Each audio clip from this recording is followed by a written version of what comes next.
Really, North America's doing shockingly well. From what I've kind of like caught here and there, there's been quite a variety in the champion or hero pool. The meta has not been Blaze Genji Anduin, Blaze Genji Anduin, but in Dota. From my understanding, it's been quite a variety in characters, which is always really exciting.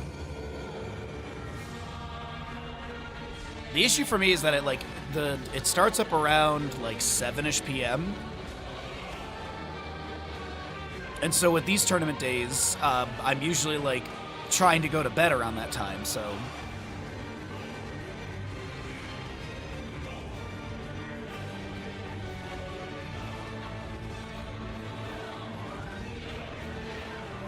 No, I don't recall Gamer Legion in Heroes of the Storm.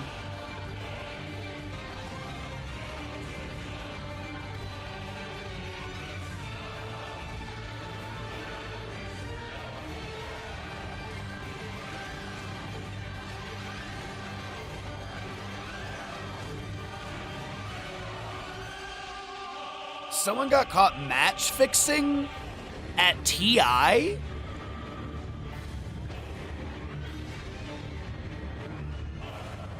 Wild.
Alright, we got 10 players in lobby.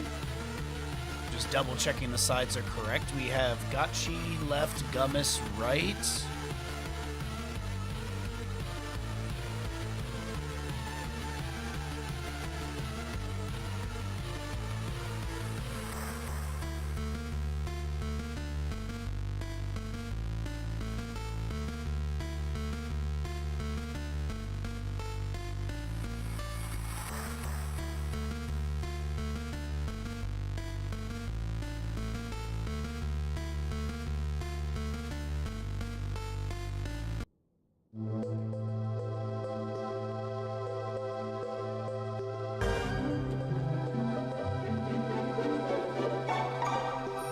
Yo, Robin, what's up, bud? Good to see you.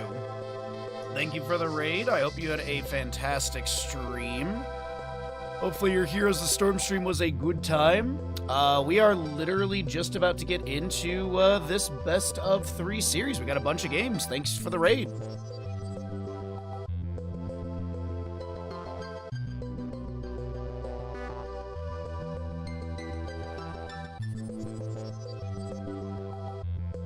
Thanks, bud. If you gotta post stream and take care of yourself, by all means, definitely do that. If you're lurking, welcome on in. We do have follower mode on. It's just to get rid of bots and stuff like that. So if you'd like to drop a follow, you get yourself some channel points. You can use that to gamble, as we're going to go ahead and get into our first best of 3 of the day. We have 4, 5 best of 3s. 1, 2, 3, 4 today. 4 today, 4 tomorrow.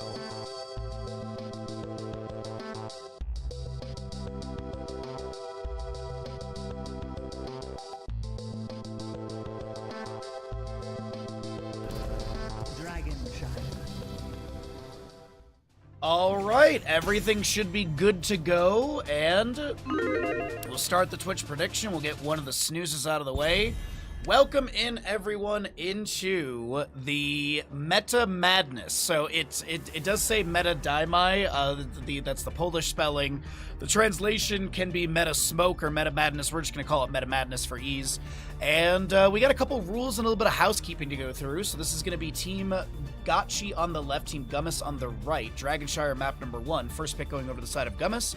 Map choice coming out from Gotchi. And we also have, not only is it the Meta Madness where heroes can only be picked and played once, you also have a 15 heroes that are pre-banned away. You can use exclamation pre-ban to find out what that is, or you can listen to me say it right now, which is going to be Anduin Blaze. Morning. What a way to start.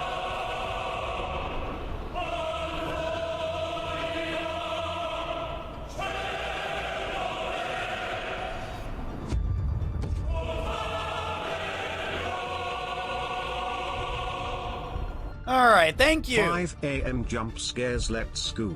Give it up for 5 a.m. Forget what? Thank you for the tier 2 for 51 months. I appreciate that very much. But circling back, Anduin Blaze, Brightwing, Chen, Chromie, Diablo, Genji, Hanzo, Hogger, Junkrat, Lucio, Mal'Ganis, Stitches, Sylvanas, and Vala are all pre-banned away. The crusade calls. And so, as we always like to mention, since Johanna is first picked here, she won't be able to be played in the remainder of this best of 3 series. As I mentioned, we have 4 best of 3s for all of you. You can use exclamation bracket to get yourself out of the Liquipedia for more information, or to be able to see the pre-bans, or you can use exclamation pre-ban for that as well. I believe that covers all of the housekeeping. There's 1,500.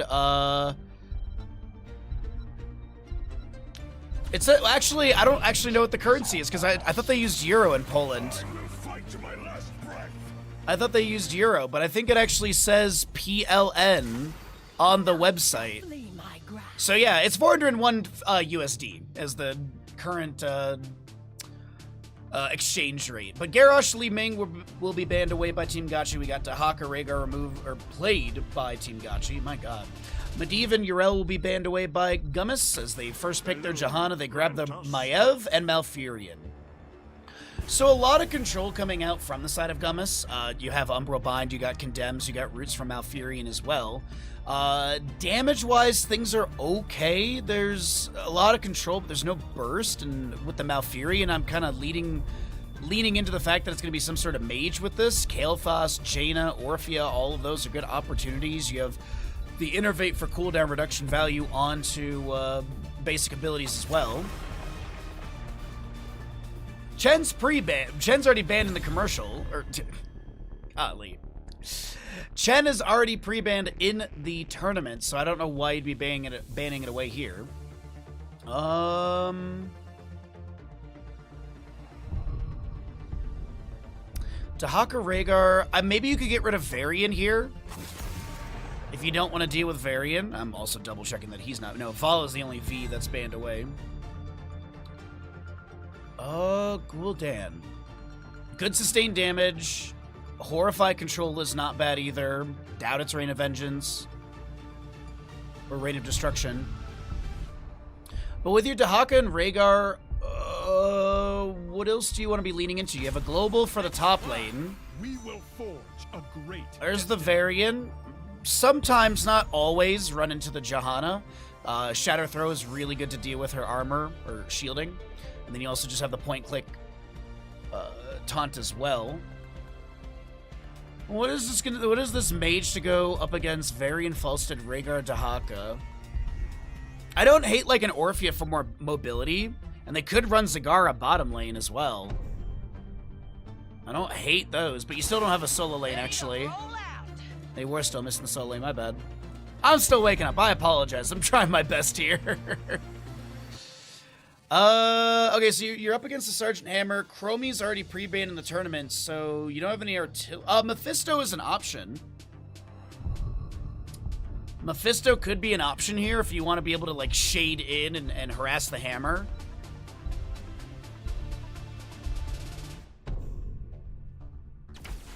I hear the And they'll go for Nazebo, as they'll just throw spiders at a giant tank. Okay. Are the bans carried over, or are the picks picks? Only heroes that are picked and played. Only heroes that are picked and played.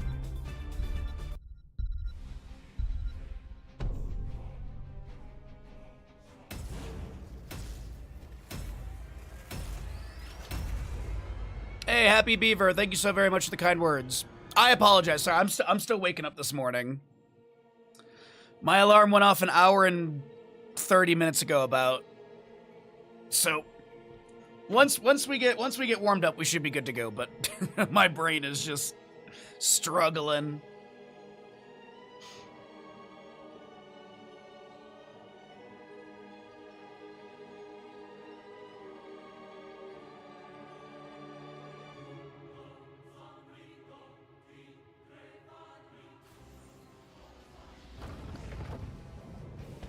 Heroes, prepare for combat. Let's get into it as we are into our first map of the day, our first best of 3 here in the Meta Madness group stage. In the blue, we've got Team Gachi with Falstad, Dahaka, Varian, Rhaegar, and Nazebo. Team Gummis in the red, you've got your Maiev, Malfurion, Johanna, Sergeant Hammer, Rexar, and of course Misha. Frequent Flyer, Falstad for your auto attack build. Varian with the Lion's Maw, you got your Colossal Totem. Widowmakers for Nazebo for his spiders. You've also looking at Enhanced Agility for the Dahaka. Pursuit of Vengeance, Emerald Dream, Zealous Glare, Advanced Artillery, as well as your upgrade with the Bird of Prey for the Swoop. A few toads to be thrown up by Nazebo, condemned from Johanna as they step up into the wave. A drag from Dahaka finds purchase of this Johanna. She'll get her Iron Skin activated and be able to back away. Some healing from Malfurion coming through. Misha looking to lumber out of this, and she will be able to back off after a few spider bites will tickle the hind of this bear. Dahaka's already heading into top lane. You've got your Falstad with Rhaegar working on this west side camp. To the right, though, we do have Team Gummis also picking up their own bruiser camp, so nice camp timings. Though I will say, you've got Argus and Harkness in this bottom lane with a very early bruiser camp. I don't see this very often. Bunch of spider mines set up in the bush as well, just in case the enemy steps in to invade, but that's not happening. Nazebo's focusing onto the wave. All 3 bruiser camps on the map have been picked up, and I wouldn't be surprised if these siege giants are going to be up next. Johanna's probably going to go scout. And are they going to steal? Looks like they're going to use that bruiser camp from bottom lane, tank some tower shots, Hammer blasting away. Nazebo getting a little bit low, and Gachi is locked between a bunch of enemies, and that'll be Team Gummis picking up first blood. Hammer continues to blast away on the fort gate. Johanna stepping forward, condemn into a punish. And it looks like this is just bottom lane being rapidly decimated. Back in the top lane, though, Misha will be taken down. Falstad Dahaka, with the help of Rhaegar, trying to get similar siege value. This is going to be a ton of damage into the fort gate. We do have an Umbral Bind into Dahaka, pulling him into the gate a little bit more. And we're just having this rundown of bottom lane. It is non-stop. Falstad does fly. We have Varian with a taunt into the Sergeant Hammer. Dahaka brush talks in, but will miss the drag onto the tank. We do have Falstad with some sustained damage onto the Johanna. But this Crusader won't fall, and it looks like Malfurion will die to the Nexus Forces? Oh, he had spiders on him. I was like, wait, what? There were some spiders that were whittling down his health. Okay. Must have just taken a little bit of damage from one of the auto attacks of a minion. But half a level lead started out for Team Gummis. You do have Moon and Sunshine in control for Team Gummis. We'll see if anyone will be able to get to mid lane and be able to get the channel. You do have your Siege Giants on the east and west sides to be picked up. Bottom lane, Bruiser Camp, 2 minutes. Pretty similar for the top lane, Bruiser Camp as well. Avera's being run into by this Johanna, and this will be the takedown of Nazebo. A second kill for the side of Team Gummis. As a taunt Varian activates into the Sergeant Hammer, she's trying to back away. The Purge from Rhaegar utilized. And Maiev does manage to get inside of the Dragonite. Sergeant Hammer sets up siege mode in the bush. Does have that level 7 hover siege. And continues to advance forward against the enemies. Varian with another charge in, but he won't be able to get the taunt activation. Concussive Blast will push him back. As Dahaka works on some of the minion wave, the Dragonite slamming through the fort gate of mid lane.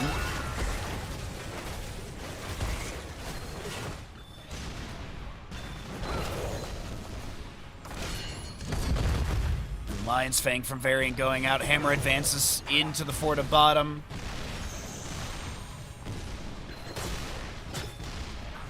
A few more blasts will assist taking down this fort. Varian again charges in, gets the taunt.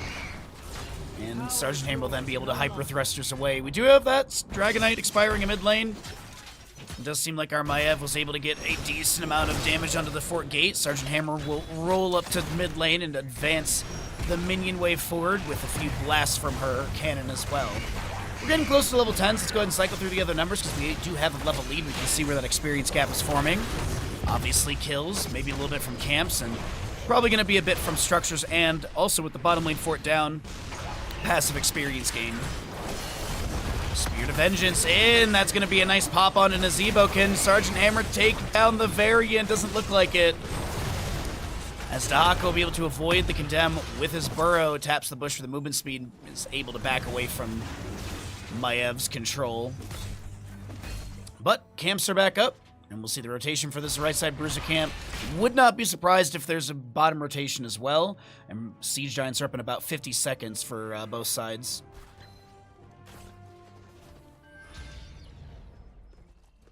There's the transition in our music. Napalm Strike, Boars to be unleashed, Blessed Shield, Tranquility, and Containment Disc as Misha's trying to get away from the spider bites, and she will be able to avoid giving the enemy team a quarter kill of experience.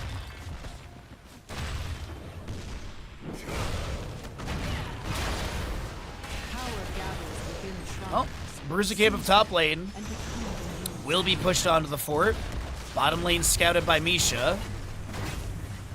And Rexar is just going to get behind the gate. So they know that this is a free fort for the side of Team Gummis. A solid play. Another structure taken down. No forts to be lost. I think they still have all gates as well. Oh, Boar's unleashed in bottom. Looks like it was a defensive play from Rexar. Maybe he was getting... I actually have no idea. Maybe just trying to slow down the enemy's rotation on the bottom lane, so that this camp can be stolen. Falsehead flying in. Dahaka is going to be low here. Does not get the Ancestral in time. Falsehead Gust pushes the enemies around the containment. Isolation was applied to the Maiev as well. So we have a 1-for-1 trade on this camp right now. Falsehead assists in taking down Johanna. The invade will not be successful for Gummis. And it's 3 to 4 in kills. Gargantuan, Ancestral, Shield Wall, Isolation, and Gust were the heroic pickups. Varian's in position on the North Shrine, but bottom Moonshrine Beacon has still been in control of Team Gummis, so no Dragonite to be channeled. Dahaka rush talk into this siege camp and steal this away from Team Gummis. And Rhaegar will be seen running right by the catapult. Moonshrine going back over to the enemy, but Sunshrine will be picked up by Misha.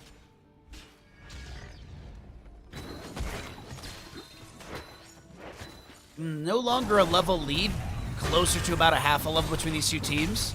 One level, or scaling advantage still to the side of Gummis since it's 12 to 11. A few autos from Falstead rain into Sergeant Hammer. Nazebo is a bit split from his team, and he has no way of getting out of here right now. The Ancestral will be good. Containment disc on a Varian. As Maev is able to get that Spirit of Vengeance to back away, Johanna pops Iron Skin and uses Blessed Shield to create space for the allies to disengage. Zombie Wall will not capture this Johanna. Spirit of Vengeance again teleports in with that sudden vengeance. Varian gets the taunt into Maev, and she's being chunked as a nice concussive blast will push back Dahaka from any drag potential. But with the little bit of scaling, that half level as we were talking about, it is going to be 13 to 12 now. Palantir advantage are in the fight of this bottom lane. Another Lion's Fang from Varian going out. He's done with his Lion's Maw level 1. We do have Falstead flying back down to bottom lane. And a big Falstead hammering with the secret weapon auto attack damage increase. Varian takes credit for the kill. 4 to 4 and kills, 13 to 13. And second Dragon Knight still being contested. There's that shatter throw we were talking about in the draft. Nazebo does get the ice block as well. Taunt into Johanna.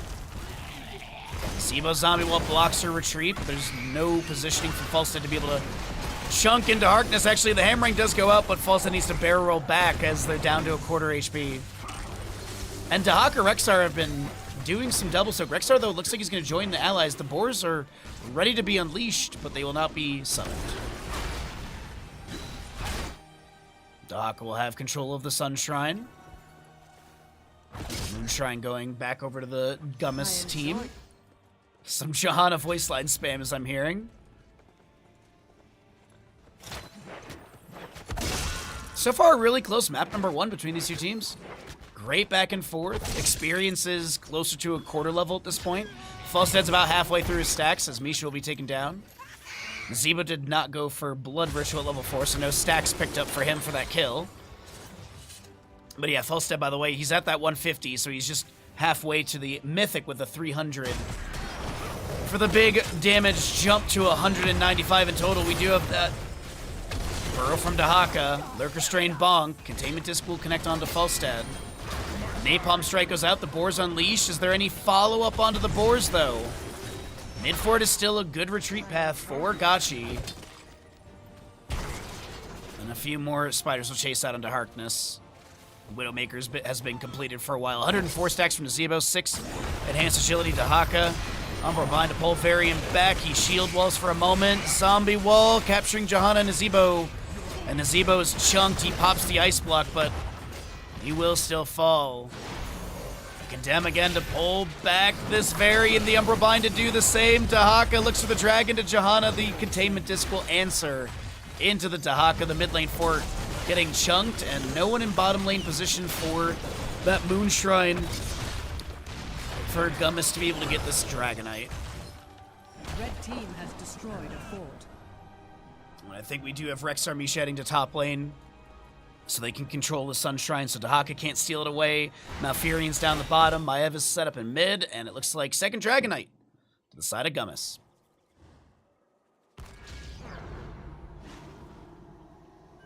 The flame cleanses all. 11-minute Dragonite walking down bottom lane. This Johanna very enjoys things. And the Zebo's still stalled at 104 stacks. So what siege value is going to be picked up here? Because Sergeant Hammer is going to amplify the siege by quite a bit. Dragonite damage is still pretty decent right now. Health bar, though, getting dwindled quickly. Falstead does have a percent-based damage at level 13. Nice ice block. Pulls the Dragonite forward. Varian answers. The Dragonite drop down with a taunt onto this Maev, and she'll be able to back away. Sergeant Hammer caught by the Nazebo Zombie while the Gus from Falstead pushing away a few enemies. We do have the containment disc onto the Dahaka who's trying to brush talk in. Tranquility from Malfuri's been activated, a root goes down, and that is going to be an Emerald Dreams to zone variant back. Tahaka's still chasing in. Napalm Strike will scout him. A Fan of Knives gets the hit. And Rexar Misha continued to just soak top lane, but it is 16 talents here on both sides. This is that level, that sustained wins percent base damage we were talking about.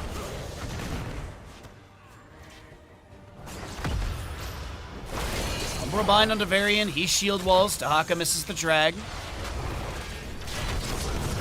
Napalm Strike will get a little bit of damage. We are, though, on the trajectory for level 20. Level lead is still there. Rolling into 17 for Gotchi. Rolling into 18 for Team Gummis.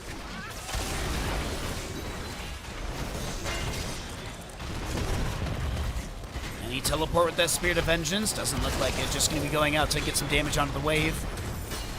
With the range from Sergeant Hammer, the Napalm Strike, it's going to be really easy to clear out these waves.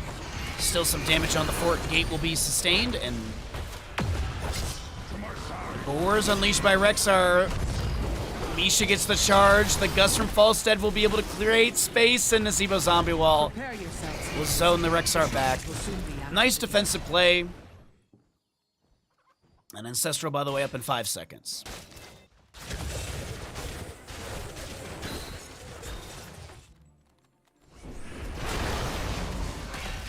Bruiser camps on the right side are going to be, well, the Bruiser camp on the right side will be picked up.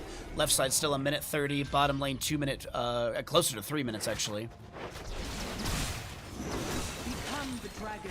And our third Dragonite is ready for contest. We'll see who's going to be able to pick this up.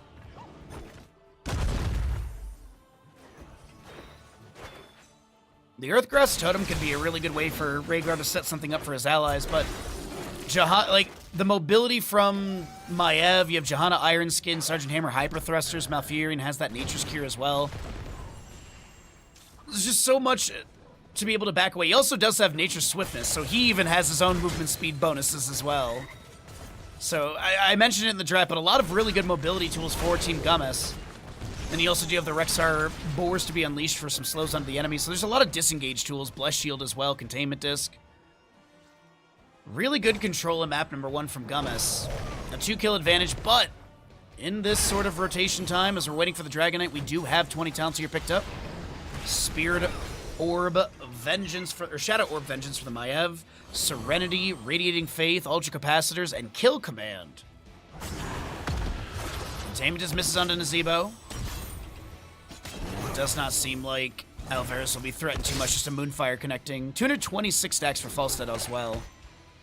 And Hammerlin should get this. I think Tahaka was on this point a little late. Yeah. I tried to save this realm. Now it burns. There's a fun tidbit for this map that if an enemy hero, Bless Shield attempted onto Tahaka there. If an enemy hero steps onto the Dragonite, or if a hero channels the Dragonite and an enemy hero tries to get the Moon or Sunshrine back, you will channel the Dragonite faster than they can channel to halfway on the shrines. So really interesting fact in that one. So always worth the attempt for the channels. The Dragonite will get the Shadow Charge. We'll be able to get the Savage Charge to kick the Falstead away. Still apparently warming up our brain this morning. What's up, Ninja? How you doing, bud? Bottom keep has gone down. Is there further pressure through bottom? Nope. Okay. Keep of bottom lane's been taken out. We have consistent catapult pressure through that lane. Still 20 talent tier advantage for a little bit. Might see mid keep gate go down, but I don't know if they're going to be able to go through the keep. Pressure into Nazebo. He'll be forced to use Ice Block, and good call right there as this Johanna Bless Shield goes out, almost taken down by Nazebo. Tranquility from Malfurion. Keeping the Johanna up as Varian Shield Wall saves him from a fatal moment. Hammer continues to blast away. Ultra Capacitors trigger off of heroes and structures. But it seems with the 20 on the enemy side, this is going to be Gummis backing away. And the 20s for Gotchi. You got that Vile Infection completed for Nazebo. Farseer's Blessing, Glory to the Alliance, Isolation upgraded with Contagion. And a Wind Tunnel for Falstad.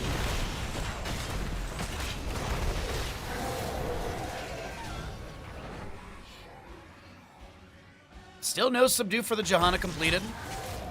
A little surprising with how many team fights we've had in this map. But our shrines will be opening up in the next 25 seconds for the 4th Dragonite. We'll see who's able to get it, but it's been 3 Dragonites to Gummis. See if they can make it 4.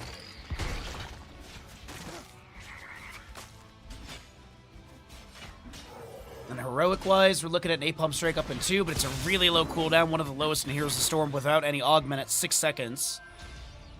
And I believe the Tranquility also just came off cooldown too. So, next team fight could be quite explosive. Misha and Rexar will control the Sun Shrine. Maiev is already getting bottom lane Moon Shrine. We have Johanna not able to get the channel yet because this Falstad is harassing the Misha. So there is channel available in mid. Will Maiev go for it? No, they're going to go for the team fight instead.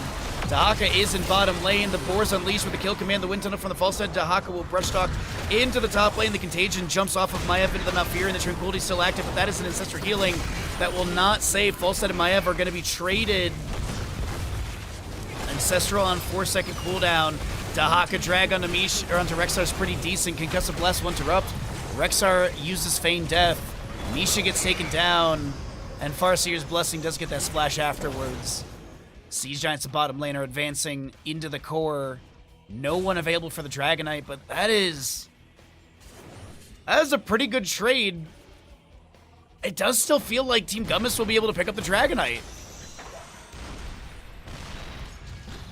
Nazebo defending bottom lane. Yeah, they do get the 4th Dragonite. Okay.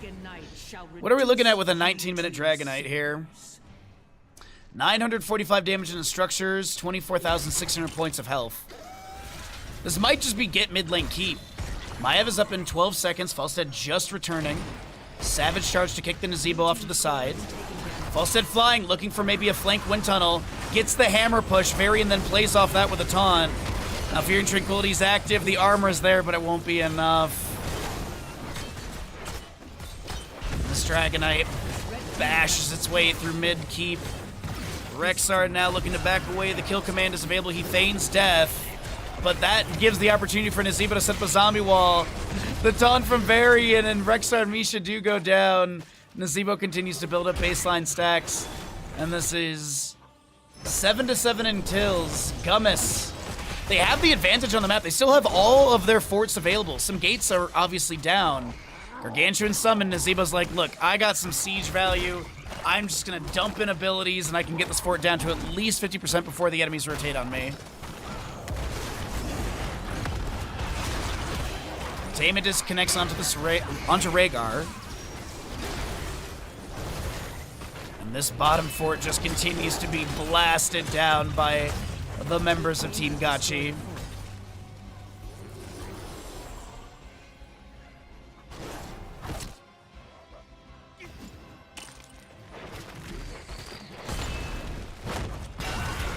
Alright, more summons from Nazebo. More damage firing in. Falstad, by the way, is done with his frequent flyer level 1, so he has 195 additional damage.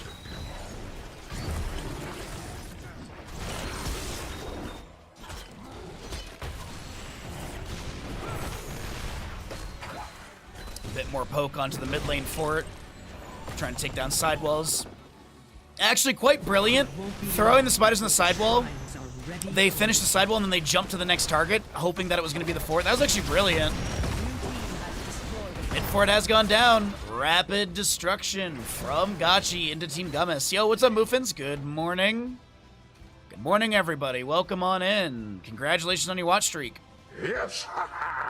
Obviously, we do have a delay. This is live, live tournament stuff, so our standard delay on stream, but thank you all for being here. Happy Saturday, and we've got 4 best of 3s. This is map 1 of the first best of 3 of the day.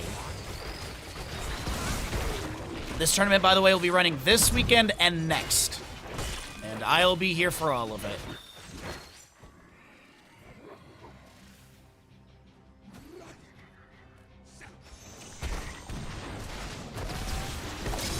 Bottom lane wave advanced into Keep Gate.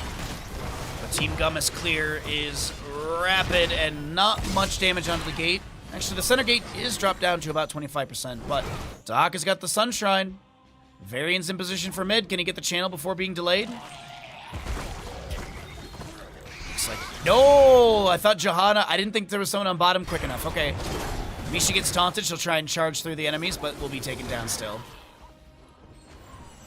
265 stacks from Nazebo, by the way.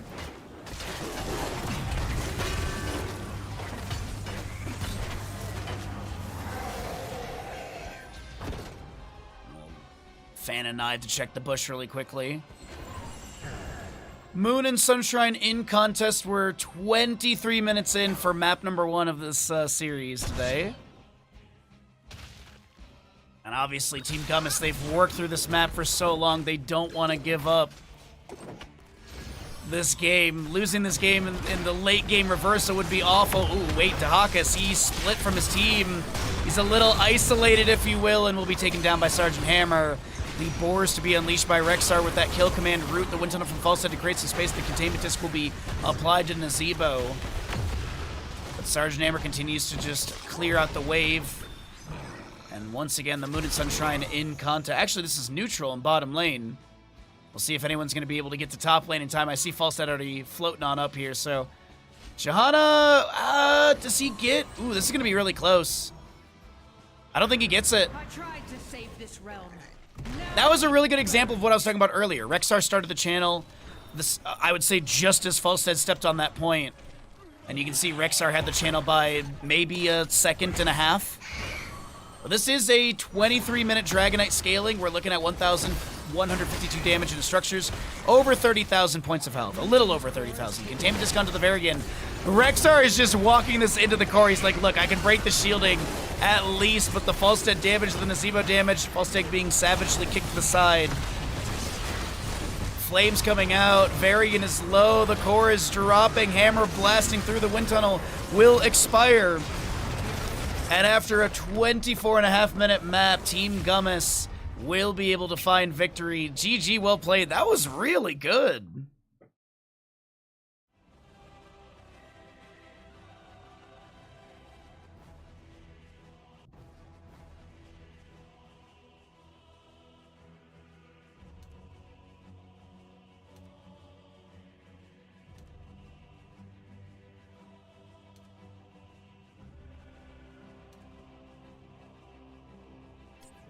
All right, let's go ahead and roll out the ads and get ready for map number 2 of this best of 3 series. Good stuff. Oh, you can see it's still dark outside. Let me turn off the bird camera. This is the window that it's reflecting off of. All right, man, what a game number 1 that was. So we'll be Team Gummis with the victory. We will update our score. And there is the payout to the correct team and the add button. Wonderful.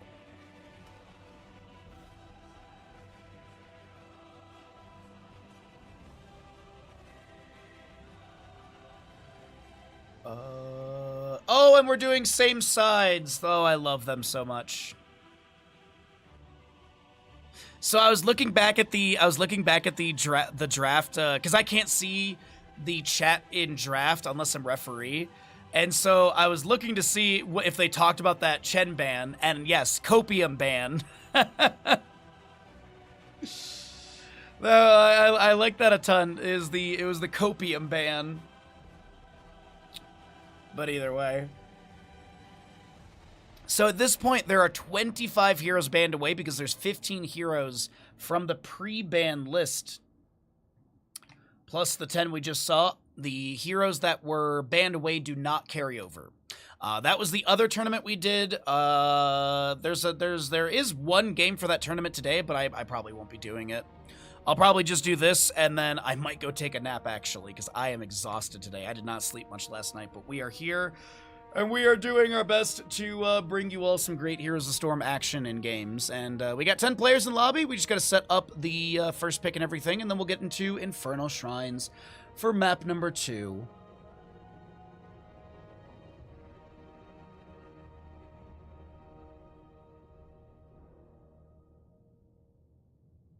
All right. So, yep, that's Gummis on the right. Gotchi on the left.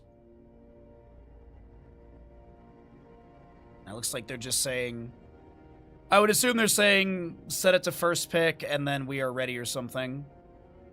So we'll get that set up here in just a moment once the ads... Actually, this should time out perfectly. Once the ads finish out, we should be literally loading into the lobby. Or loading into the map.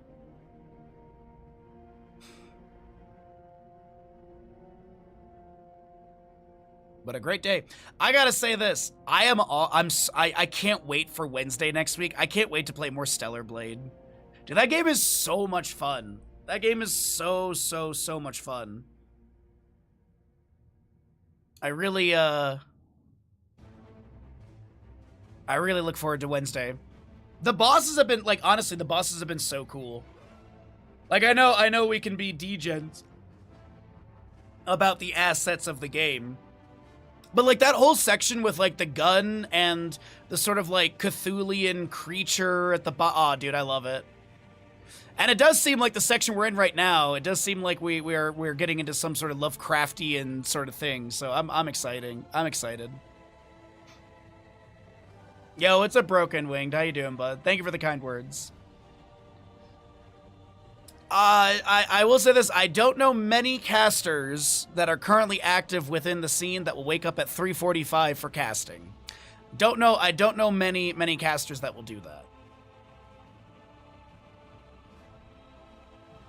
So, chop chop, Blizzard. As I said, as the ads are done, we're back into the game. Thank you, everyone, for your patience between games, as we are here into Infernal Shrines, map number 2 of our first of 4 best of 3s today. As a reminder, it is the Meta Madness draft style. That is the name of the tournament as well, as that's the translation. So Meta Madness, and we've got this group stage, and we got first pick over the side of Team Gachi, the losing team opting in for first pick, which means the map choice will come out from Gummis. We continue to see the Garrosh band. For those that don't know, there's also 15 heroes pre-banned. You can use exclamation pre-banned to see that list, or you can just use exclamation bracket, go to the Wikipedia, and the list is there as well as the schedule and the teams and all that good stuff. This tournament is running this weekend and next, and I'll be here for all of it. Garrosh and Yrel, though, continue to be banned away. Yrel, I feel like Yrel is going to draw a lot of bans in this tournament. Yrel is in a... I wouldn't even say like Yrel's in a good spot. Yrel's in a great spot. She has got so much just in her base kit that is phenomenal. But we have Infernal Shrines. Tyrael will also be removed. Is there an early Gul'dan ban consideration? Gul'dan on this map is really strong in my opinion. The double soak, his wave clear... his wave clear in the double soak, shrine clear as well. There's also things like Leoric for solo lane. Sonya's really good on this map. I think she's a bit underrated for this map as well. She used to be a mainstay. Like, you see Infernal Shrines, you kind of expect a Sonya, and she's kind of fallen off of that. But I really do think that she's top tier for solo lane. Her wave clear is good. Double soak, if necessary, from top to mid can be done. And then when left alone on the shrine, she's easily clears it. And Wrath Berserker's got great utility on this map. I mean, Wrath Berserker is good for pretty much every map as well. But I'm a big fan of Leap because it's flashy, it's loud, it's cool. Who doesn't like yelling at someone's face and stomping on their head? So we do have the Gul'dan, as I was excitedly talking about. Maybe we'll get like an Ariel with this. I don't hate an Ariel with the Gul'dan. I think they synergize super well. We don't see it often, but Morales is also a consideration. Ana could be a consideration for nano boosting the Gul'dan. But it is Muradin and Deckard for the side of Team Gummis. Pretty solid draft. There is always Pretty solid draft in the Muradin Deckard. Okay. You know I'm going to talk about it, and I'm going to talk about it. Cho'Gall. God of Twinkies, exclamation pre-ban. It should be in the stream title as well. But exclamation pre-ban. No! Gummis! They ask you how you are, you just have to say that you're fine when you're not really fine, but you just can't get into it because they would never understand.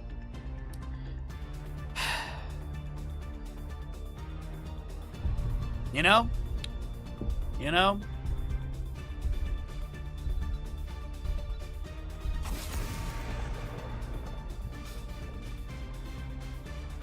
So, Sonya will be banned away, Cho'Gall banned away, So neither of the heroes that I was excited for will be played in this map. That's honestly, it's honestly hilarious to me that both of them get banned. Muradin Deckard. So with the Deckard, you've got Stay a While. What do you want to set up off of that? Like Orphea Crushing Jaws works. All right, Li Ming and Zul. Zul, I do not hate Zul in the 4-man. Sapphire Deckard Kane slows the target. Bone Prison applied. Stormbolt from Muradin. Burst from Li Ming. Double Soak Wave Clear is really good. I personally hope that Team Gummis actually picks up another Bruiser here. I honestly hope they pick up another Bruiser, and I want Zul in the 4-man. I know you're relying on that Li Ming, but well, man, you have a Nubarak with the Nerubian armor. Maybe not. You also have Fell armor for Gul'dan at 13. Maybe not. Maybe not. I'm getting excited. I'm getting overexcited here. Yeah, I think this is the better choice. This is the better choice. I feel like a lot of Li Ming's damage would be mitigated. If maybe it wasn't a Nubarak, maybe you could consider the hyper carry Li Ming, but I think this Cassie is a fine pickup. I kind of want to see Valkyrie here. No, because you have Wraithwalk, Burrow Charge, Blinks. I don't think Valkyrie really gets tons of value. Ball Lightning might be the choice, but even then you have some breakaway options too. Anyways, let's get into the game.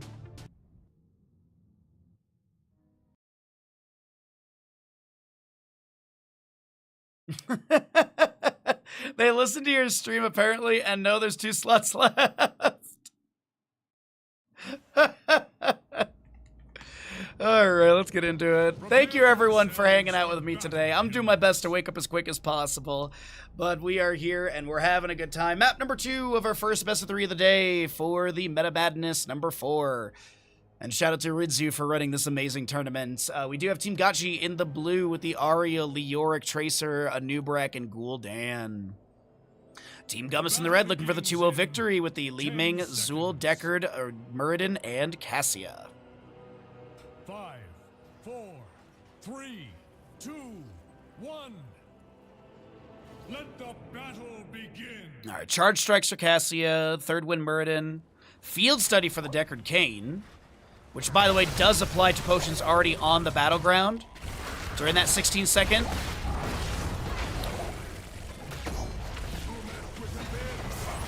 Sorry, I hear Muradin's voice line spam already.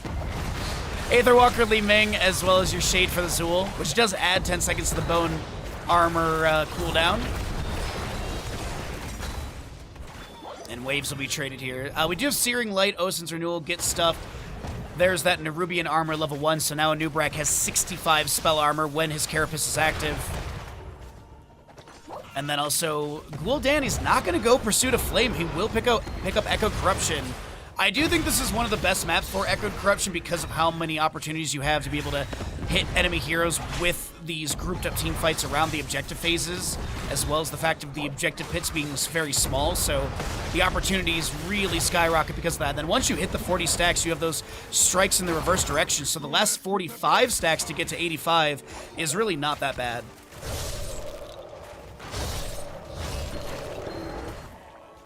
If Alvarez, I believe, is the one, yeah.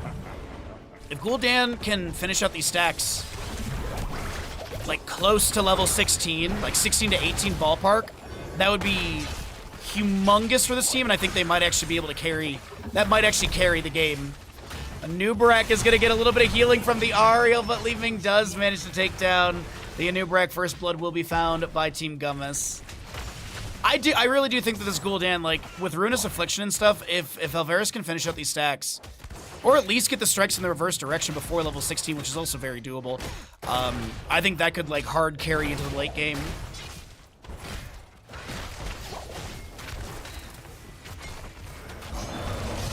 Bone Prison does Tracer. She'll recall to avoid the root.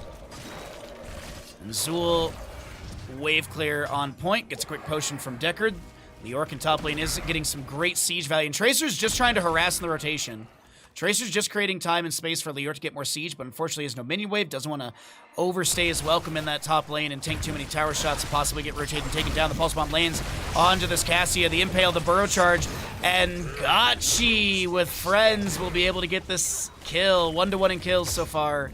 And this will be Cassia respawned and able to rotate back in during the announcement of the objectives. She will be there for the contested phasing.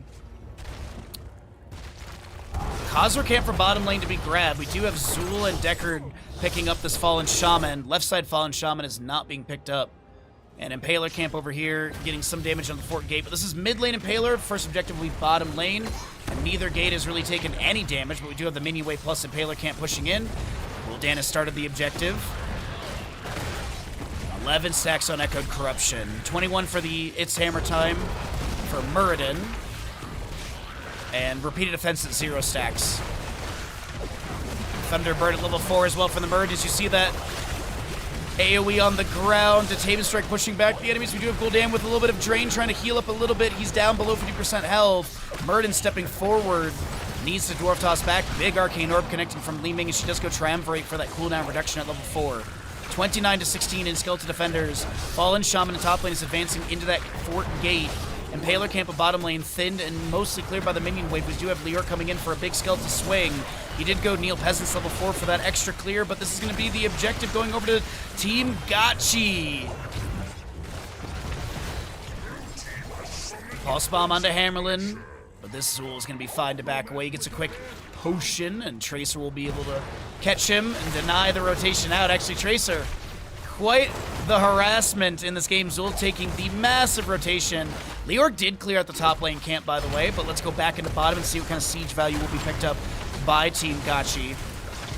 Punisher jumps over into Cassie. Nubreck follows up with a Burrow Charge, and Gul'dan damage is really good. Already at 20 stacks, but Muradin trying to pressure into this Gul'dan.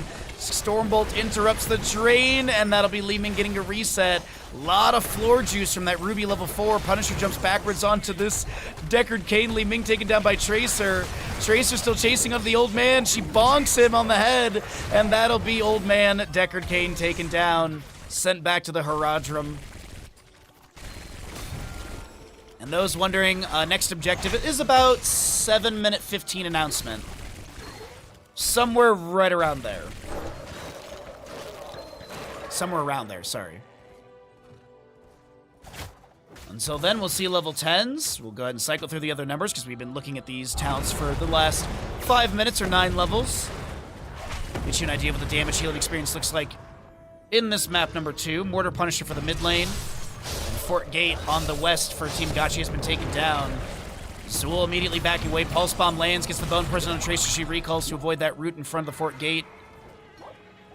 And some potions from Deckard will be applied as this Tracer's been so annoying. I gotta be honest. I'm annoyed for Zul. This Tracer's been such a nuisance, dude. Good Stormbolt connection. But Tracer's gonna be able to burn a blink and back away. Music shift, and we've got your heroics. Crystal Aegis, Entomb, Cocoon. I'm assuming Horrify for Gul'dan, as that was a Arcane Orb Magic Missile combo that chunked Tracer down to 200 HP. We'll take a look here in about 17% and see what Tracer has for her Pulse Bomb. I assume it's Sticky Bomb, that's the most common. And it is gonna be Sticky Bomb.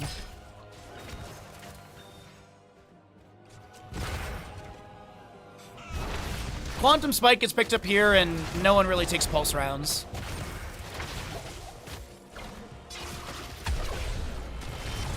And Burrow into Impale, all of that onto Harkness. Muradin able to get a bunch of potions. A new Cocoons the Deckard Cain, and he'll get hit with that Sticky Bomb. Valkyrie from Cassia finds no target to pull. No Disintegrate, by the way, for Li Ming. She is going to go Wave of Force, Poison Nova, Avatar, stay well and listen to the Valkyries we also saw. The reason we're bringing up the Disintegrate is typically Disintegrate is picked up against Cocoon because it's a quick way to burn through it. Really low cooldown as well, so it's not like you're burning a super long heroic cooldown. Still, I mean, Wave of Force 30 seconds, not bad either. Stay well and listen does capture 2. Tracer chasing onto this Li Ming. The Entomb from Lior comes through. Tracer with 20-something HP. Li Ming will be taken down by the Ariel, and it's 5-2 in kills. Team Gachi making a big case for a map number 3. Nubrak Burrow. Gul'dan Corruption.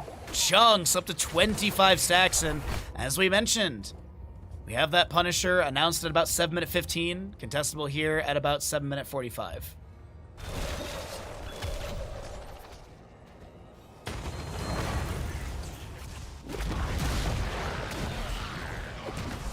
Murden stepping up into the Nubrak, who was affected by that bone prison. Cocoon is available. Sticky Bomb into Gummis the Horrify, and that Cassie will be taken down. Bone Prison applied to a Nubrak. He burrows to the west to be able to avoid any sort of route. But this objective looks fantastic for Gachi.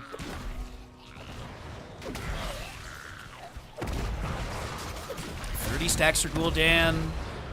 66 on Murden, by the way. Less than 100 to go for his Mythic, which is going to be that range increased by 50 and width increased by 100, piercing all targets. But second Punisher is here. Mortar Punisher, 13 talents here, advantage. Level lead. Punisher jumps over on Murden.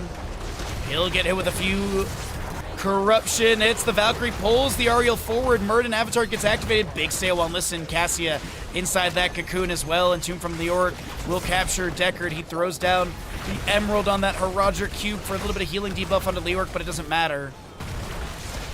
And the Punisher continues to bash away through mid lane for easy structure takedown.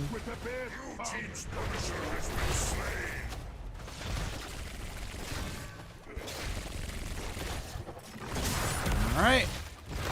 Late 11 minutes, I believe, for the next objective announcement. We do have this camp to be picked up by Team Gachi, and Nubrak burrows to the side. A Pulse Bomb connects on the Cassie, and she fends forward. The slow from... Wait a minute. Okay. Harkness, 69 stacks. If we can get some nices in chat for Harkness here. Arcane Punisher will be that next one, as I mentioned. Contestable a little past 12 minutes, about 12:09, I believe.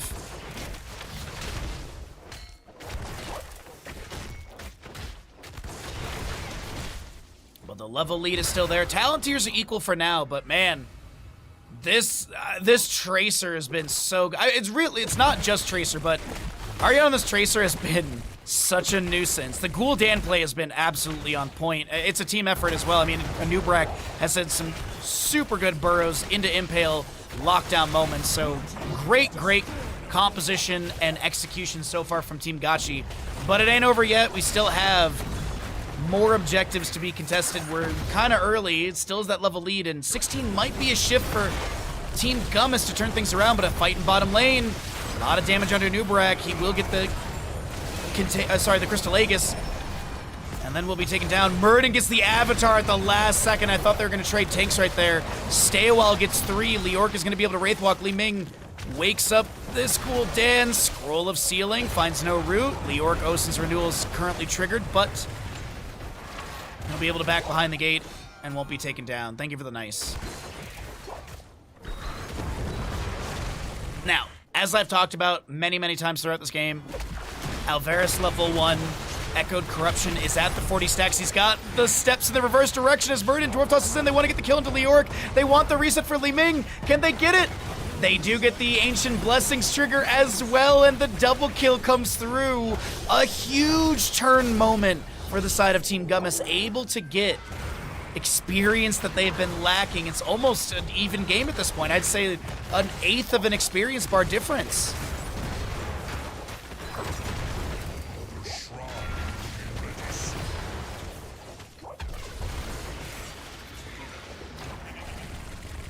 This objective for bottom lane has been announced. 16 talent tier Zool is going to get a little bit more of that experience needed. Fallen Shaman of top lane, 45 seconds on the right. West side, we do have this available, and I think it's going to be no, okay. I was going to say the Ariel was respawning. She still has to rotate, so I was like, maybe they can grab that really quickly, but it seems like they want to position around the objective. 16s for both sides. Herodric staff for the Deckard, by the way. Zool does have the Echoes of Death into Decrepify. Murden inside that cocoon, broken out. Dwarf Toss is deep into this Gul'dan, trying to get some pressure. And the Poison Over from Zool also activates. Stay While and Listen captures the Leoric. Horrify from Gul'dan was also utilized. And this is going to be the Team Gummis with... They don't have a lead, but they have control over the point for the time being. Another Ancient Blessings from Decker Kane. Crystal Aegis applied to this Anubarak. Muradin trying to play off that immediately. Tracer and Leoric working through the objective, but this is a very low Ariel taken down. Gul'dan caught in the corner. He'll be picked off as well. They may get the objective, but they lose so many members. And this objective, I still think it gets the fort. I don't think they can hold this in lane long enough. They, no, it's gonna keep going for that fort, yeah.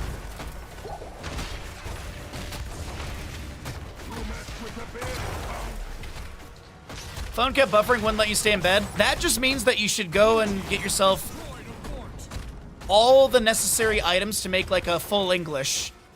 Beans, toast, sausage, eggs, bacon, tomato if you want to do that. It's just a sign, Ninja. Alright, so Punisher is still working through the bottom lane. Keep gates, and it'll be taken down here at 1339.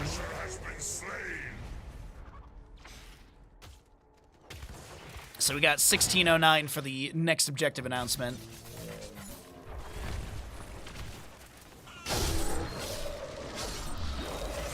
Zool continues to quickly clear out this top lane fallen shaman. It's honestly, it's a really tense game post level 16. Team Gummis, they're very much making a case for the later game turnaround, but they're gonna need a few more team fights that go their way.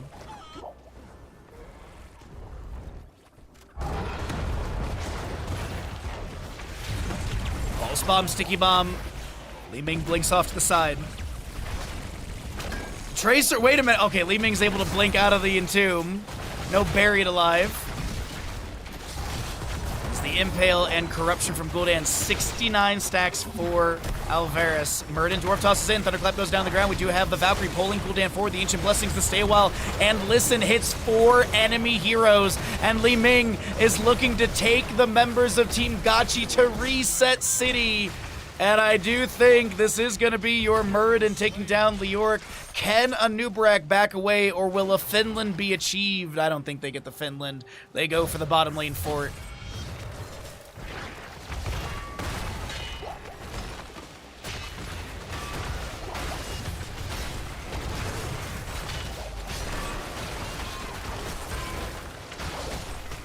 They honestly could pivot into mid, too. They don't have a minion wave or anything to tank. But they're just, yeah, they're just going to face tank this, which... Yeah, this is very okay.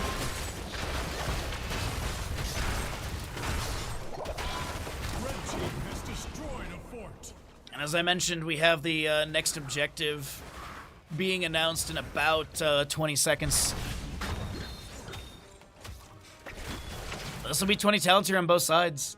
This is crazy. 111 stacks for Muradin, 5 of the 6 repeat offense, 6 Reservoir of Hope. It's 55 extra energy per stack, by the way.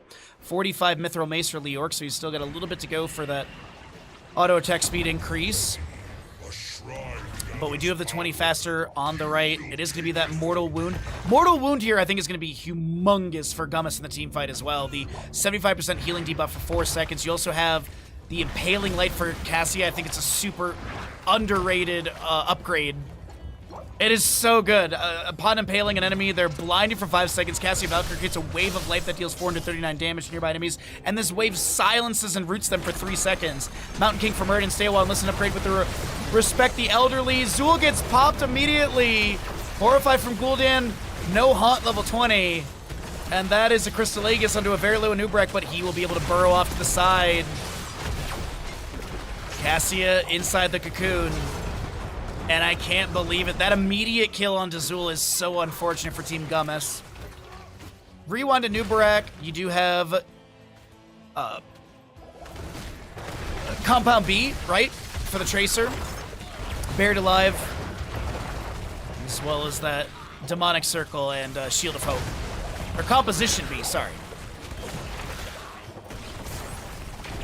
Bottom wave on keep gate. Mid lane on keep gate. Top lane approaching keep gate. And this is 21-4 in defenders. Zool still dead for 4 seconds. It's a 4v5. Pulse Bomb lands under the Cassia. Nubrak burrows in as well. Leorc will fall to Li Ming. That's a reset. Li Ming is going to try and make a play, but that's Cassia taken down. And I think this will be a lost Punisher. I think Gummis can defend this. If they lose Li Ming, then it might be over. Cassia, dead timer 35 seconds. I think this is defendable, but I think you still lose keep. Muradin, oh my god, the rewind, the horrify. Wait, Ariel saved! But did she? Muradin needs a potion, he needs third wind! He gets the avatar and the third wind at the last frame! Oh my god, or right before the last frame. This Deckard Cain, though, will be taken down. The Punisher is going to be maneuvering in. We do have an Entombed Buried Alive connecting onto the Li Ming, and she is going to be able to blink out afterwards. The Deckard down for 47. Cassie is back up. Leorc Mithril Mace has been completed. He gets chunked by Li Ming. And this keep is still up, but I mean, they have minion wave. The Punisher's going to be taken down, but they, as I said, they lose keep. Tracer going in for the Pulse Bomb, misses. Valkyrie finds the Leoric. Wave of Force pushes the Li Ming, the Tracer right into the Li Ming Arcane Orb. And Muradin trying to chase in. Anubrak is a little split from his team. Can he back away here? Or is he taking a longer disengage path to try and create space? Muradin Stormbolt does not connect. Li Ming Magic Missiles does. And Impale connects onto Muradin, but they're still chasing onto him. And this Anubrak trying to get out of here.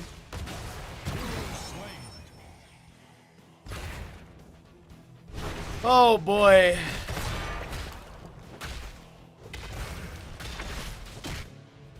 Mortar Punisher for the top lane. My god, this is such a good series.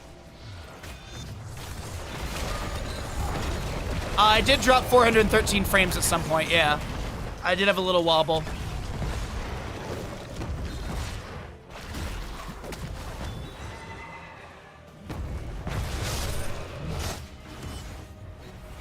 Possible collapse in top lane. Gul'dan is going to use Demonic Circle and be able to back away, and they're all like, where'd he go?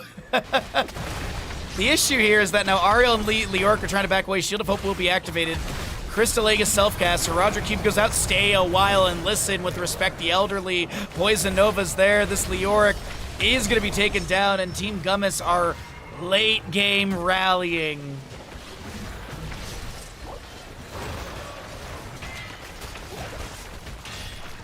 Cassia's up in 13. She'll take care of this incoming wave. They might lose some shielding on the core. Actually, it looks like Zool's gonna play it super safe and Hearth back. I think that's smart. You've rallied in a game that you've been trailing in. Just play it super safe.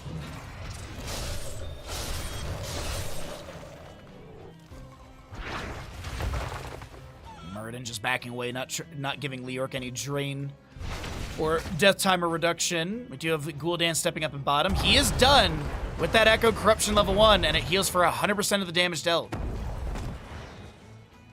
But does he have Demonic Circle? He does indeed.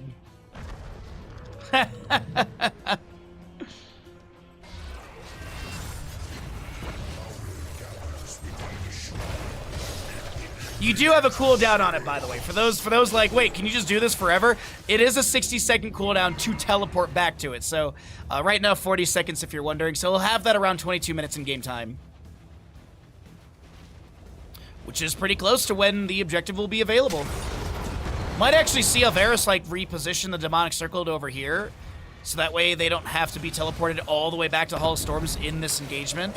Also, I was going to mention it too, at level 7, no Bound by Shadow pickup, which is a really good cooldown reduction tool for Corruption, but almost a 22-minute Punisher, or at least it's going to be scaled to 22 minutes. We do have that Valkyrie coming up from Cassia. Pulse Bomb was activated, 11-1 in Defenders. Murden Dwarf tossing in, looking for the team fight. They're going to try and take down Gul'dan. The Horrify from him will push Deckard, and one other away. The Entomb from Leorc with the Buried Alive. That's Zool and Cassia taken down. Stay a while and listen. Cocoon onto Murden. Gul'dan did use his demonic kills. Leorc will exit. Oh, Murden dead. Weehoo! Murden takes flight, and That'll be Punisher to the side of Team Gachi. Nice blink from Li Ming to avoid the burrow. Decker Kane scrollless ceiling goes down. Ancient Blessings is there as well, but Gul'dan will be able to play off that Punisher jump, and Argus is blinking off to the side. No Finland yet today. Yeah, I'm dropping frames. It's Spectrum.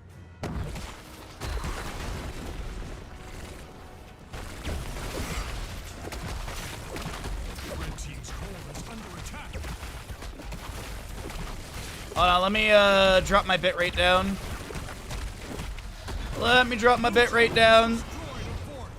Let me try and do what I can to make this a little bit better. As this is going to be Punisher maneuvering in. And this is a map number 2 over to the side of Team Gachi. We're heading into a map number 3, everybody. GG, well played.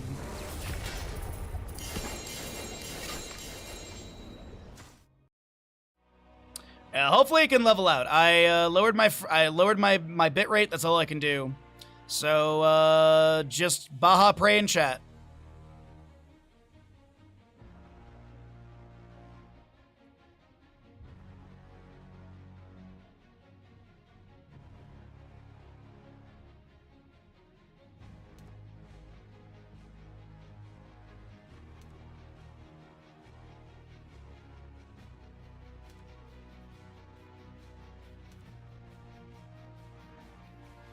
Oh, I will text my Spectrum guy, and we'll hope it levels out. That's all we can do.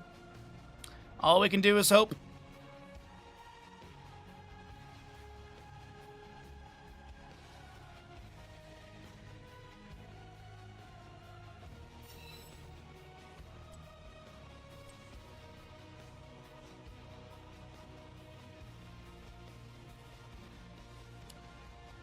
Alright, where's my Spectrum guy? I have not texted him in so freaking long, dude.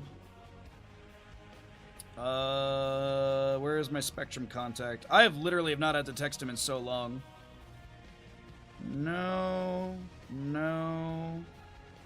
Not you. There you are.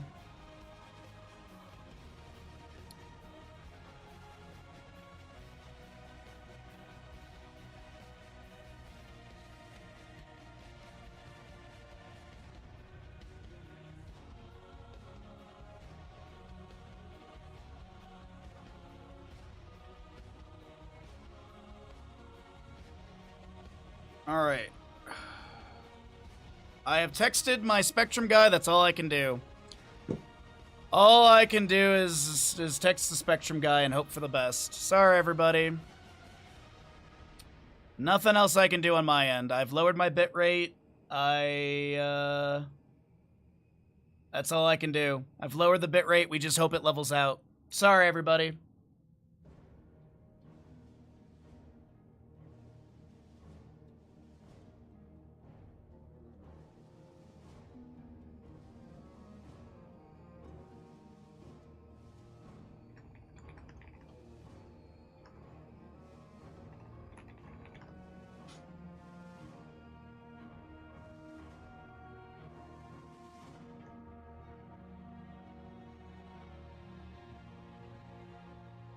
I'm still dropping frames. I'm still dropping a ton of frames right now.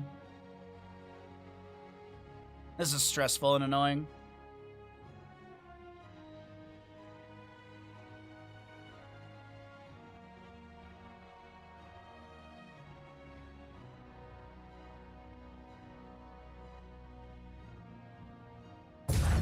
Towers of Doom. All right, well, we're doing our best. We're hoping that we can get some level out on the bandwidth here, but welcome back in, everybody. Sorry for the ISP issues. Nothing I can do about it. I've lowered my bitrate as low as I can take it. We can hope that maybe it levels out a little bit and we can get some clarity in this. But thank you, everyone, for your patience. As we are getting into map number 3 of this best of 3 series. Oh, looks like we are not. First pick, I think, was set incorrectly here.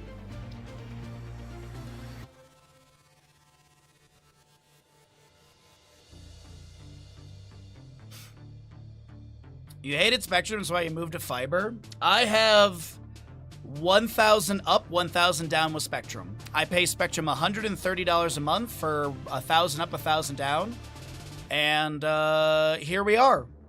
The node in my area breaks all the time. Now, I will say this is the first time in... So the last time I've texted my Spectrum guy was in April. So, you know, there's that. The last time I texted my Spectrum guy was April. So it does look like it is trying to level out, because I do see it jump to 7,000 every so often, so it is really trying.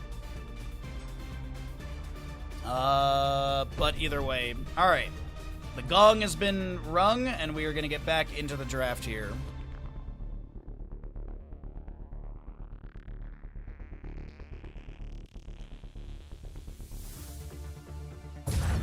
Towers of Doom. Alrighty, everybody, welcome in. Hopefully the internet can level out, and we can get you all a nice, clean, crisp stream. But let's go ahead and we will do our best and just continue casting and doing our best commentary that we can bring you while the internet hopefully just fixes itself. There's nothing else I can do besides lower my bitrate. Medivh will be banned away on Towers of Doom, map number 3 in this best of 3 series. First series of the day. You love to see it. Garrosh continues to be permabanned by Team Gachi. This is going to be... is this going to be another Yrel ban? We have seen a lot of Yrel priority bans. No, Zeratul. So, is Zeratul... Are they going to consider Vikings? Yrel is up. This might just be a first pick Yrel. I could definitely see that. She's really good for this map. I do think she's got great wave clear, shrine harassment, team fight.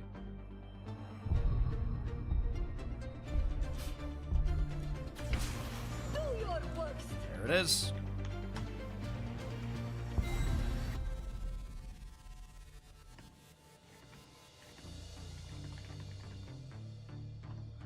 All right.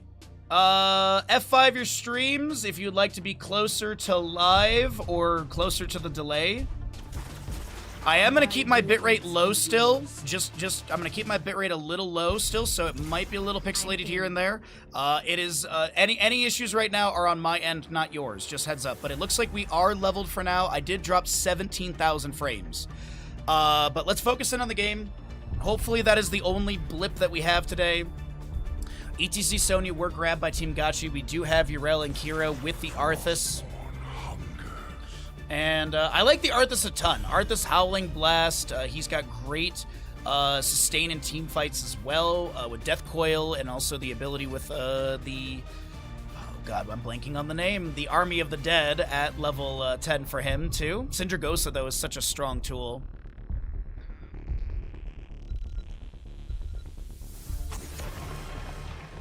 Alright, so Uther is going to be removed as well.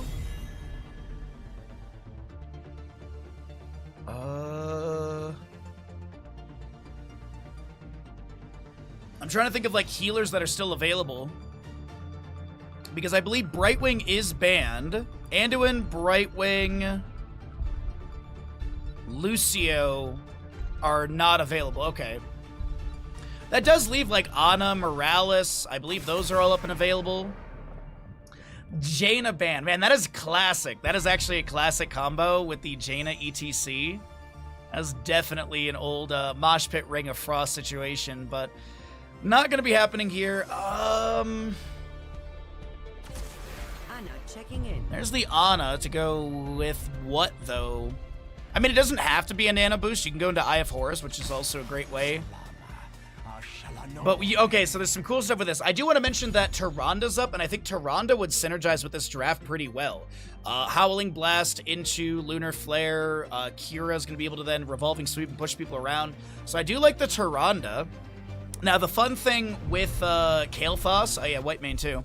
Fun thing with Kael'thas and Ana is that if you go Pyroblast, if the missile, the Pyroblast is still in flight, Ana can Nano Boost Kael'thas, and that Pyroblast will be amplified by Nano Boost. And there's the Tyrande I was hoping for. I like the Tychus as well. Good sustained damage. You got Poke with the Grenade, a Draken Laser Drill, or Odin are interesting. Because the reason I was thinking like Raynor, like Greymane actually isn't good into Arthas, but like Raynor's got the range to be able to stay away from Arthas' slow. But the Malthael's interesting, because Malthael has to dive in and Arthas punishes that, I feel. So let's get into the game, everybody. Got it, Twinkies, thank you for the redemption. As a reminder, you have less time during this gamble because of the little bit of a reset in the lobby. And also, as a reminder, if you'd like to be closer to live stream, F5 your stream.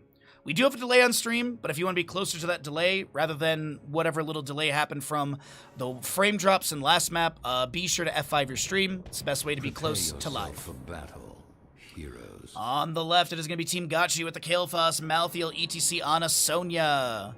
Right side is going to be Team Gummis. You've got your Rel, Tyrande, Kira, Tychus, and Arthas. Oh, hello, Sentinel Empower level 1, or Ranger level 1. The battle begins. Okay. Quarterback Tychus, Furious Blow for the Sonya Seismic Slam, Slumber Shells, Fear the Reaper, Mana Addict, Maximum Effort. 3, 2, 1. Let the battle begin. How much damage is gonna hit? Ooh, that was a good chunk of damage. That was like 400 damage or so. Yeah, that was pretty significant. Frost Presence for the Arthas, ETC Proc Rock. And Yrel goes in with the Avenging Wrath. We do have the Lunar Flare connecting on a couple enemies. There's going to be a Carnage through them as well. This is a kill into Kael'thas. And Malthael falls to the Tychus Grenade. Yeah, what's up, Trice? Good to see you, bud. No, you're not allowed to repeat heroes. You are not allowed to repeat heroes. It is in the stream title that is Meta Madness / Fearless Draft Rules. So on top of the 15 pre-banned heroes, every hero that is picked and played cannot be played again. So Sergeant Hammer, who was played in Map 1, can't be played for the rest of the series.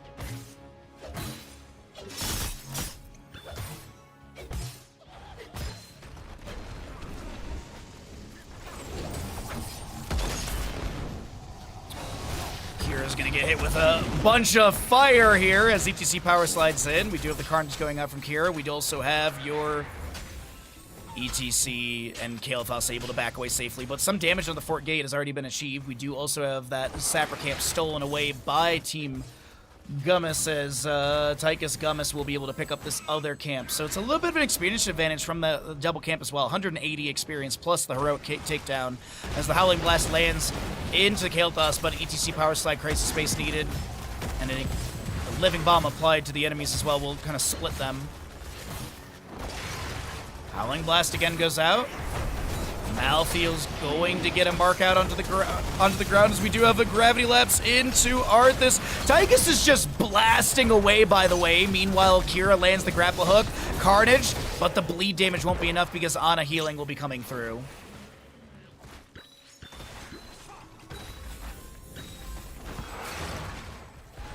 ETC resets one. Sapper takes down the gate. The other two almost take down the remaining tower, as our first objective will be top, left, and right, of course, and the RNG location at the bottom of the map.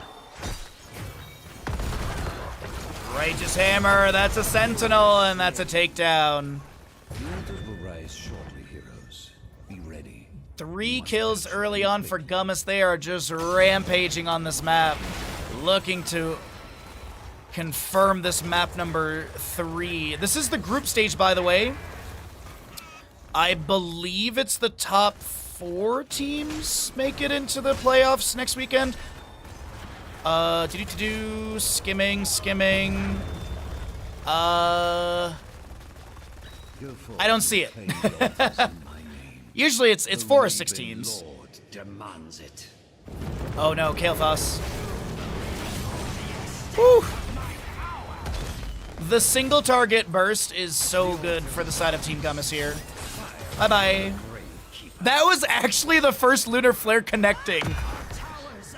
All the other times when I thought Lunar Flare connected, the targets died before Lunar Flare hit.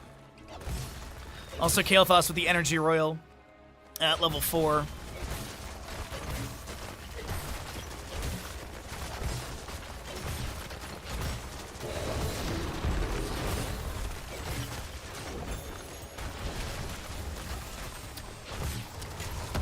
Bottom fort is almost converted, 32 to 36 in core HP. As the Howling Blast will find its way into the ETC, revolving sweep as well.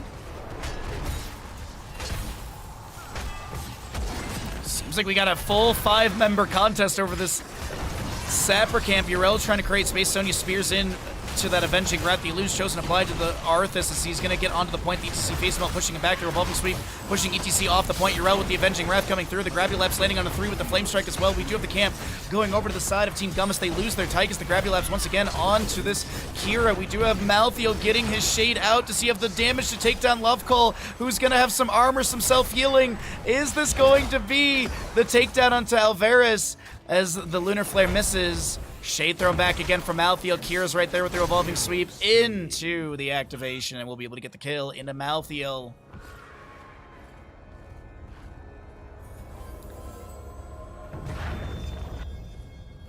.40 armor, by the way, coming from Yrel's level 4 Aegis of Light. Grabulabs level lead has been formed. We got 10's coming up soon, so we'll go ahead and cycle through the other numbers. Arthas is going to be able to land another Frost Presence stack into Malthael. Gets a quick Death Coil for some damage. Revolving Sweep again into the CTC. He's going to try and Power Slide away, and that activation will push him back into the Tyrande, who does get the Lunar Flare. Kira's still chasing in, and some minigun and grenade connects onto that Malthael.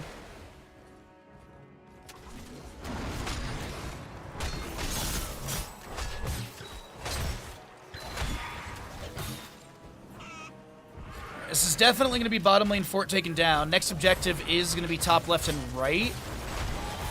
Will Team Gummis step up and play that aggressive, or do they just trade? I'm assuming it will be a trade with bottom lane defense priority, possibly feed another Sapper Camp, because we do have one up in 35 seconds here.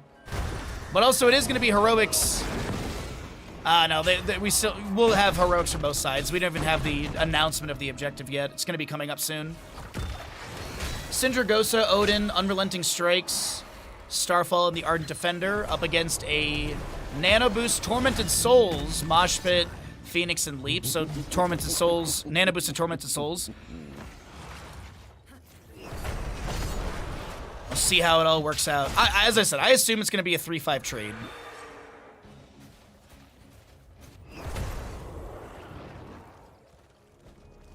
Kira is leaving bottom.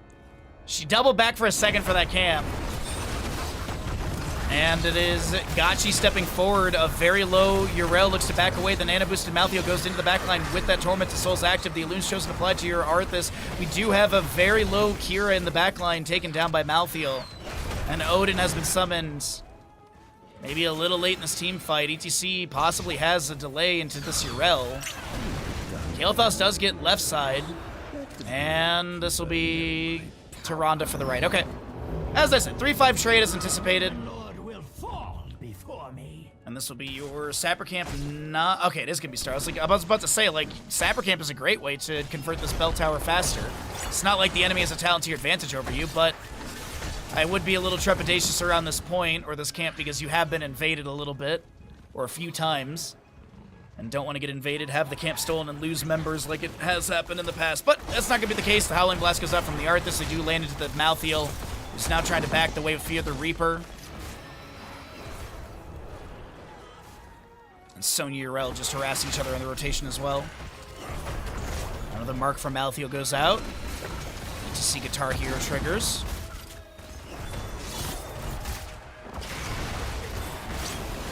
Frost Presence, by the way, is close to being completed. 27 of the 30 stacks for that Death Coil slow.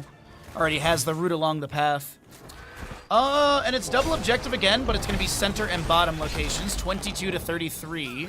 An 11-point difference in this game. Experience, we're looking at about a half a level. A little bit more than that, but 13 talents here will be faster to the side of Team Gummis. For your Tyrande, she's at 6 of the 10 stacks for the Lunar Flare, having 30% range increase. Arthas at 19 Frostmourne Hunger stacks. As well as 119 of the Blood Rage for the Kira. 18 of 20 Regeneration Globes. 11 of 20 Regeneration Globes for the ETC. So we do get 13s for both sides. And it is going to be the Harsh Moonlight for the Tyrande. I was wondering if she would pick this up at 13. Howling Howling Blast connects onto ETC. Sentinel misses onto any target.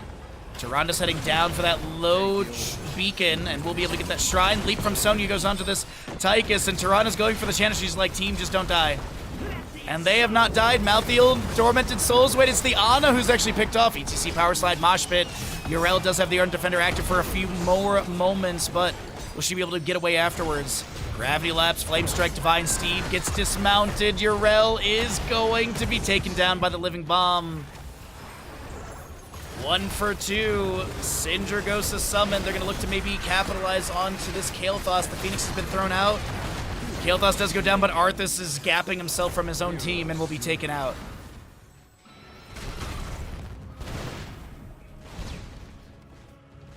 Can they get this channel? Kira's up in 1 second. We have no center teleport for the map, so Kira does have to make the full rotation. Sonya going for the channel, and I think she gets it. Unless Tyrande has a Sentinel to interrupt. Bonk! Kira Carnage. Revolving Sweep, that is scary. Grapple Hook to disengage. Arthas is back up. Everyone, the gang's all here. Some of them do need to make rotations. Malthiel scouted, starting this camp. And it's Tychus. No one's interrupting Tychus! Sonya burns Leap. Lunar Flare goes out from the Tyrande. She's on her 10th stack for the 30% range increase. We do have the Kira so very low. Unrelenting Strike's triggered, but the Gravity Lapse interrupts that. Carnage goes through. The Flame Strike takes them down. The Phoenix from Kael'Thas is there. We do have Kael'Thas hit with the Howling Blast taken down. And that'll be Sonya also falling. What an insane game number 3. But Yrel does have the channel, and this will be 9-33, possibly 6-33 if these 3 sappers go over the wall. Raven Lord will not keep me from this. Death Coil has a 50% slow. Malthiel unable to take out 1 sapper, 2, 3 make it over the wall, and 6 HP remains. Converting mid fort would set up the next objective to be GG, but I don't think they're going to be able to control that much of the map. Team Gummis with about a level lead does have this talent tier at 16 advantage. And there's going to be my personal favorite for Kira at level 16, the Lingering Ailment. It not only does Revolving Sweep have a 35% armor debuff for 4 seconds, but also Grapple Hook. So Utility Belt at level 20 synergizes super well with this. And there's going to be that 12-minute mark. Structures are now keeps. Center Teleport opens up. Triple Altar Phase coming up next. It is a tall glass. There's going to be a big defense that Gotchi needs here too if they want to make it through this next phasing, but let's see what we have going on. We do have the Moshpit from ETC not finding any targets. Tychus almost taking down the ETC. The Grapple Hook from Kira does connect the Nano Boost onto Malthiel. And he does not have Tormented Souls for another 50 seconds. Rising heroes, do get ready. Oh, Revolving Sweep. That's a lot of damage. Kira's dead, right? No! Okay, she is dead to Sonya damage. No. Wait, 1 Sapper makes it over the wall, and they just need 1 Bell Tower. 1 needs to be channeled, and that'll be GG for the side of Team Gummis. Be swift, heroes. Do not let the Gravekeeper's cronies reach the altars before you. The shots all fire in, and it is going to be the 40-0 Dream is dead. Team Gummis will take the series 2-1. GG, well played.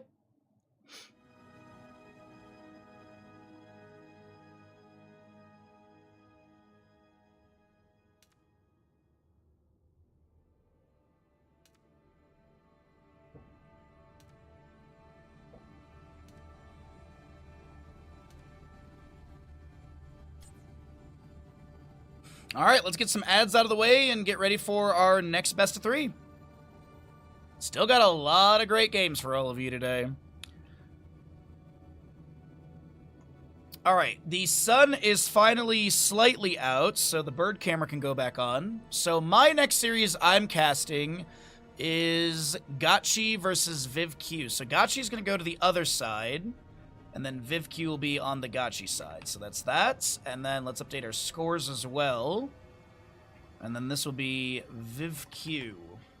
So it's capital V Isn't it like that is the spelling of it? Or like capitalization? Yes, that is correct. Okay. All right, so we're looking for... Let me add the captain to my friends list. Oh, let me push the add button as well. Do a barrel roll. I can't. I'm casting. There is that captain. Add friend. Whisper. And then I need... where's Gotchi?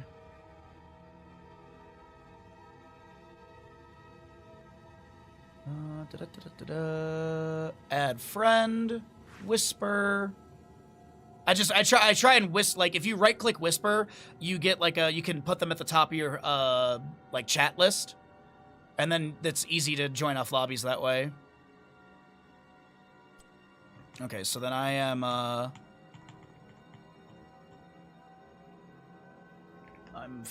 following into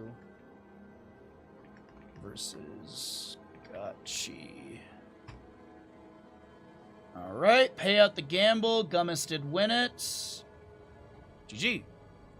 A bit spicy at the end there. I have no idea what they're saying because I don't speak Polish. I'm assuming it's Polish.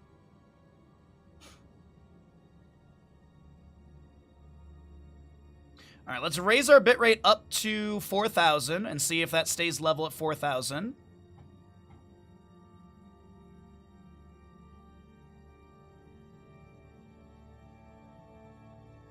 Oh, I do have to say, this sweater today, this sweater's so cozy. Shout out to Corsair for sending us these this nice sweater.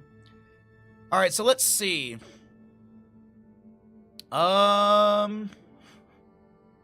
nose is stuffy today. So the Liquipedia doesn't say what the playoffs look like.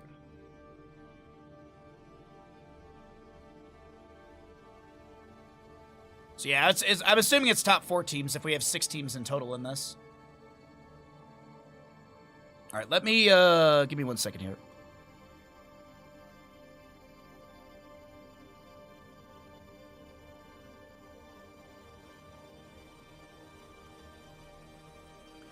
Alrighty.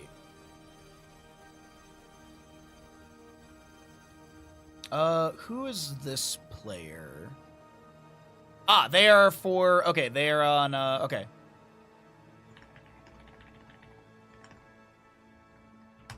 So it looks like VivQ banned Hanamura and Gotchi banned Battlefield. Give you your points. The gamble's been paid. The gamble's been paid. What hasn't been done is the bandit redemption that we owe you all. Hi, good boy. Good morning. Yes, I know. I know we didn't go for a walk this morning because it was still dark out, but we'll go right after stream, okay? I promise you, Bandit. I promise you, Bandit. We will go for a walk after stream. Alright, so ads are out of the way. That's all good. We're just waiting for lobby number 1 to get going for the second series of the day.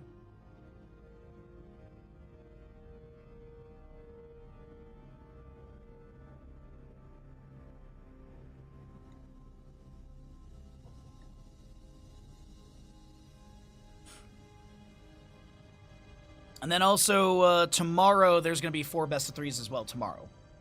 So this weekend, we have 8 best of 3s for all of you. And then next weekend, let's see if it's double elimination. So you'd have 1, 2,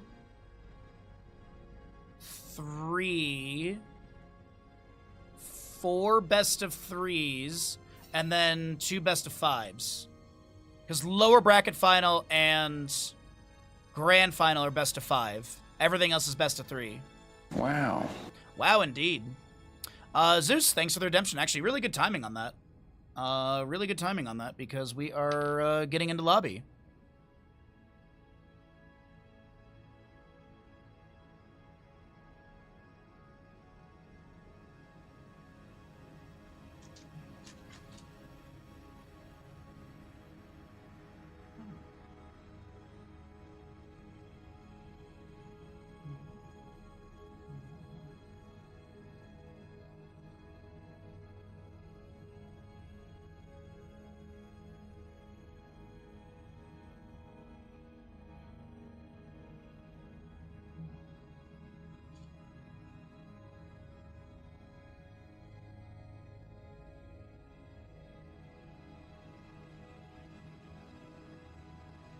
Okay. Alrighty. What's up, Random? How you doing, bud? Alrighty. Players are on the sides. What's up, LaFasia? How you doing, bud?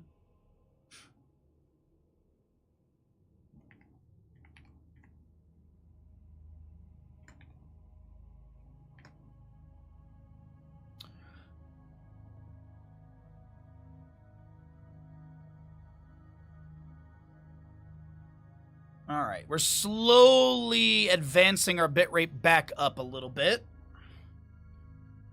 as we did have 17,000 frames dropped earlier.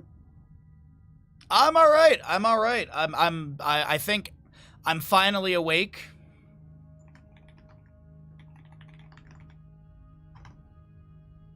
I think I'm finally awake. The first series of the day was definitely a little bit of a struggle for me, but we're here. We're ready to go. I've been up since 3:45, so yeah. What is it? Lady Maria of the Astral Clock Tower played at 3:45. I don't know what it is, but like I use the Bloodborne soundtrack to wake up. I think it's mostly because none of the stuff, there's only one song that starts with very loud, like a very loud sort of like bah, which is the Bloodstar Beast, but every other song is like easy to wake up to, so that's I use that. But for tournament days I use the DLC soundtrack because they're separate on Spotify. Yeah, I'm drinking, I have my most caffeinated tea. I've got the passion fruit tea today. You've been up since now? Yeah, congratulations. Congratulations. Lady Maria, my beloved. She can kick me in the shin. Let's get into it. Welcome in, everybody. We've got ads out of the way. We are ready to rock and roll into our second best of 3 of the day. We got 4 best of 3s for all of you, and we got Team VivQ. I believe it's VV. Is it VVQ? I think it's VVQ. Versus Team Gotchi. We'll go ahead and boop that, and let's get going into Infernal Shrines. I was told that VVQ did ban Hanamura, and Gotchi did ban Battlefield, so this will be first pick going over to the side of Gotchi, and this will be map choice coming out from VVQ. As a reminder as well, this is the Meta Madness style of draft, so heroes that are picked and played are unavailable for future maps within the series. The tournament is Meta Madness. It is obviously in Polish, so Dymy. Ridzu was telling me that Dymy actually translates to smoke, but he's basically calling it's Meta Madness. And shout out to Ridzu for running this tournament. Always appreciate some great tournament action happening. As well as we have, on top of the Meta Madness or the Fearless Draft style, we also have 15 heroes removed from the tournament completely, so they cannot be picked. There's no point in banning them. Anduin, Blaze, Brightwing, Chen, Chromie, Diablo, Genji, Hanzo, Hogger, Junkrat, Lucio, Mal'Ganis, Stitches, Sylvanas, and Vala. Now, if you might be like, wait, Bahamut, that was too quick. I couldn't catch that. There's 2 ways for you to be informed of those bans. Exclamation pre-ban has that exact same list, and exclamation bracket will get you over to Liquipedia. Liquipedia does have the list as well in the upper about section of the tournament. So I hope that breaks everything down for all of you. We will do this spiel at every time at the beginning just to catch everyone up. I know some people come in late and they don't know, or they can't see the entire stream title, which, by the way, in my channel you can always use exclamation title. That'll actually ping you the entire title if you ever want to know. Well, let's focus into Infernal Shrines. We have Tracer and the Maiev will be banned away by the side of Team VVQ, as they don't want to deal with that Tracer from Infernal Shrines previously, as it was quite annoying in map number 2, Infernal Shrines, actually. And Yrel Johanna banned away by the side of Gotchi. Gotchi will also pick up the Garrosh, which has been target banned against them in the previous series by Gummis. We also have Malfurion and Leoric picked up, and it is a Tyrael Rhaegar. Now, Tyrael is often synergized into a Sergeant Hammer, so we might see a target ban onto that. I think Sergeant Hammer is good for this map. What can I do for you, good boy bandit? You pacing, mister? I know you haven't gotten a walk today, bud. I know. Can you lay down? Can you find a place to be? Good boy. Medivh will be banned as well. as we get rid of possibly that Sergeant Hammer. No, they'll ban out the Falstad. They don't want to. They're fine with dealing with Hammer. Malfurion. Okay, so Infernal Shrines, Malfurion. Mephisto is up. I think Mephisto is underrated for this map, especially with things like Chromede unavailable. But you still also have Kael'thas is up, and he's good with the double soak to be able to grab regeneration globes. I think Jane is still really good. Gul'dan is phenomenal. So I think there's still a lot that you can do here. Tassadar and Dahaka. The Tassadar leads me to believe Hammer even more, honestly. Why the specific bans? If I remember correctly, it was voted on by Ridzu's community. I believe it was the tournament organizer Ridzu. I believe it was their community that voted on them. Let me look at my DMs really quickly. I think he told me. For the Nexus. Pronunciation, logo. Shorten the waiting times. The drafts are always already done. Predetermined pick order. Discord is in Polish.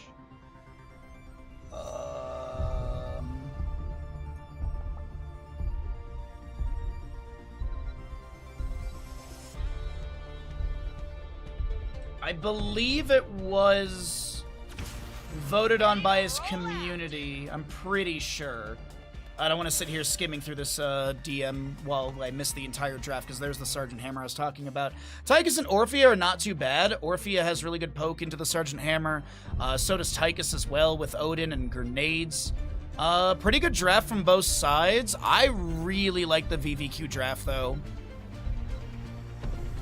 Let's get into it.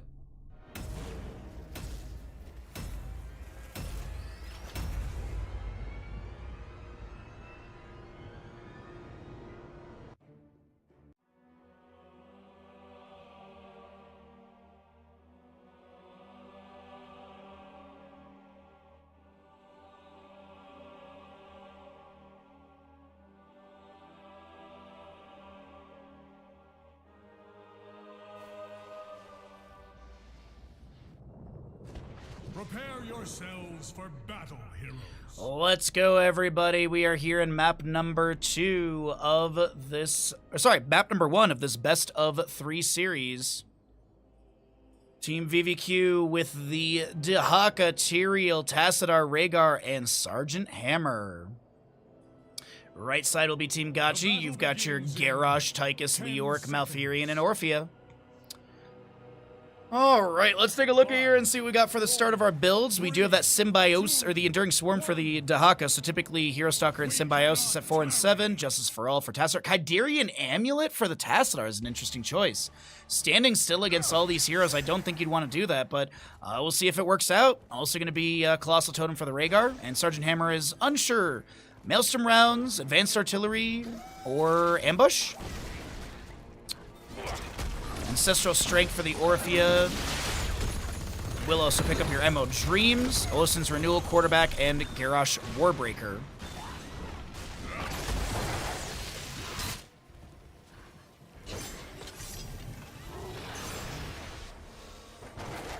So we got Impaler Camp on the left to be start out. Itrex for getting level 1.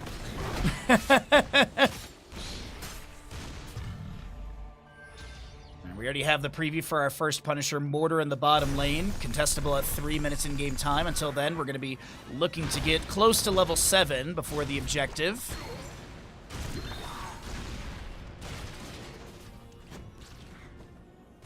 Double Soak continues here.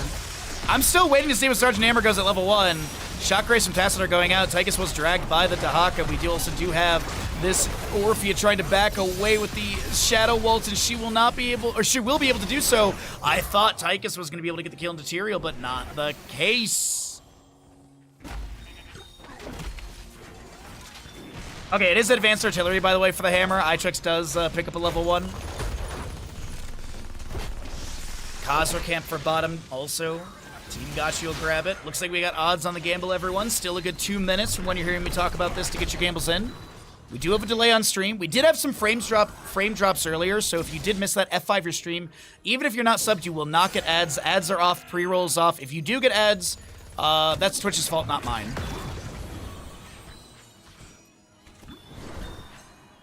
Well, there is a 20-second delay on stream, so that is always going to be there. Morphe with the backbiter, level 4. Neil Peasants. Bigger they are for the Tychus. Tassadar continues with full shock rate, or sorry, Kaidiri to amulet build. Auto attack build, is probably a better way to say it.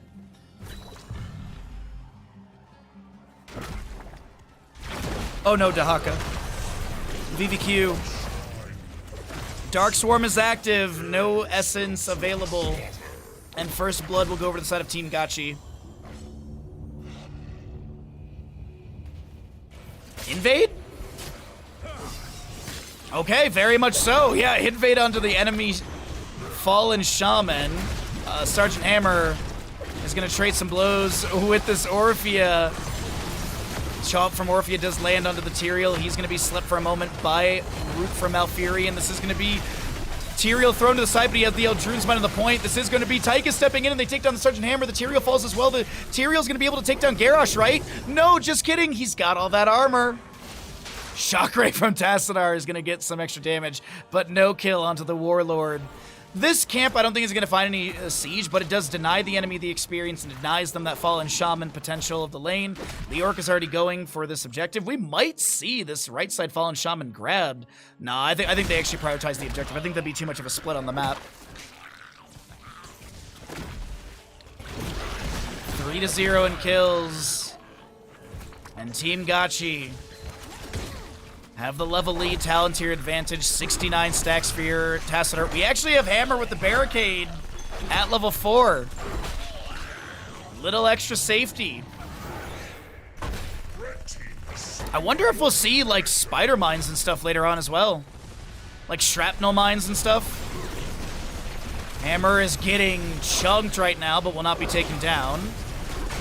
Punisher mortars are going to be firing through. There's going to be another jump from the Punisher very soon. Itrex needs to be careful. Punisher should have a jump. There it is. A lot of priority from Orphea to poke onto the Sergeant Hammer, and I mean, I think they were anticipating on the side of Team Gachi. We were anticipating in the draft as well.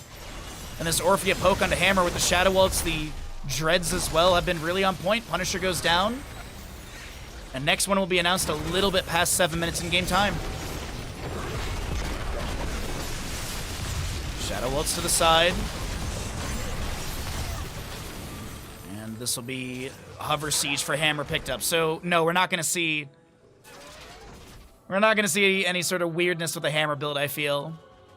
But I will say this. Doesn't have that Siege Tactics level 4 for the self-cleanse. Which, I mean, as I'm looking at it, it'd be nice up against, I guess, the Malfuri, and you could maybe mitigate a Groundbreaker from Garrosh, but I think this Barricade might be a really smart pickup for Itrex. Also 103 stacks for the Tassadar. I think he needs 160 if I remember correctly. There's the Barricade. Garrosh Indomitable activated. Another Groundbreaker. The Force Wall from Tassadar. And it is going to be a minion displaced. Impaler camp of bottom lane, advancing forward into the fort. Eternal Feet from Orphea activated, gets 2 ticks, and Sergeant Hammer steps out. We do have the Odin summoned as well. Tranquility and Tomb and Warlord's Challenge will be the other heroic pickups as Orphea tries to dash forward. The Force Wall from Tassadar is activated, and it is... We're getting close to a 2-level lead between these two teams. Closer to a level and a half right now, but still. Odin and Hammer trading damage, and Hammer will have to Hyper Thruster to back away. So it's still about a minute till the objective announcement. So we should have 10 talents here for VVQ.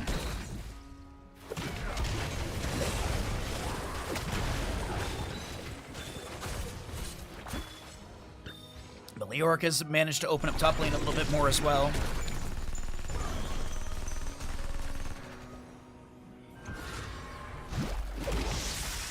Alright, so what do we get for heroics here? Black Hole is kinda nice. I could see Archon as well, Ancestral. Maybe Napalm Strike. Blunt Force Gun damage is nice as well. Tyrael Sanctification would be fantastic, and Isolation. So Blunt Force Gun, Ancestral, it is going to be also that Archon for Tassadar and Isolation to Huck, as we do have VVQ being harassed in top lane. Tyrael steps up as he's in position for a potential sanctification with the Dragon of the Garrosh. He's going to get the Indomitable. The Tranquility from Malfurion will come through. The Blunt Force gunfire from mid lane hits no target, and sanctification will be utilized as well. Oh, is it? The Liquipedia lied to me then. The Liquipedia lied to me. I'll update it after this game. Thank you. Yeah, Liquipedia says 1,500 PLN.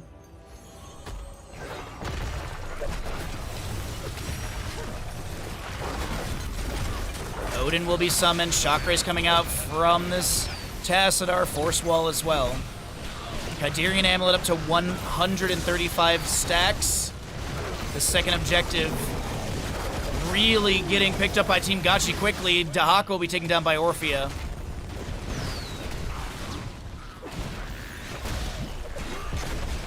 Groundbreaker into the bush as well. Oh, it's, yeah, definitely going to be Team Gachi with another objective in their hands. Garrosh looking to maybe step in. Camps don't despawn on this map. Wait a minute, they're going to just run at Itrex here. Entomb is there. And that'll be a collapse onto Hammer. Here's the thing, the Punisher is pushing mid. It looks like this is going to be cleared away, getting relatively low damage onto the fort. Top lane fort will go down.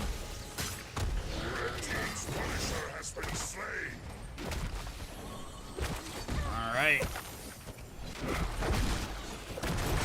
Late 10 minutes will be the announcement of the objective. For number 3 of this map, top lane fort has gone down. We'll see where the next objective does go.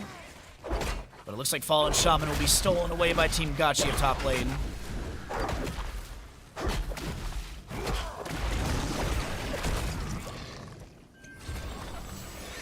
Yep, and it's 12 and a quarter to just about level 14. Team Gachi have control of map number 1 in this best of 3 series. Odin summoned. Siege into mid, okay. Next objective will be Arcane in the top lane. Tychus dashing in. Eternal Feast with the Entomb onto the Sergeant Hammer. She gets Sanctification and that Ancestral. Leorc will be taken down by Hammer during all of this. We do have the Warlord Challenge. The Blunt Force gun will be firing out. Can this Garrosh get away? Isolation misses onto the Orphea. And she'll dash around. VVQ will back away. Hey, but honestly, that's Leorc. Any kill is great. Any sort of bolster and experience is great, because look at this. It's 1 to 5 in kills. 1,220 from that 1 kill versus 2,715 from the other 5. Now, of course, there is a lot more mercenary experience, minion experience, passive experience, structure experience, so it is still going to be a 5k, 6,000 actually, experience advantage to the members of Team Gachi for this level and a quarter lead. But we have about 40 seconds until the announcement for the objective. As I mentioned, it's going to be late 10 minutes in game time. I'm just skimming some of the talents here to see if we get anything. Ferocious Stalker, by the way, for the Dahaka. Not going to be going into the Primal Swarm for any armor debuff onto the enemies. Tyrael gets the Aldruin's Might. He does have Holy Ground. And Rhaegar is going to be able to zig and zag out of this bottom lane.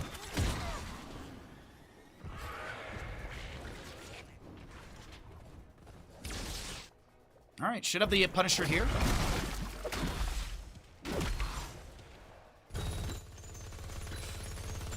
The overkill from Tychus is going to be able to clear out this wave. He did go into Spray and Pray at level 13. Level 16 with this is typically armor-piercing rounds, but what is he considering otherwise?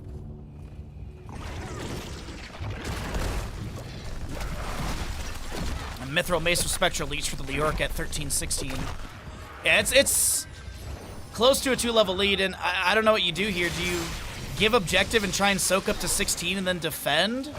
But you're defending at Keep Gate, which could be a little... Yeah, it looks like it's going to be soak 16. The Orphea is making the rotation down to bottom. Tyrael, I think, has scouted this. Dread goes out from the Orphea up to 20 stacks in the Mind Devourer. Hammer's going to throw down that barricade. Hyper Thrusters to back off. Indomitable from the Garrosh throws the Tyrael to the side. The Warlord's Challenge. There will be the Ancestral going out into the Tyrael. The Blunt Force gunfires as well. We do have a very low Garrosh trying to back away. And getting this kill is humongous right now. VVQ, they can back away. Leorc is on objective, so they are still losing objective, but that kill is just massive. Huge experience. Jump from that. More pressure can be applied through bottom lane into the fort gate. Dahaka will manage top lane. Now, I believe Leorc is going to 39 the objective, waiting for the Garrosh respawn. But we do get that 16 coming through. Tychus able to back away. A very low Tyrael needs to get some chain heals out from Rhaegar. All right, both Psy Storms at 13-16. I believe this 16 Psy Storm, yeah, the 25% damage faster is really, really nice here. Interim from Leorc finds the Rhaegar Sanctification, as the Eternal Feast will be mitigated by that. Tyrael's on the point to save a Holy Ground and maybe push the Leorc off. The Chomp from Morphia takes down Tyrael, as he's going to try and get some death time reduction from 37 down to 33. Overkill from Tychus with a Spray and Pray, as he does pick up that Titan Grenade at level 16. And Dahaka Dark Swarm pushing out the wave. The objective is still 39, and I don't think VVQ really believes, or I think they know that they won't be able to get this. Blunt Force Gun fires out, which for those that don't know, the sneaky update deals 50% damage to structures. Dahaka lands the dragon to Orphea. The hammer is blasting away, but Tychus does step up. The Ancestral will be forced out into Itrax. And now Archon from Tassadar, as they look to get out of here. Force Wall, Tychus. Oh, the Entomb only captures the ally, but I think the Tassadar should be able to back away from Tychus. Varys is chasing onto Warnick. We do have Orphea taking down Hammer, and Malfurion picks off the Dahaka. This might be a fatal push in map number 1 of the second best 3 of the day. Mind Devourer completed. Tyrael jumps away with the Eldruin's Might. As I broke things, I fixed things. Top lane keep is easily taken down, and I do believe, yeah, we are going to be having Team Gachi advance towards core. 6 seconds on Hammer, 10 on the Dahaka. Indomitable from Garrosh as he steps up. Sanctification will be triggered by the Tyrael. Hammer is back, Dahaka up in a few seconds. And Odin will be summoned. They are committing to this core.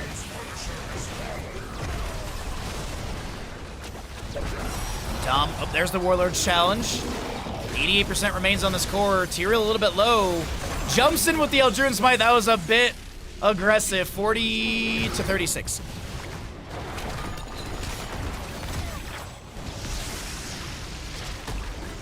All right, next Punisher, by the way, 17:06 in-game time. And it looks like this will be 86% remaining on the core. Pretty good play from Team Gachi here. They have not lost a fort. They've lost a few gates, but that's about it. Mid lane Punisher, as I mentioned, at 17:06 for the next announcement. Yo, Rommel, thanks for the lurk. I appreciate it, bud. Yes. Congratulations on the watch streak. Monster Within for the Orphea. Tranquility upgrade. Serenity, Buried Alive. Big red button, and you also do have that Titanic Might for the Garrosh. No Death Wish level 20. But trying to open up the keep gate of mid lane, anticipating this next objective to go to the side of Team Gachi. As VVQ still have about 2 levels to go to get their own level 20, and I don't know if they're going to get that here in the minute and a half until the objective is coming up.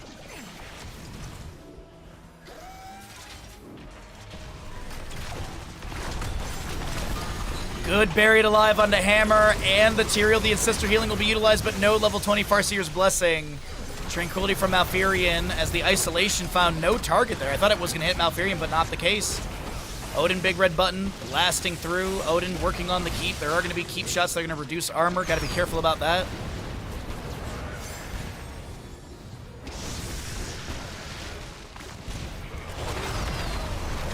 Good Warlord's challenge onto the Dahaka. They get the kill.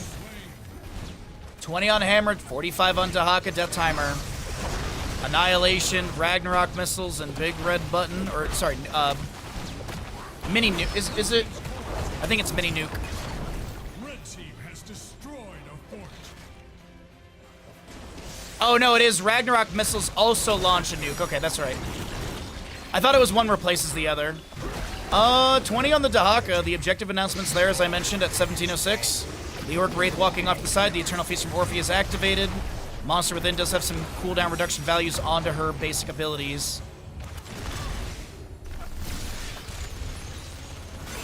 Tychus will back off with the overkill. A level to go for level 20, but I don't think this will be picked up in the next 10 seconds.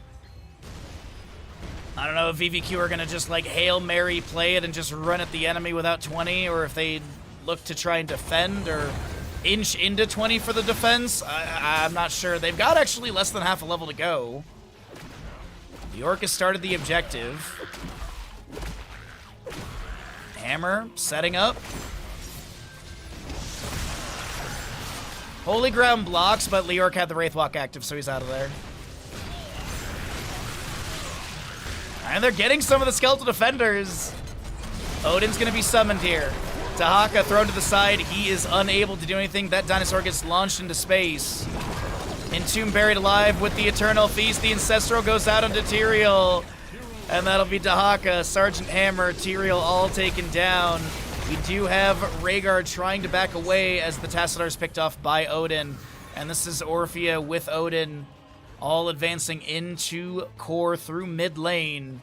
Team Gachi will be able to have a very dominant map number 1 in this best of 3 series. Leorc does finish out the objective, but it won't even make it to core in time, as Rhaegar will not be joining their friends in Finland.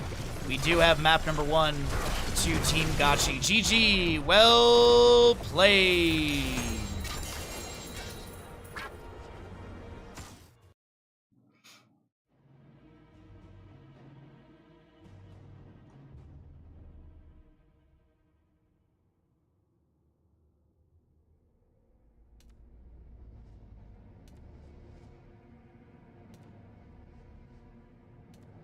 All right, well, if you're enjoying yourself, be sure to consider subscribing. If you have a Prime Gaming, every little bit is appreciated to help us push up for sub goals, sustain full-time streaming, and bring you these casting commentary days, and all this fun. So do consider subscribing if you have the available funds, as we already have the next lobby ready to go.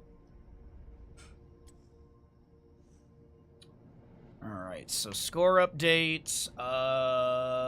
The prize pool is more, so that is updated as well. Let's update the other title.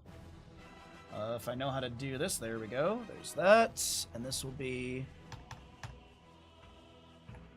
Okay. Save that. That's all good. Alrighty. Let's go ahead and push the add button. Pay out the gamble. And that's all good. Alright, we're all set.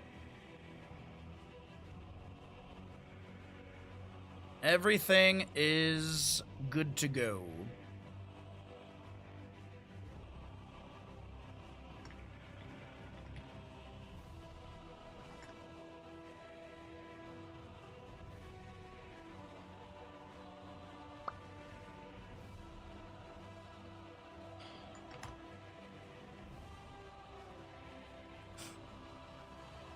Alrighty, I was just requesting same sides.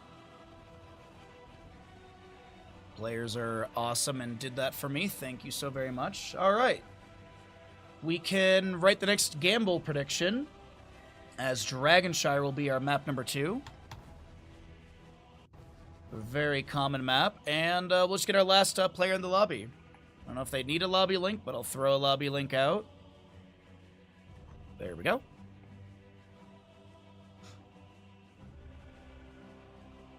Oh man, last night I did grilled chicken wings after we did movie night. By the way, we watched Zardos last night. That movie is a trip. Oh my god, that movie is wild. It was interesting.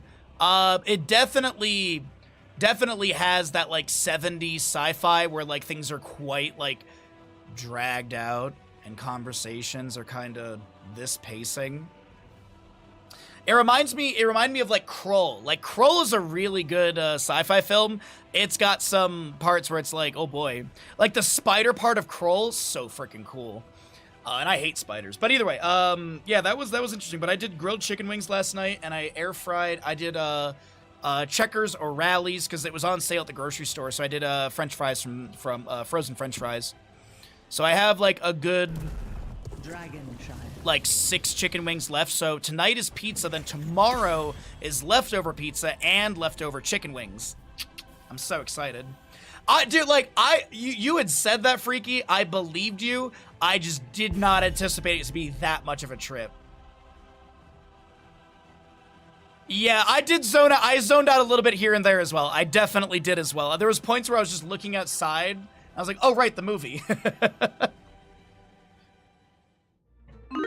All right. Let's get into it, everybody. Map number 2 in this best of 3 series. We've got first pick going over the side of VVQ.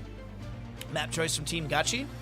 And as a reminder, it is the Meta Madness / the Fearless draft style. So the 10 heroes we saw in map number 1 are unavailable for the future maps in this series. And then we also have the 15 heroes that were pre-banned away before the tournament started. If you want to see that list, exclamation pre-ban or exclamation bracket. Lord has it right there. There you go. Those are the 15 that are pre-banned in the tournament. Maiev Tracer continued to be banned away by VVQ. Johanna will draw a ban from Team Gachi. Dragonshire. Okay, so solo lane. This is a map where we can see Dahaka picked up.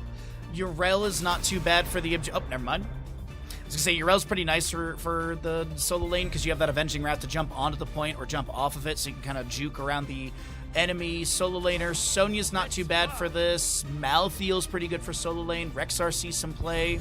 Falstead will be the first pick, which I don't hate for this map. Auto attack build or Gathering Storm. So, sorry, Frequent Flyer or Gathering Storm. Directions are both very viable.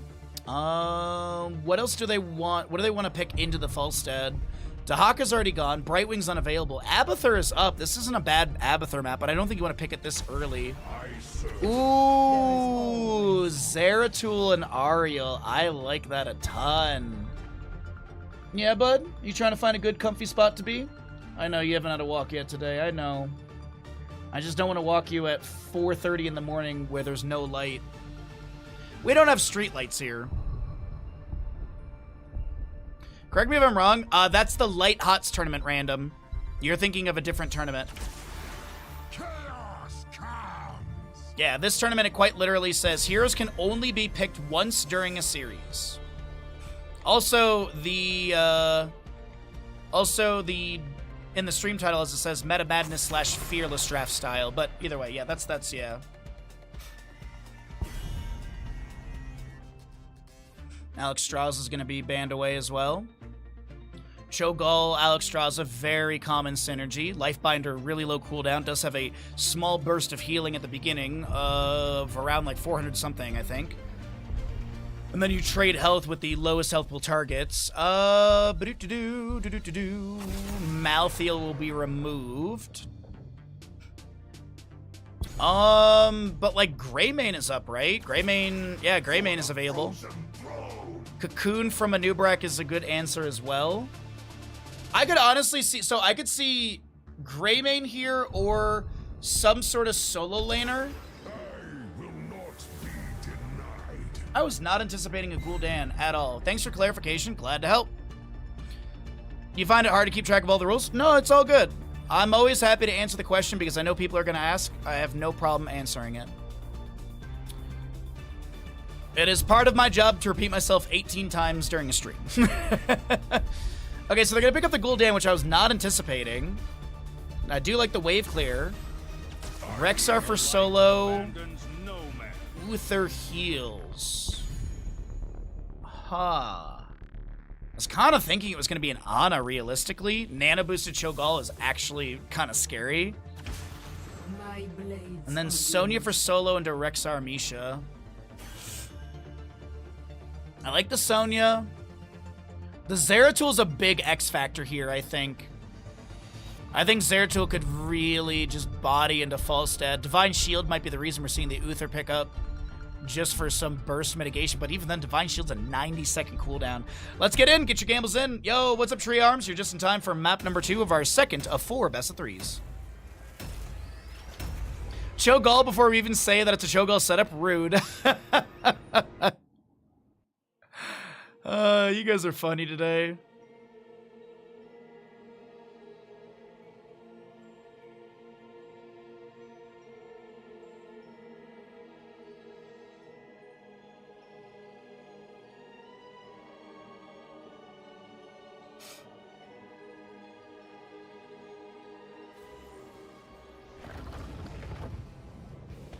Heroes, prepare for combat. Alrighty, everybody. Map number 2 of this second best of 3. Team VVQ in the blue with Itrex Cho. Or sorry, just the Cho Gull, Rexar Misha, Uther, and Falstad. Today we're just keeping it simple with names. Team Gachi on the right. In the red, you've got your Ariel, Sonya, Nubarak, Gul'dan, and Zeratul. 10 seconds. It is going to be the Gathering Storm for Falstad. He's going to go Q build. You get your upgrades as you hit the marks. You lose 8 stacks upon death, but you cannot lose milestones. So if you're at 32 stacks and die, you drop down to 30. Taskmaster Swoop for the... Spirit Swoop upgrade with the Bird of Prey.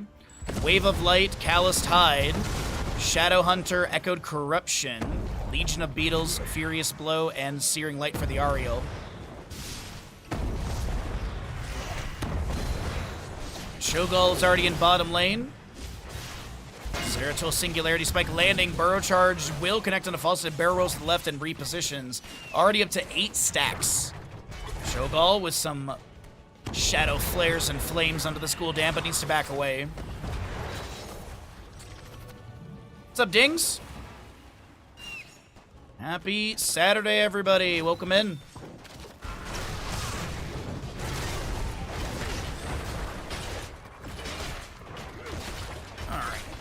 Bruiser Camp to be grabbed. Siege Giants will be stolen away. I don't think they... I thought I saw someone maybe step out of these bushes and be seen, but I don't think there was a rotation to be called for either way. Siege Giants will get a little bit of damage onto the fort, but meanwhile Gul'dan with the Inspired Minion Wave tries to open a bit more up against Cho'Gall of bottom. 1 stack on Echo Corruption. Surging Fist goes in. Gul'dan, Ariel, nice combination together as we are going to see Zeratul and Nubarak working around the map together. First objective is up and available for contest. Misha on the point for the Sunshrine. No one in the bottom lane for the Moonshrine. Looks like Uther might step into it. I do see the Taming Strike from Ariel pushing Gul'dan to the side. Armor going to be picked up by Cho'Gall, and he'll get that little hurry up quickly to back away. Blue team draws first blood. I apologize. Zeratul mid lane got baited by the Falstad, it looks like. Rexar made the rotation down, and that'll be a kill. 13 stacks for the Falstad. Taming Strike will push Cho'Gall into the wall, and Nubarak misses the Burrow Charge because of that. Repeated defense on 1 of 6 stacks. Big chunky heal from the Ariels. We do have Dragonite Channel going mid lane, but no one from the side of Team Gachi's there, and Uther will be able to put a foot on the point, get this at least to neutral, might be able to get full channel. We have the Falstad barrel rolling in, hammering going out up to 16, 17 stacks, and the Ariel will not fall. Falstad does have full control of the Moonshrine. Rexar Misha with the Sunshrine in top lane. Zeratul still in mid lane. We'll be able to deny any sort of channel here. Falstad will show. I thought he was going to face check that bush. I was getting a little nervous. Sonya, yeah, Ariel's in bottom lane, so they have no channel on this. Surging Fist to chase onto Zeratul. He'll start working his way towards the mid lane gate. Wave of Light, as well as the Lightning Rod attached, but Zeratul taps well, and he'll be fine at 50% health. Misha has a small charge into Sonya. She's going to try and take down the bear, but that bear is able to back off. We'll get a mend from Rexar in a moment. Nubarak won't have the channel in time here. I think they were on the bottom lane point earlier than he started the channel. And Misha does get taken down in top lane. Zeratul a little bit low.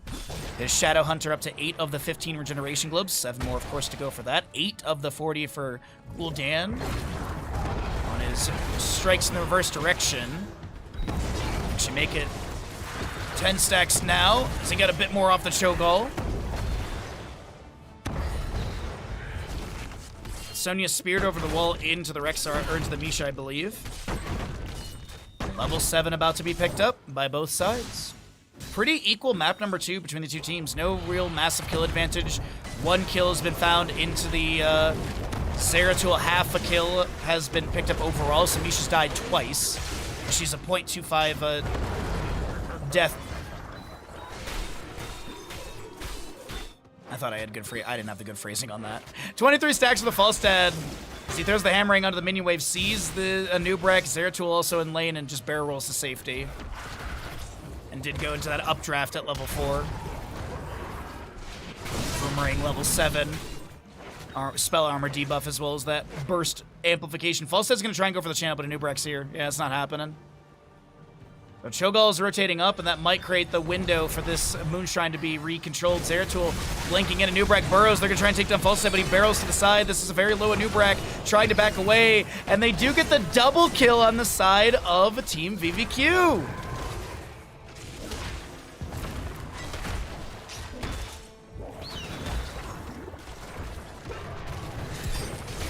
This is a huge start for this for our blue squad.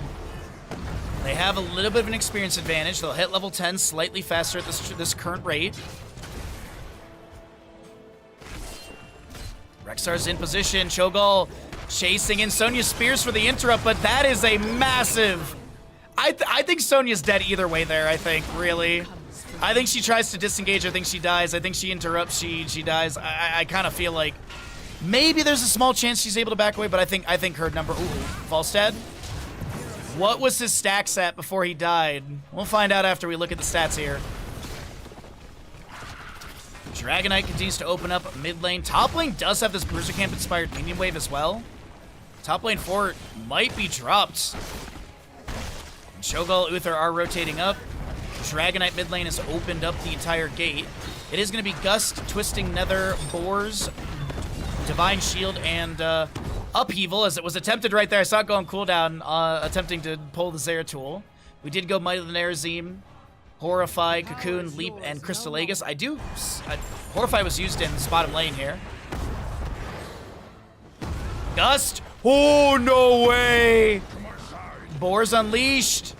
Falstad wants the kill. The hammering finds no hit, as he was at 28 stacks, by the way, chat, when he died to Zeratul.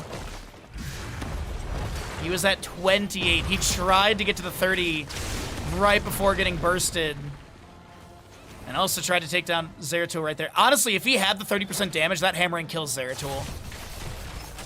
Impale Burrow, landing on the Cho'Gall, but I think that's just space being created for the disengage. Also, speaking of stacks, we do have 24 on your Gul'dan, 3 repeated defense for the Ariel for the damage increase. Hunter-Gatherer up to 11 of the 25, and 43 Wave of Light stacks for the Uther of his 60.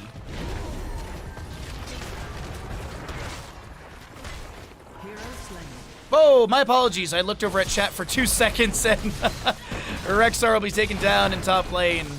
Nice dive and burst from Zeratul, possibly Sonya Leap, as I see it on 48-second cooldown. Hammering from Falstad up to 27 stacks. We're going to see the Twisting Nether. That does have a slow. There's going to be the Hammer of Justice into Sonya as well, and we do get the kill. All right, another Dragonite phasing will be announced really soon. And we'll get into level 13s in 3/4 of a level for both teams. Surging Fist from Cho'Gall. Just looks to join the allies. Throws the Runic Bomb out as well. Bottom lane, Bruiser Camp is advancing with the Siege Giants right behind that, but Falstad is going to assist his friends clearing out this wave. I'm watching around the minimap. I'm just seeing if there's a collapse on Namisha and Rexar, but they're playing really safe by the gate. Zeratul invade onto this camp. Nubrek summons a few beetles and easy camp steal. Nisha will scout this, but I don't think they're going to be able to really contest this. Falstad is floating up. Camp is actually going a little bit slower than anticipated. Gust, Misha's on the point, and Nubrek burrows back in. Cho'Gall is here with the flank upheaval, Cocoon onto Falstad, and now Cho'Gall is chasing onto the Ariel. A little shove, trying to chase in. Twisting Nether is available. We do get the Dragonite over to the side of Team Gachi, but they lose their Anubrek, 62 in kills. Falstad hammering up to 36 stacks, and Sonya leaps out. Dragonite of mid lane, starting to bash its way through this gate. Falstad barrel rolls in, Savage Charge to kick the bird off to the side. Horrify from Gul'dan will push Cho'Gall away, and no more pressure onto Ghoulish Dan. Savage Charge mitigated by the Molten Block. And you gotta be careful on this Zeratul. He throws down a Molten Flame, won't be able to get the fort, and there's the stun, there's the hammering, bye-bye. Slain. A 5-kill advantage to VVQ, and looking so good in this map number 2 of this best-of-3 series. Doors Unleashed. Upheaval finds no pull. Actually, Anubarak was pulled, but he hugged the sidewall, so he doesn't get pulled into the camp pit. Almost a level lead. Funny enough, it is 7-2 in kills, almost a level lead for VVQ, but Gachi still has mid-fort taken down by Anubarak. Top lane fort has also been taken down earlier. Sonya, being chased in top lane, is forced to leap out. That animation looked weird. It almost looked like the leap was fast forward by like 1.5 time.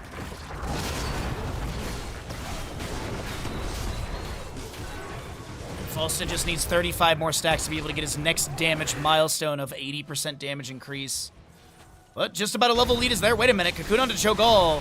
Gust from Falstad pushes people into the wall. Now that's a Twisting Nether. They're going to focus onto the Anubarak, and Zeratul was able to blink away. Upheaval. Hello.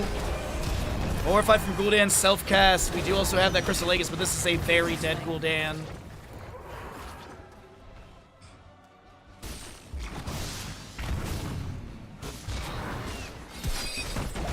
This Cho'Gall comp is looking so strong right now. Top fort of Team Gachi does go down. And our 3rd Dragonite is available. Sea Giants in bottom lane getting a few boulders that will weaken this fort down to about 25%. This actually might... No, Rexar... No, they're not good. What? Sorry, I'm getting so juked by Rexar on the minimap. Invade onto the siege camp. That will be stolen away. Rexar and Misha are going to try and clear this. They might lose the fort here. Now Sea Giants get distracted by the incoming minion wave. The Dragon Knight's power. Sonya manages top lane. 16 talents here on both sides in a moment. Gul'dan 30. Uh-oh. Upheaval pulls him back in. Twisting Nether. Hammering. Bye-bye. Sonya will be able to get a leap in, but it won't be able to create the space and time for Gul'dan to back off. Blue team has destroyed a fort. Zeratul, bottom lane, quickly blinks in. Singularity Spike takes down the enemy fort. Now, can Zeratul get out? He is fully invisible where he's standing, since he hasn't moved.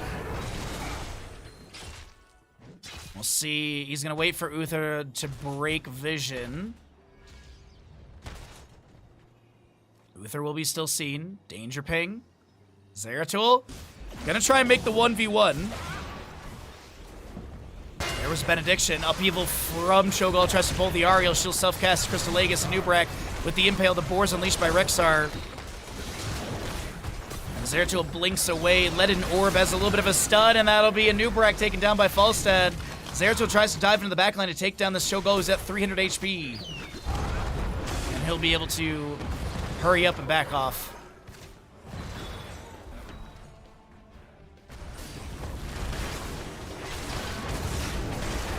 No Anubarak for 20.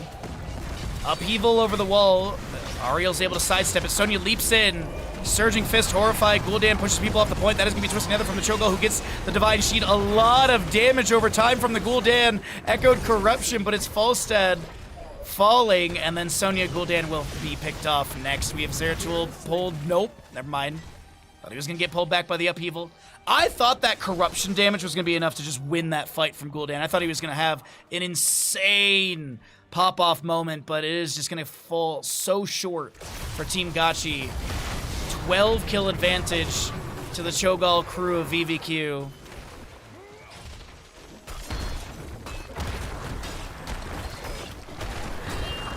team has destroyed a fort. Anubarak might try and harass in top lane to delay out objective. Misha's not here. Cho'Gall won't get the channel.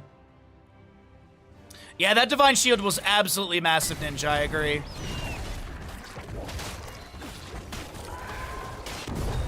Absolutely massive D-Shield. I wonder if we'll see Bulwark of Light at 20. I definitely could see it. What else could we get? Upheaval upgrade, maybe. Twisting Nether upgrade is an option. The I'm not really sure what they want to do. Dragon Knight does go over to Team Gotchi though. You do actually have the Twilight Frenzy. It is going to be upheaval with the favor of Old Gods with the upheaval roots for 2 seconds. Redemption, Uther, Kill Command, and Wind Tunnel.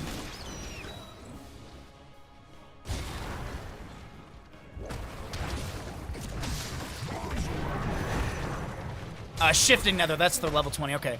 I was trying to remember what the level 20 was, but yeah, Shifting Nether, that's right. 61 stacks for the Falstead. There's the root with that! Dragon Knight has a camp advancing through top lane. Misha and Rexar have respawned, or have gone back to the Hall of Storms to be able to clear out top lane. Bottom lane wave is still being pushed up. And Dragon Knight down to 30-some%. Zeratul entering into lane as well. He's going to try and pressure onto this Rexar, and does have the rundown damage. Meanwhile, in the bottom lane, Ariel will be picked off. There's tower shots onto this Uther, and he will not be taken down. He actually gets saved by the Orify in a way. Top lane keeps him taken down. Team Gotchi are going to try and just run it through top lane with a Nubrek and the Zeratul. We do have Falstead already Hearth. Yeah, they can't get this. If maybe, like, the backs were stopped or something, but yeah, Sonya and Ariel were dead. They didn't have anyone else to stop the backs. But there is win conditions set up through that top lane. Upheaval. Oh! Gul'dan gets the Demonic Circle trigger in time and will be fine to back away. Zeratul, by the way, with the Shadow Stride, Rewind and Nubrek, Shield of Hope, and Ignore Pain for the Sonya. She leaps in. Uther's the target. Falstead Hammering flies out. Up to 69 stacks. Zeratul needs one auto to take down Uther. He does have that Golden Swirl, which is going to be the redemption factor. Upheaval with the root from the favor of the Old Gods, and Redemption will come through right now. Zeratul with 50% health. Maybe Singularity Spike lands. Eye of Kilrog. We'll be able to scout that Zeratul. And Uther's still backing away. A lot of damage over time applied to the Uther. And Shogal inside the cocoon, and that'll be a Lightning Rod takedown onto a Nubarak. 73 stacks for Falstead. 7 to go for that damage increase to 80%. Team VVQ trying to take us to a map 3. We're on the trajectory for max maps today. At least with it 18-5 in kills, but who knows? Win conditions are set up for both teams. Dragon Knight phasing, I think, is really close. There it is, yep. But his power remains. Control the shrines and make use of it. This bottom lane camp is going to be grabbed as well. These series have been really fun today. I gotta be honest, after map 1, I did think Team Gotchi was going to have such a strong game number 2, but I'm pleasantly incorrect, and VVQ is really rallying for a map 3. Gul'dan, Demonic Circle. 60-second cooldown, by the way, for that activation. Just keep that in mind. So next one's available at like 18:30-ish in game time.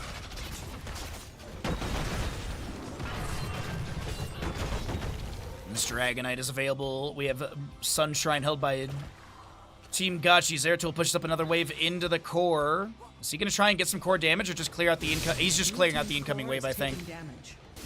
And just clear out the enemy. Uh-oh. No, I'm just kidding. He's fine. Is he? Absolutely, he's fine. But the Moonshine VVQ does have. Might go for the Sunshrine in a moment, but it might be just traded.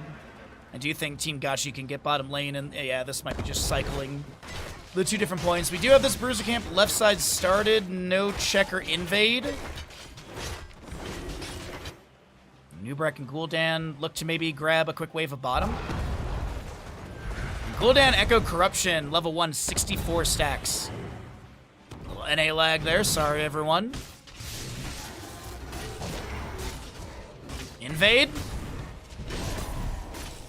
Shogal will invade. Twisting Nether's there. Upheaval avoided by a blink to the side. Boars with Kill Command unleashed. Sonya's gonna try and back away, stunned by the Uther. Benediction extra stun, but she has that 60 armor from the Ignore Pain, and you saw how much that mitigated. I do have to point out that meanwhile in the bottom lane, this is still happening. Falstead flies in. Gul'dan does have Demonic Circle if he wants to pop that. He's gusted into the wall, and he's gone. Zeratul in mid lane will use Might and Aerzim to get that second blink charge. Sonya will be able to control the Sun Shrine. Zeratul in mid will scout out the Misha. Nubrak just trying to back away. Nubrak does not have the same button that Gul'dan has, but he does have Rewind, so he can get double burrow charge. He's going to pop the Rewind there as you see the coin. Another burrow to back away. Impale was also thrown out just to create a little bit more space as Zeratul clears out the incoming wave. He might actually jump to bottom lane and try and take down the keep after this. Might being the heavy word on that one.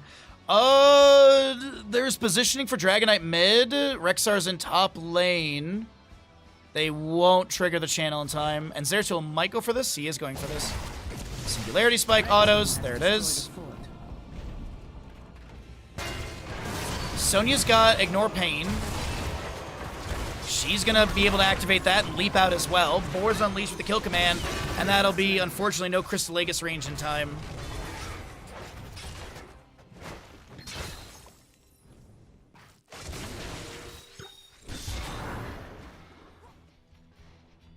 Gul'dan continues to just pressure this lane.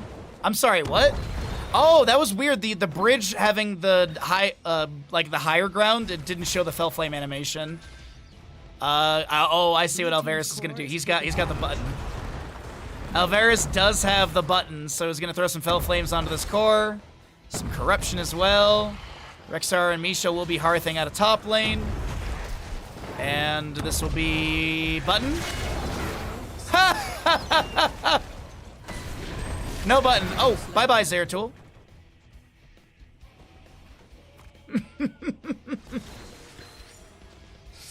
Dragonite is picked up here at 21 minutes, and I think VVQ might just be taking us to a map number 3. Oh, never mind, just kidding. Haha, a Nubrak. They're running into bottom lane. Sonya's respawned. Ariel, a Nubrak, Sonya to defend. Ooh, I don't like those odds. 40 on the Gul'dan, 44 on Zeratul.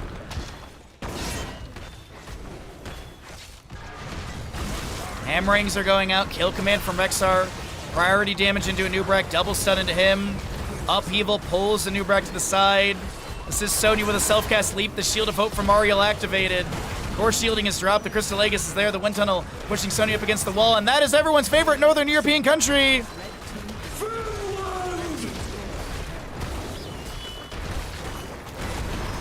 And we have another best of 3 taking us into a map number 3. You love to see it. 1-1 score, 19 kill difference. Woo-wee.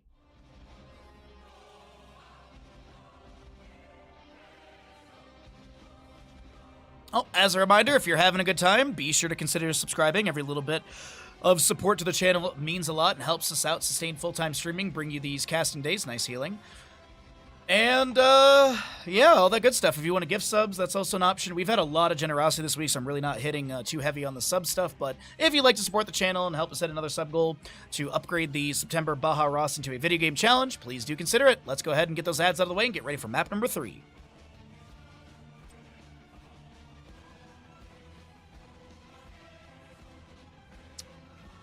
Oh man, dude, these are some really good games. These are some really, really, really fun games. These games make it so worthwhile waking up at 3:45 in the morning. Like this sort of like back and forth, this contest, getting Cho'Gall, 100% worth waking up this early. There's the payout, big gamble payout to the VVQ believers there. And what do we got for our next lobby? I believe it's this. I believe this is my lobby. And we're ending on Towers of Doom? You love to see it. You love to see it.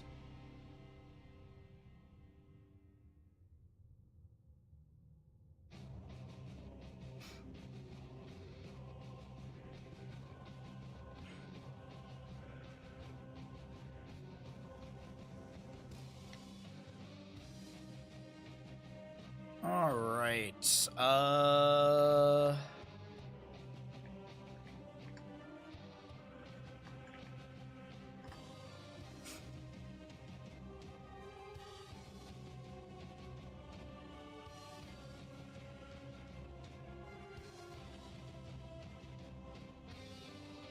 I'm gonna give you guys 15 minutes because we do have the lobby ready and players are on same sides.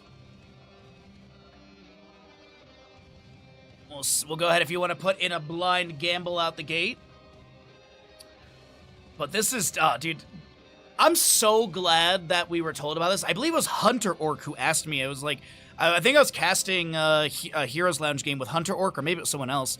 They were like, hey, are you going to cast this weekend's tournament? And I was like, oh, like this other thing? And they were like, no, not the Heroes Lounge Division 1 thing. Like, Ridzu is running a tournament. I go, oh, I didn't hear about it. So I messaged Ridzu. He was amped to have another caster, which it works out perfectly because on his channel, there's basically 2 lobbies going at the same time because there's 8 best of 3s today.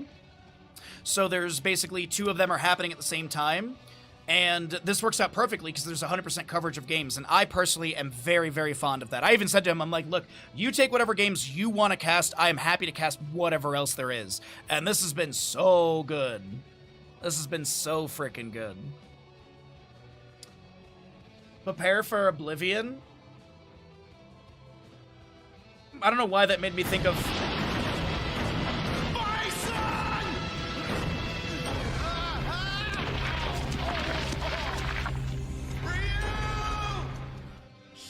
Always for the bestest boy. Big Sid, thank you so very much for the redemption. He's being so good today. He's really, like, for not getting a walk and stuff like that, he's being such a good boy today. He's gonna get all the spoils later on, and as well as we're gonna do a nice big walk after stream today. If I have enough time, I think we might walk all the way down to the beach, which is it adds basically another mile to the walk. But it's also like really, really cool outside, so it's nice for him too. So it's not like 80, it's not like 30 Celsius, which is like 86 Fahrenheit. It's not like 36, it's not 30 Celsius. Today we're closer to like 22-ish Celsius, which for those that don't know, 20 Celsius is 68 degrees Fahrenheit, so like 22 is like low 70s Fahrenheit. But man, dude, these games have been great. Thank you again for the tier 1 resubscription. So far today, by the way, we've gotten a tier 1, a tier 2. We just need a Prime Gaming and a tier 3. And then we've hit the quadfecta. I don't know the word for it. But the readies are out from the players, and we are good to go into map number 3 of our second of 4 best of 3s. Oh man, this is such a good day of games.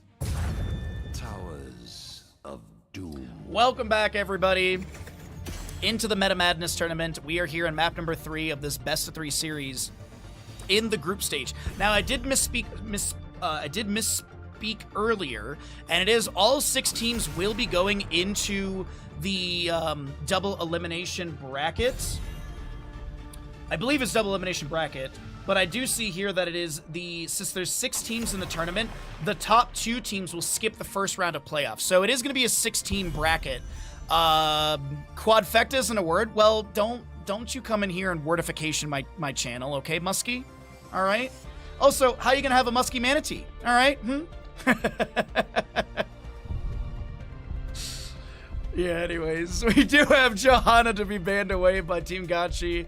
It is your Tracer Maev. Oh, Medivh. So, it is the Meta Madness style of draft, or Fearless draft, however you want to call it. So the 20 heroes that have been played are unavailable. Bans don't carry over. That was a different tournament. We're probably not going to be doing any more with that. But there's also 15 baseline heroes in the tournament banned away. So there's basically 35 heroes unavailable. Technically, we have 39 heroes unavailable with these bans in this map number 3. And what are we going to get for the start of the draft for VVQ? What will be the starting pick for them? Do they want to go into an early solo lane? Is there any priority into, like, the Maev that's available? Because they didn't ban it, and I wonder if they're trying to get it, and now they're sitting here like, oh, we have a lot of options. They are going to go for the Maev. Okay. Yrel, if I'm not mistaken, is up and available. Yeah, because she was banned on Dragonshire. So that might have been the conversation for Team VVQ, is that they were like, well, we could get Yrel for our solo lane. If we don't grab it, the enemy team will probably take it. So going into Yrel, but there is definitely some ways to play against Yrel. One of the options is you could go into D.Va. When Yrel wants to use Avenging Wrath, you just boost into her. And that does interrupt that Avenging Wrath. It is going to be Varian with Zool. Zool solo lane. Okay, I like the Zool double soak on this map. I think it can be very strong. You summon the Skeletal Warriors to also get some extra siege value and more minions or units to clear out for whatever solo laner is going to be on the west side of the map. But it is Maiev to start. What else do they want to run with the Maiev into a Varian Zool? I think you can grab, like, main tank healer here. Whoa!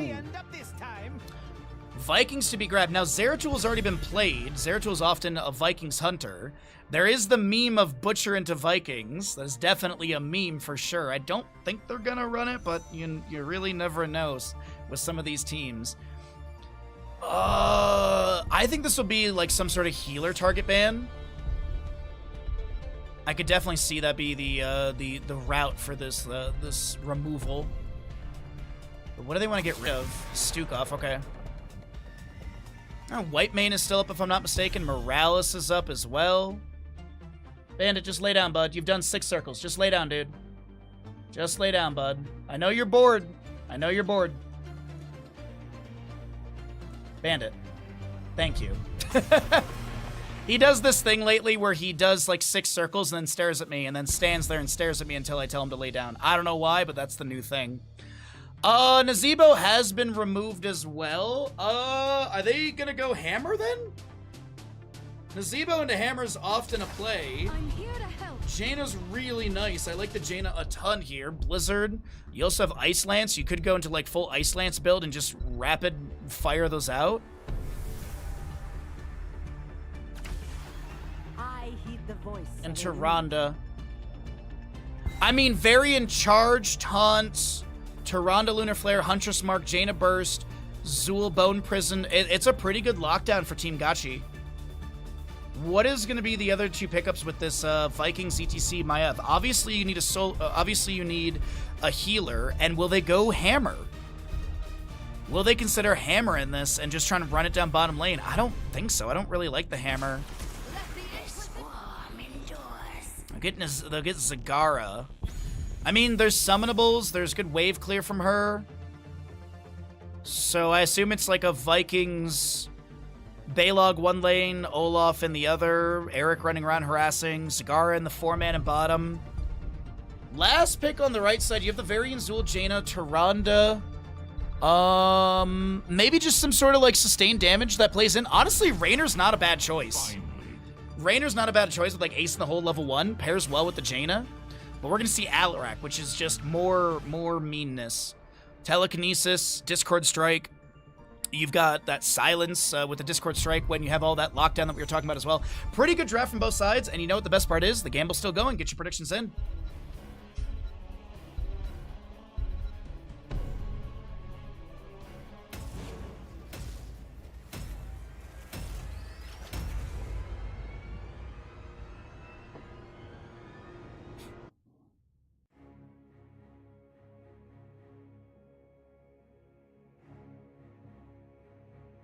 LaFacia, yeah, right? It literally is. The weird thing is, like, I don't know. It's like it's not hot in here at all. I'm wearing a sweater and sweatpants, and I could still get a blanket, honestly. But either way, he's an Nancy boy. What's new? Team VVQ in the blue. Maiev ETC, White Mane, Zagara, Olaf, Balog, and Eric the Lost Vikings. East of the map is going to be the squad of Team Gachi. You've got your Tyrande, Zool, Varian, Jaina, and Alarak. Okay, we do have Tyrande going with the Ranger level 1, by the way, so we're going to go ahead and leave this up and see what kind of damage she's able to get with the first hit. Well, we'll see if the first hit hits. Chaos reigns. Well, what are you waiting for? Hold on. 437 damage on the first hit. You can't just shoot a hole into the surface of Mars. Watch me, hostile. Thank you for the tier 1 gifted sub to Deets. Thank you for the support in the channel. Hope you're having a wonderful day, my friend. As the power slide from ETC will be coming through a couple of the enemies. The Blizzard comes down as well from Jaina. As we'll stay on the Jaina vision so we can see who she's got her mark on. Bone Prison onto a little baby Eric, and he's going to try and get away. Zool with a few curse strikes, but that'll be that. So it is going to be Pursuit of Vengeance, Block Party, Pity the Frail, Searing Lash baseline, already up to 6 stacks for the Maiev, which is going to be, with the 6 stacks for the White Mane. Power Slide from ETC goes through the Zool, and they will be taken down. But it's going to be 3 health per stack, 2 mana per stack. Viking Horde is tracking correctly, I believe, with 1 Regeneration Globe right now. We'll see if we get the other Regeneration Globe here. Yep, okay, so it is tracking. Sometimes it breaks. We missed the mention of Shade for Zool and Lion's Fang for the Varian. But an explosive start. What is going on? Nice shot. Hostile, thank you for the second tier 1 gifted sub as well. Tony the Tiger, congratulations on second or whatever. Hostile, thank you for the 2 tier 1 gifted subs. Thank you, bud. Oh, it's probably for that new Dungeon Crawler Carl badge thingy, isn't it?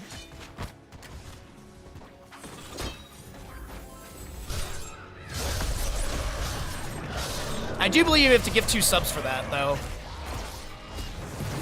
Okie dokie. Have a great day, bud. I'll see you when I see you.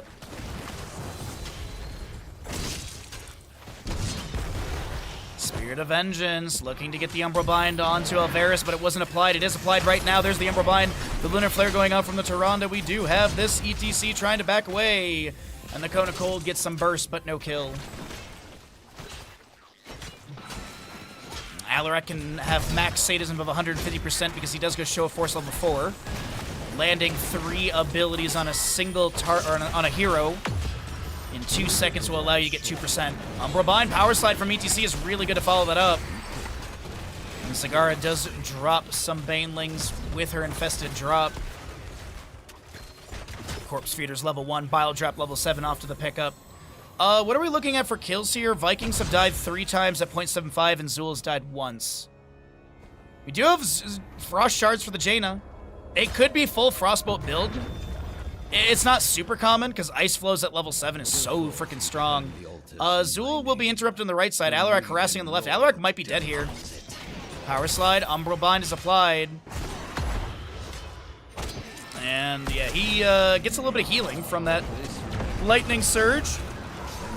Auto attack from Eric chasing in. Spirit of Vengeance. And that'll be Alarak sadism reset to 100.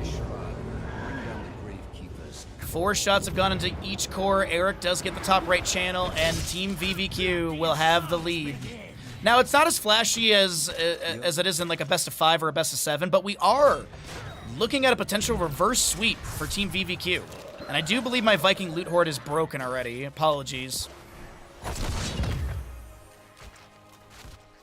Oh, by the way, Eric, Sabotage level 1, or Spy Games and Eric the Swift, sorry, Sabotage is 7. I rarely see Spy Games, but it is more Eric harassment. I don't think we'll see Sabotage 7, though. I don't think they're going to look to siege in with Eric. Bile Drop Intercession, yeah, Spin to Win. Pinball Wizard and Loudspeakers as well at 4 and 7 for the ETC. We'll see what he goes into at level 13. The most common is going to be Encore, but I've been seeing a little bit of Face Schmelt here and there, and a bit of Mic Check as well, but that's a big Discourse Trick from the Alarak. We do have the Bone Prison applied to this Maiev Shalval to the Wardens, and Eric is still chasing in, and that'll be a Viking to take down the Alarak. Big taunt from Varian, and they take down the White Mane in trade, and that was what I was talking about in the draft. The Charge, Taunt, Lunar Flare, Huntress Mark. Jaina Burst is really good as she does go into Ice Flows level 7. Alarak will not reduce his sadism permanently with the applied force. That is the Hindered Momentum. And Zool, by the way, is going into your Cursed Strike build. You've got your Grim Scythe with the Harvest Vitality. We'll see if he continues at 13-16. Is fairly common to... Oh, was that a Sentinel kill? I think that was a Sentinel kill. I don't think I can check... can I check Olaf? It was! Huh, nicely done. Baylog on the left, in position for channel. Alarak gonna try and take down Eric, and we'll be able to get that kill. Sentinel for a delay. Nope, misses it's a little late. Taunt from Varian. What's up, Donut? How you doing today, bud? Big Discourse Strike onto a couple enemies. That doesn't mean Umbral Bind, and we do have the Intercession from White Mane activated. Big Blizzard from Jaina. They almost take down the ETC, and they do get the kill with the Zool. Itrex is trying to back away from this Varian, and the Sentinel does hit. But the Lion's Fang is a small slow. Lunar Flare avoided by the Vault of the Wardens, but the Bone Prison's there, and that is going to be Maiev taken down. 3 to 4 in kills overall. Heroics are here. Warbringer for the Varian. Shadowstalk Tyrande. Deadly Charge for your Alarak. And what are we looking at for Jaina Zool? Zool's going to pick up the Poison Nova, and Jaina, I think it's just going to be Water Elemental.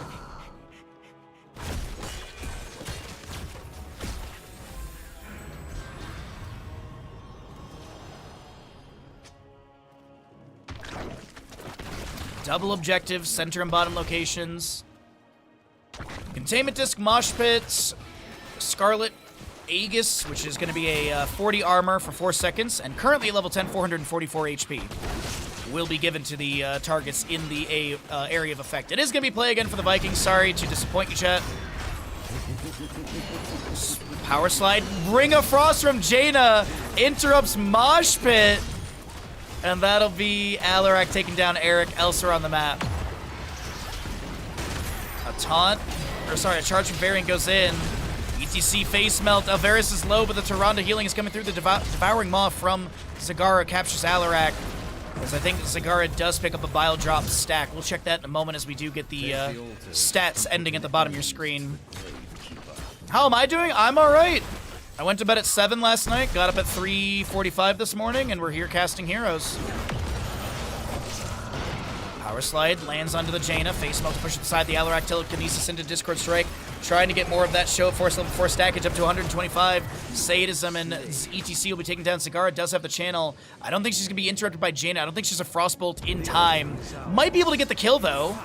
Frostbolt doesn't have the slow they were hoping for, so it'll be traded on shots 28 to 24. A 4-point difference in favor of VVQ.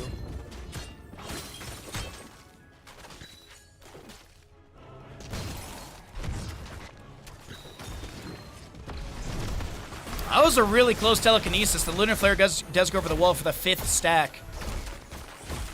We do have Kaldori's resistance for the Tyrande at level 7, which is going to be that spell armor. Spirit of Vengeance, Telekinesis, Umbral Bind. There was an intercession from Whitemane. Containment just narrowly catches Alarak, but misses. Shadowstalk from Tyrande. Oh, the Ring of Frost misses. ETC is going to be caught out here and will be taken down by Jaina damage. Devouring Maw onto 3. Umbral Bind will connect onto said 3 targets. Trying to pull people around with that Spirit of Vengeance. Teleport out. Varian charges in. Alarak Deadly Charge goes in for the Whitemane hit. And Varian changes targets into the Discord Strike from Alarak. Another kill to the side of Team Gachi.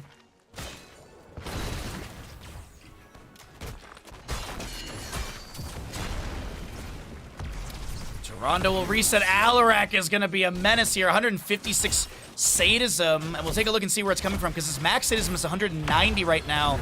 He did go Blade of the High Lord, which is good synergy with the level 1. And so he'll be able to get 40% from that. But let's take a look and see where Alarak Sadism is being built up. So he's max on takedowns, another 8% or 4 combos with Show of Force, and the remainder is on that Hot Blade of the High Lord at 14% of that 40. So still quite a few more autos to go. You get 2% per auto for that stackage.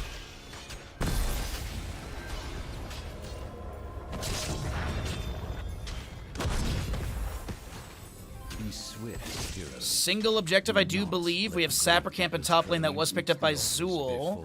I don't know if the Baylog will be able to clear that out or defend. Varian's Lion's Maw level 1 has been completed. Whitemane with 57 baseline stacks. Alarak goes in, and that'll be 160 sadism for him.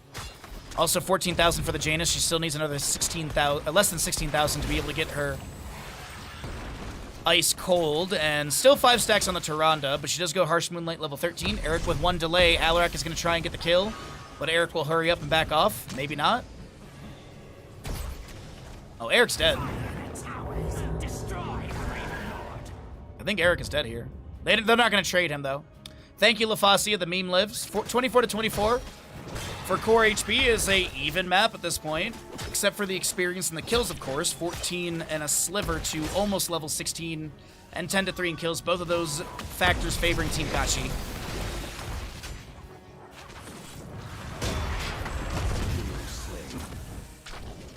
Another Viking to be taken down. Banelings chase out. Varian will be able to charge to an ally.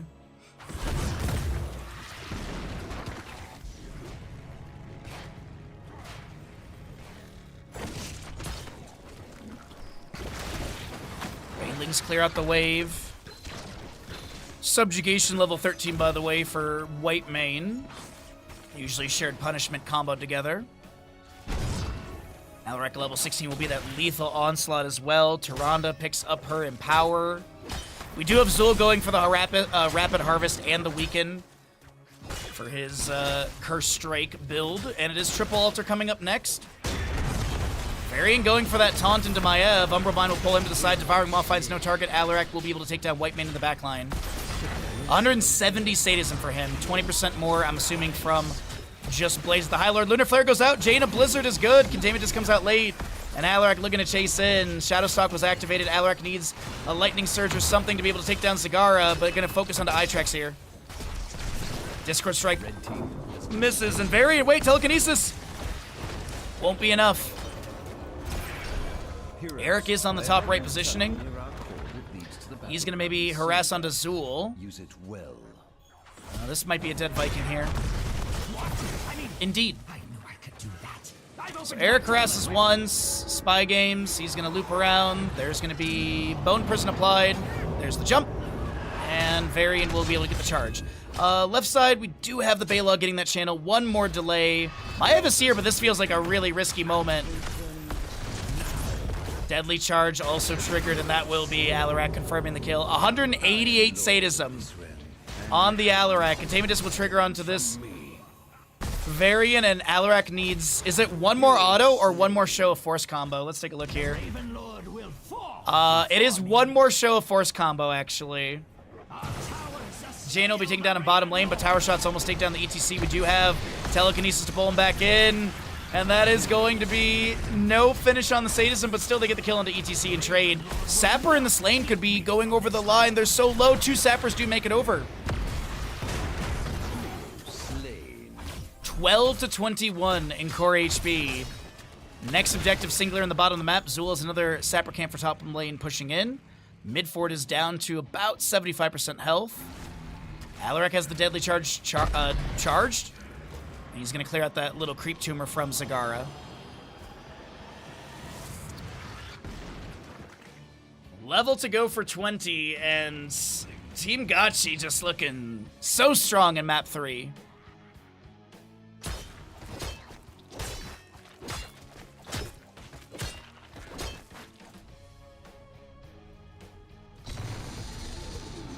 Deadly Charge, maybe anticipating Zagara to step up or something. Goes in, Telekinesis into Tower Shots. 190 sadism, by the way. Alarak is max.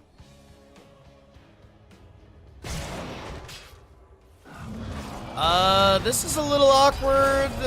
Maiev is fine, though. Alright, so Alarak goes for channel. There are still 3 Sappers. Eric is gonna delay this once and then probably die. Eric is Eric rotates through the minion wave. We'll be seeing Ring of Frost and top lane goes down. We also have the Bone Prison onto the ETC. Sappers go over the wall, plus these shots. Boss is GG for Team Gotchi in this map number 3, and will they go for it? Alarak gets another Viking takedown. There is still play again from the Vikings. And are they going to go for the barrage to win the game? Or are they just going to call for yeah, they call for boss. Sentinel Commander, by the way. Alarak with the Hasty Bargain. You do have that Cold Snap for the Jaina. Lord of the Alliance and Weaken for the Varian. But yeah, Maiev is going to discover this. She'll be Discord's... Oh, she's dead. Shots come through. GG's, and that'll be Team Gotchi shutting down the reverse sweep of VVQ. Well done in our second best of 3 of the day of the 4 in total. Wonderful. And with Hostiles gifted subs, we are now 9 subs away from our upgrade on the September Baharas. Wonderful. If you're enjoying yourself, be sure to consider subscribing. Thank you all for hanging out with me. We'll get ready for our 3rd of 4 best of 3s coming up in a moment. Let me at least show you all the stats and everything. We can get the ads out of the way, and then we can also pay out the gamble. Yo, what's up, E-Bag? Good to see you, my friend. Hopefully you're having a fantastic Saturday. Thanks for joining us.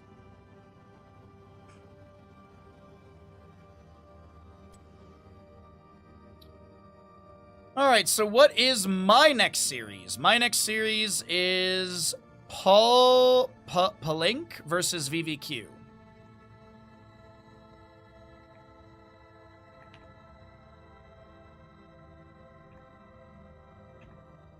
Okay.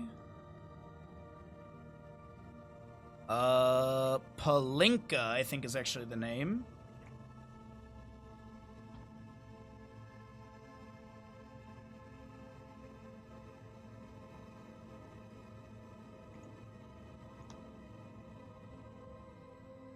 Alright, so that's set there. I'll fix the name scaling and stuff in a moment. Let me see here. Is the captain in this? I don't see them. Is there another player from the lobby? Arkunis is not there. So I'm just trying to get a whisper to one of the players. Zaxi, maybe? Nope. Turbo? No.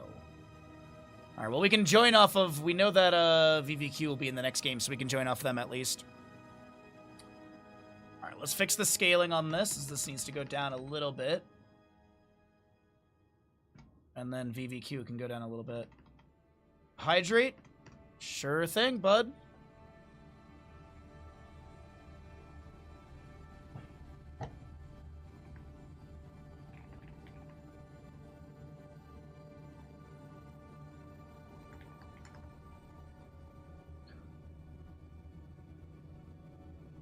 Alright, so we've let the players know we're going to cast them. Alright, and then my fourth best of three is Gummis versus VVQ. Okay, so Palinka versus VVQ is next. And we just got to get a lobby here so I can then run and grab some tea and run to the bathroom, because we are at the bottom of this cup. And how perfectly timed are things?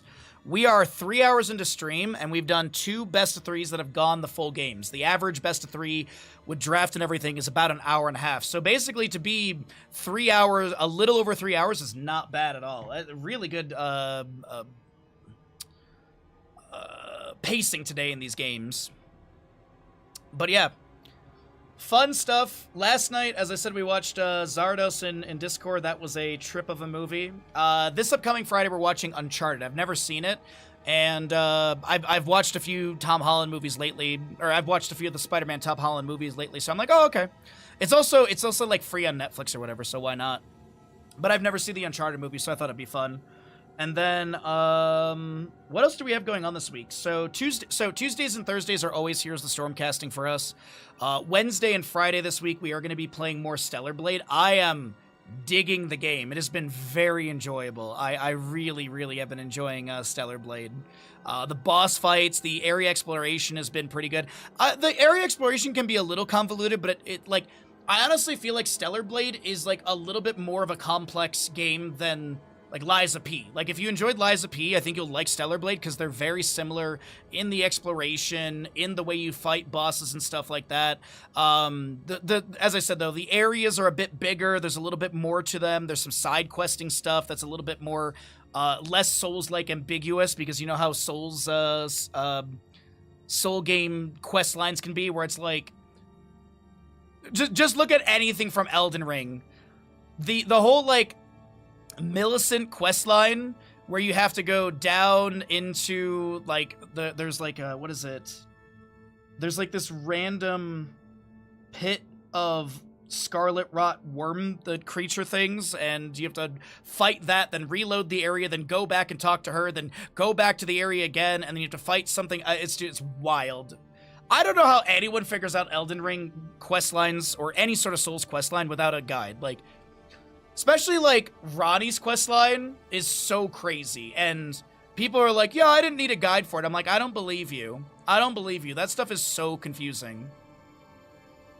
I'm glad you watched Zardos. I hope it was fun. It was very interesting. Very, very interesting movie. So, that's Tuesday will be Hotscasting, Wednesday will be Stellar Blade, Thursday will be Hotscasting, Friday will be Stellar Blade and Movie Night, and then Saturday, Sunday, next weekend is going to be the conclusion of this tournament. We still need to figure out, when we're doing our painting and cooking stream.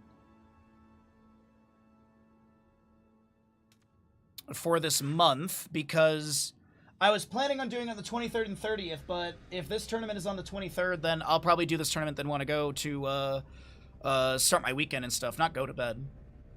The gun is good, the penis is evil. Dude, that line at the beginning of the movie, we were all cracking up. We were laughing so hard about that. We were laughing so hard.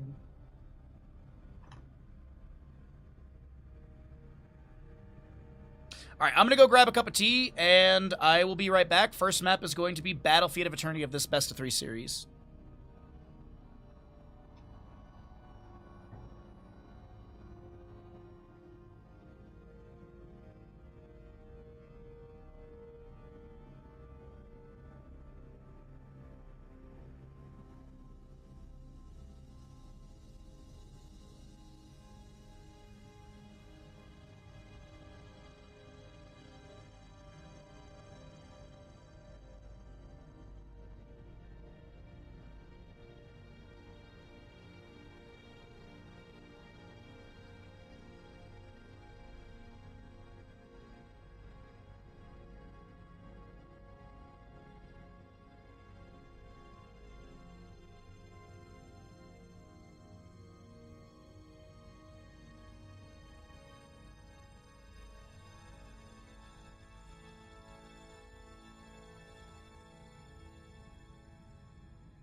All right.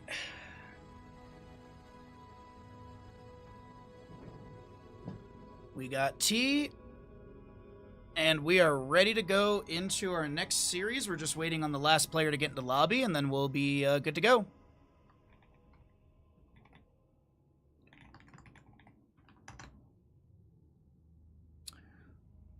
Alright, so Battlefield for our next map. Battlefield, and this is going to be Palinka versus Team VVQ. 10-minute gamble. First pick is set. Alright. We got our bitrate back up to our max amount that we typically do, so everything should be looking good. And we get our last player into lobby. Cool. I wish I bought bananas for today. A banana right now sounds really good as a snack. I don't really have anything quick I can grab out of the kitchen. But I am going to get pizza later today before D&D.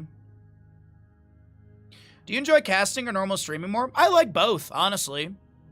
I like it's fun. Like the schedule that we have is really nice because we can cast a bunch on Tuesday and then we play some variety on Wednesday, so I can like rest a little bit. Then we cast a bunch on Thursday, then we play some variety on Friday, and then usually Saturday, Sunday I do casting if there's a tournament. So I honestly I like both. It's nice to be able to do both. This is what I was talking about on Friday, I believe it was. We were talking about this, or maybe it was Wednesday actually, when I was talking about like having like breaks between heroes. So both. Honestly, the answer truly is both. Let's get into it, everybody, as we are here into our third best of 3 of the day. We're seeing Team Palinka on the left, Team VVQ on the right. And this is going to be Battlefield of Eternity to kick things off. First pick over the side of Team VVQ. Map choice coming out from Palinka. And the big thing to mention here is that we do have the Meta Madness style of draft, which means that the heroes that are picked and played are unavailable for future maps. Bans do not carry over. That was a different tournament. And so you could see Medivh being banned all 3 games.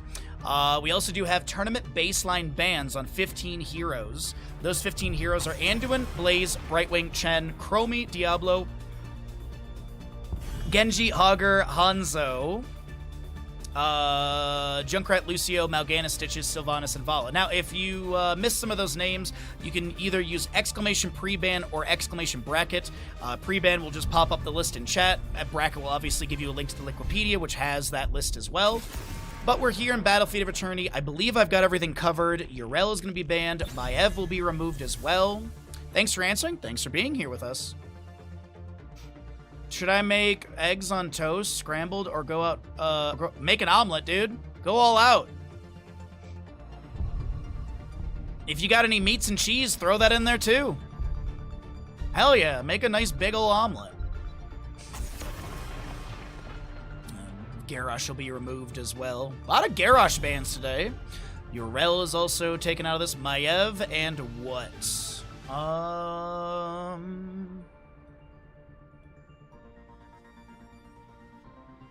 Johanna. Okay.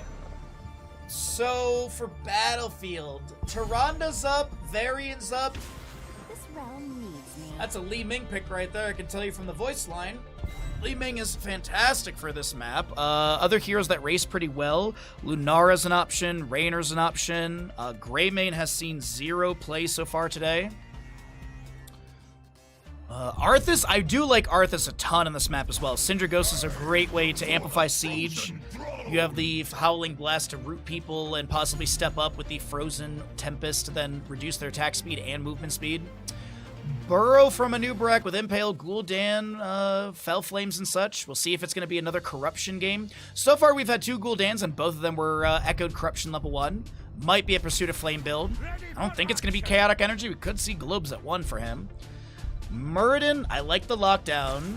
I will fight to my last breath. With Rhaegar as well. I was thinking it might be Ariel for even more like sustained stun lockdown, because you do have that Detainment Strike to bonk people into the wall. What do we have though for ban in this mid phase? Probably a solo lane they don't want to deal with. Could be Malthael. Malthael's actually pretty good for this map on race, solo lane, wave clear, camp clear. I think a Malthael ban is pretty strong unless a Team Palinka are looking to grab it. I'm gonna get rid of the Greymane.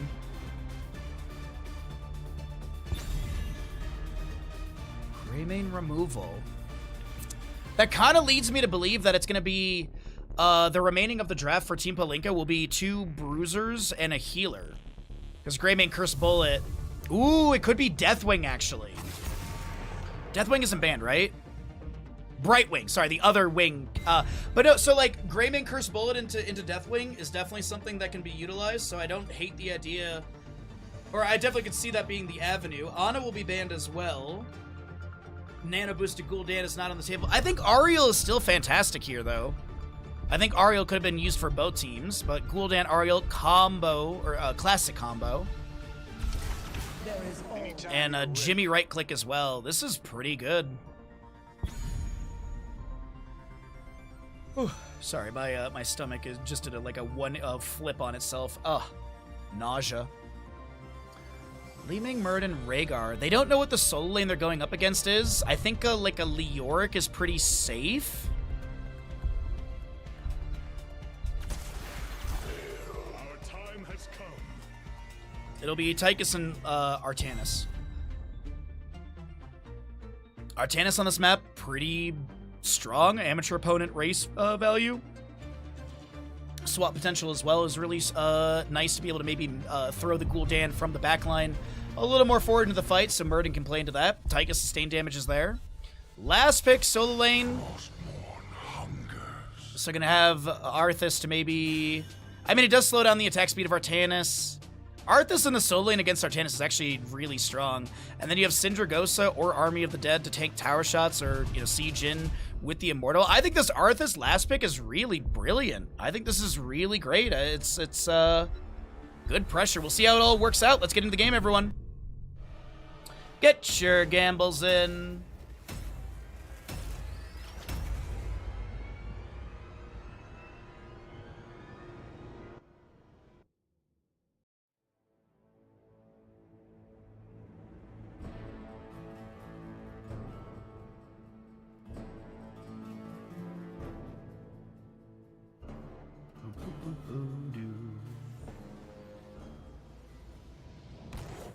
Prepare yourselves for battle, heroes.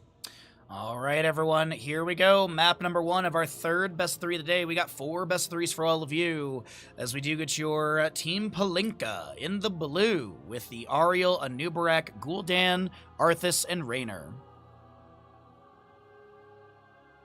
Something about a hot dog. Battle begins. Something about hot dogs. I'm sure of it. Something about hot dogs. Team VVQ in the red will be having your Muradin, Li Ming, Tychus, Rhaegar, and Artanis. Ah! Hot dog. Alright, we got player vision set up. Indeed. Aetherwalker level 1 immediately using that blink for empowering those magic missiles as Arthas is going to be baited. Great bait, mate. That was a beautiful bait. Li Ming was like, oh, look at me. I'm all in the top lane by myself. No, she was not. But meanwhile, in the bottom lane, there will be some siege onto this fort gate. Rapid amount of siege. Overkill onto Zaxi. Stormbolt lands. Warnick is not going to be able to get the kill. And Muradin already up to 13 baseline stacks on its hammer time. Dwarf block, Aetherwalker, quarterback, Colossal Totem, and amateur opponent. Searing Light, Nerubian Armor, Echoed Corruption, Howling Blast, Frost Presence upgrade, and Raynor with the Exterminator level 1. What's up, Beaver? How you doing today, bud? Everybody's here. Thank you all for hanging out, whether you're lurking, chatting. Thanks for being part of this community, and thanks for watching these games. Supporting the best MOBA ever made. I'm sure Blizzard is watching today, and they're like, man, we gotta hire this guy for BlizzCon. Get that contract written up. Send it to him Monday. Because BlizzCon's like 30 days away or something. I'd love to be hired for BlizzCon, please. Panics. Burrow, Impale, a lot of damage onto Muradin. We do have a flanking Li Ming, and she looks for the combo into this Gul'dan, but he gets a nice burst of healing from the Ariel. Fort Gate of bottom lane has been taken down. Artanis is, as I mentioned in the draft, having its attack speed and movement speed slowed by the Arthas, but it doesn't seem like VVQ really cares about it. We are going to see Fort Gates traded. Howling Blast, Raynor rotating up. Raynor going to take down his friend Artanis! Friend Raynor, no! Penetrating round. What was the overkill on the penetrating round? I got to see really quick. 29 overkill, by the way. Holy chicken. Ooh, double kill from Li Ming, actually. She blinks in. No calamity value, but we do still have that Aetherwalker. Rutek is going to Hearth out the Rhaegar to get full HP and mana. Objective announcement right here in a second. And the Artanis continues to clear out top lane. No damage onto the Fort Gate yet. At least a top lane. Bottom lane, Fort Gate taking a little bit of magic missile poke damage. Itrex on this Li Ming doing pretty good. Does get hit with one of those corruptions. Muradin trying to get some more baseline stacks. He does go into the Thunderburn level 4. Which is going to be a nice way to amplify that slow duration and possibly get more auto... a possibility for the duration of the slow increase so you can get more baseline stacks. And Arthas with 8 stacks on his Frostmourne Hungers. So what do we have for race right now? As Fallen Shaman of top lane is advancing, Arthas is not there to defend. We do have Raynor getting hit with some Twin Blades. VVQ will reposition over to the allies. The Blade Dash goes out, but no Phase Prism to swap. Impale onto Muradin, he's low, and he cannot Dwarf Toss out. That is the second kill for Team Palinka, picked up by the Raynor as well. Magic missiles continue to fire in. Itrex does not have level 7 yet, as we're 6.25 on both. And the Fallen Shaman of top lane being dealt with by the Arthas, but that means green light race for the side of Team VVQ, and they will be able to get the first half of the Immortal. The Immortals will be scripted in the first and second phasing for the first objective, so it's going to be going east-west on the race potential sides. After this objective, we'll get into the full RNG of where they spawn and where they go next, but you can see at least the initial preview on the minimap for where they'll set up. Burrow, Taven Strike into the wall. Rhaegar will be able to reposition back to see if a quick chain heal for the allies. Over the wall onto the Muradin. He'll also Dwarf Toss over the Rhaegar.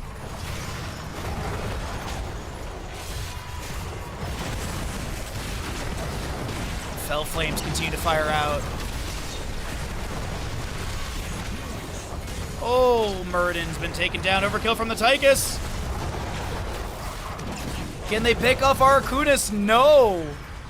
The Immortal goes over to VVQ, but they lose 2 members.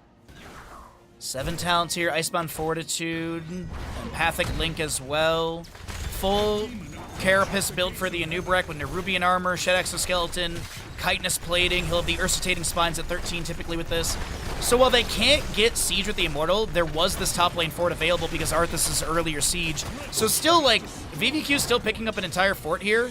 They get almost the gate of bottom lane. Next objective is close to 7 minutes in game time. And this will be Tychus starting at a top lane camp. Bottom lane Khazra will also be worked on by Team Palinka.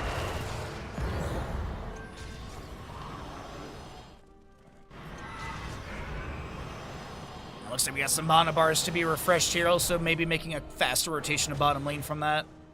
And Artanis is going to head back into top lane. All right. Well, let's go ahead and cycle through the other stats, everybody. 10 Talontiers coming up.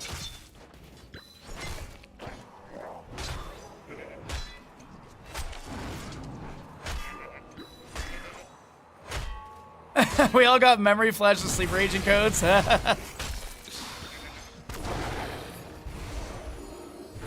Just chat. Just tell me about the mitochondria, chat. Dwarf Toss in from Muradin.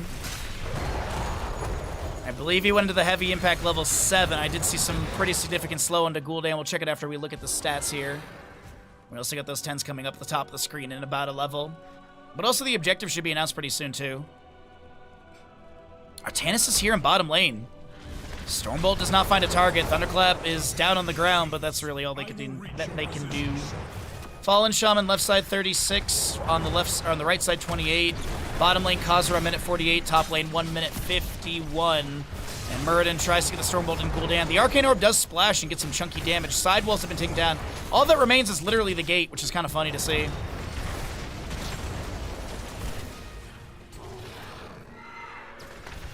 Alright, so heroic-wise, what are we going to be looking at? Because those will be picked up during this objective. It is heavy impact level 7, by the way, for the Muradin. And Seasoned Soldier for the Tychus, by the way, which is going to be stunned or rooted, gains 30 armor for 3 seconds. We do have Rainer's Raiders, Syndragosa, Horrify, Cocoon, and Crystal-Aegis. Muradin trying to soak up for that 10 in bottom lane. And a dive into Team VVQ, but Team Palinka are unable to get any sort of setup for a kill. They do land the Howling Blast into Li Ming here. Blade Dash from the Artanis goes out. The Phase Prism misses onto the Arthas. But the first half of the Immortal race is like a 214 HP difference. That's kind of crazy how close that is. Draken Laser Drill, Suppression Pulse, which is used immediately. Ancestral Disintegrate and Avatar from Muradin. As he tried to Dwarf Toss in, but was rooted by the Arthas Howling Blast. Tychus stepping forward with his minigun, the Horrify from Gul'dan, creating space. The Syndragosa comes through the middle of this fight. The Draken Laser Drill is just chunking. Disintegrate from Li Ming, trying to get that fatal hit into Holy Chicken. Grenade from Tychus won't be enough, but the Rainer will be taken down, giving a reset to Li Ming. Disintegrate is close on his axe. The Arcane Orb says goodnight as the magic missiles assist Rhaegar with the fatal hit, and Artanis is still racing.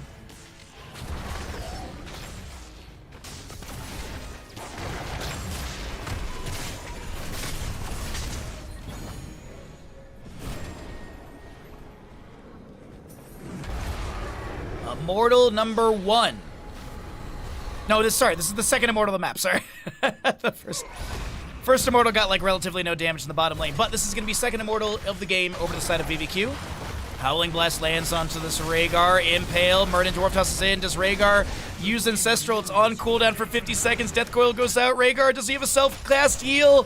He does get the self-cast heal at like 2 HP, but still gets taken down by the Ariel. Tychus is the next one to go down, and Nubrak looks to play into Muradin, but won't be able to get that kill. Now, Belithan bottom lane has got some good damage. This fort is getting chunked, and it looks like it will be taken down. I don't think there's enough damage to clear out the Immortal fast enough. Li Ming also assisting with an Arcane Orb Magic Missile. She will be cocooned, and did she make a mistake stepping in? The Anubarak burrow charges early, and so is the Howling Blast. Li Ming trying to back away from Gul'dan Fell Flames, and that'll be the Li Ming able to trade kills at Muradin for Gul'dan. But can she back out of this alive? Yeah, she's mounted. She's out of there.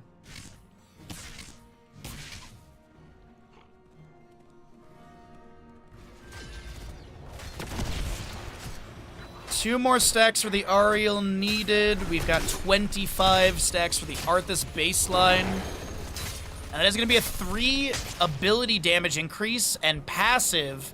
For every stack, it's 0.75 auto attack damage increase.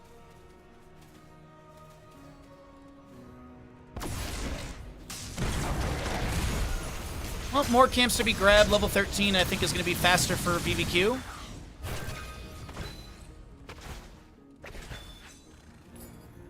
Healing static, glass cannon, armor-piercing rounds. You also have the tidal waves as well for the Rhaegar. And you do have the phase bulwark for that Artanis. As will my fall. Magic missiles go out. Stormbolt finds its way into the Anubrak, but yeah, his shielding gets a lot of that damage, if not all of it. Third Immortals here, 13 talents here on both sides. Fell armor for the Gul'dan. You do have that heavy burden as well on the Ariel. The chitinous plating, as we mentioned, with the ursitating spines at 13. Raynor with the light him up, and Arthas with the death chill. Immortals are immediately racing. Nubrak was, I think, maybe looking to step up and harass a little bit, but yeah, he's not going to be able to do that. Immortal race very quick for Team BBQ. And the Immortals swap to defensive sides. Okay.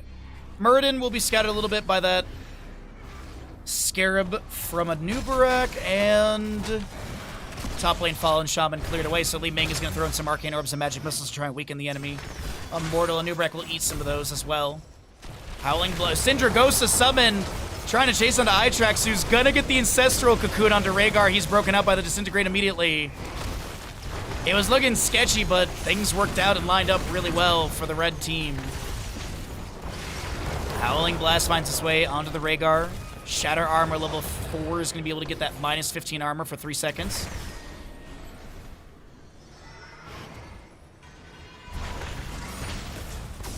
This is immediately going into the race. BBQ gets a little bit more damage. Twin Blades, there's going to be a burrow. Overkill from Tychus with the Spray and Pray. Disintegrate, Horrified from Gul'dan.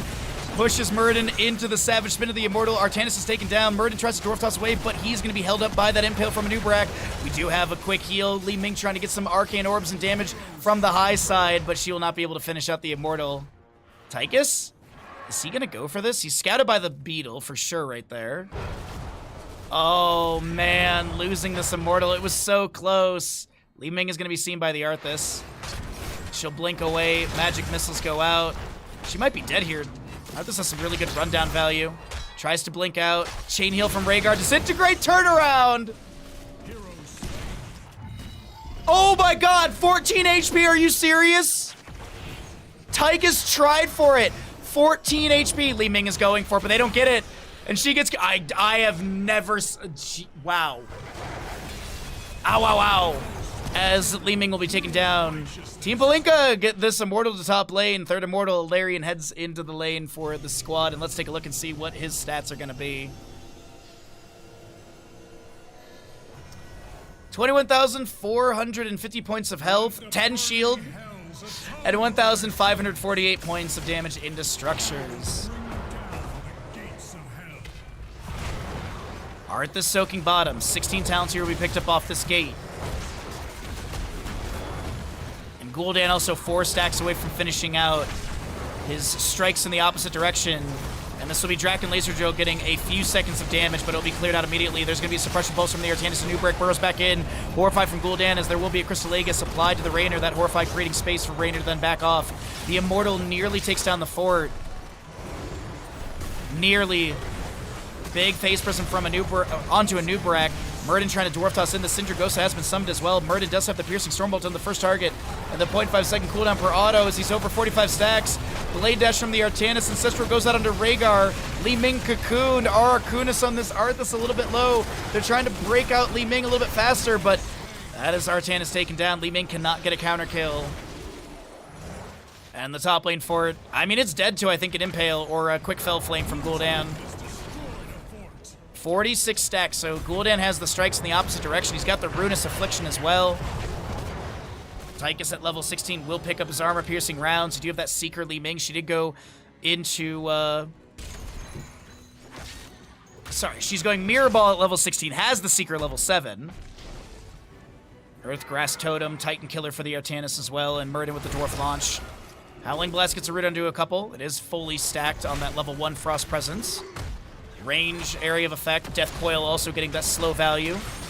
Stormbolt tries to hit onto Holy Chicken, but the Nubrak was a little too far away. And this Khazra camp will be picked up by Team Palinka. Arkunis getting chunked a little bit by Itrex combo. And there's another Immortal heading into the north-south positioning. 4th Immortal of the map. Good match misses fire in.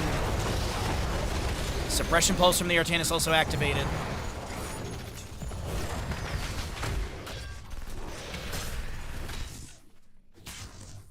4-kill advantage to Team Palinka. And here we go into our 4th Immortal phase. There is no escaping justice.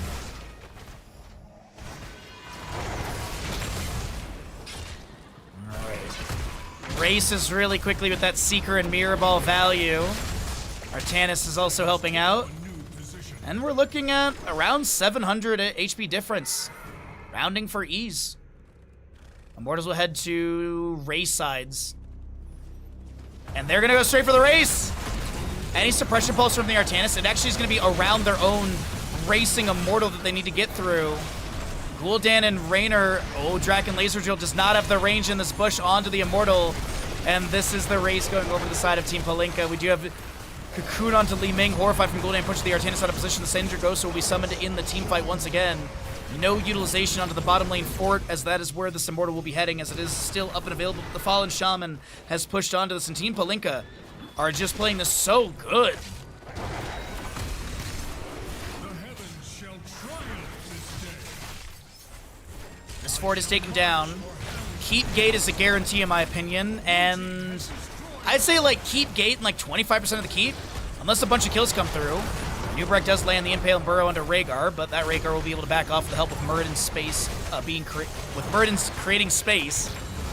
Suppression Pulse slows down the siege. It might not even be 25% on the keep here. It might be just 2 autos from the Immortal, and that'll be it.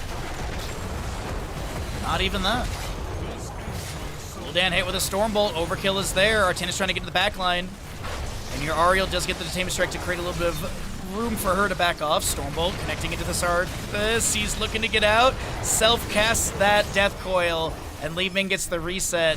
Hit onto Holy Chicken with the grenade. Artanis is going to try and round the corner and head them off at the pass, but Anubarak is like, nah. There's no pass to be head off at. I'm going to die in a different area, and that'll be Anubarak falling. Next Immortals will be heading into the north-south positioning. We do have a level to go for 20.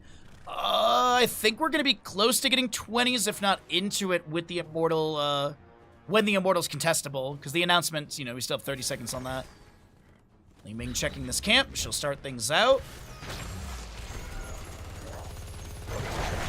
38 stacks for the Arthas, 55 of 85 for Gul'dan, 11 Reservoir of Hope stacks for the Ariel, 77 Murden baseline stacks. Thank you, LaFasi. Appreciate you.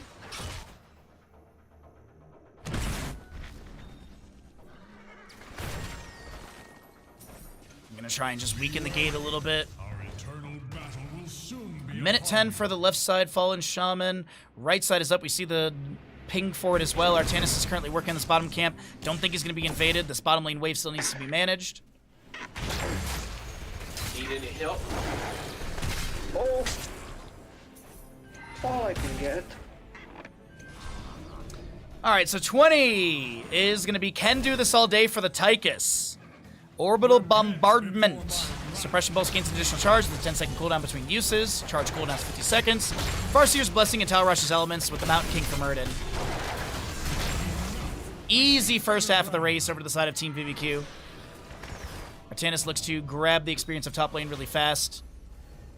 And the Immortals will go to defensive sides, but this is still 20 talent here. And I think VVQ are going to get a very hardy and healthy Immortal. And that'll be heading into top lane, I do believe.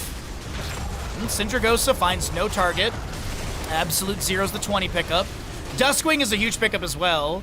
Haunt Gul'dan, Anubrek is your rewind, and Ariel with her Shield of Hope. Fallen Shaman still pushing top lane. This actually might not be a top lane Immortal if the Fallen Shaman continues to siege here.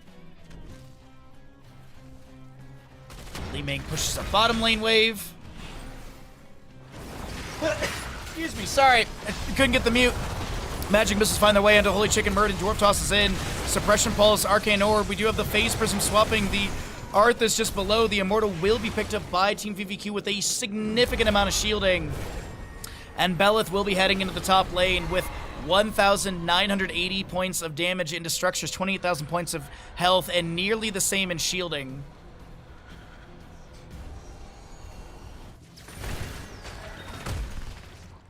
No, it actually is. I thought he was. I thought he had some damage, but that is 56,000.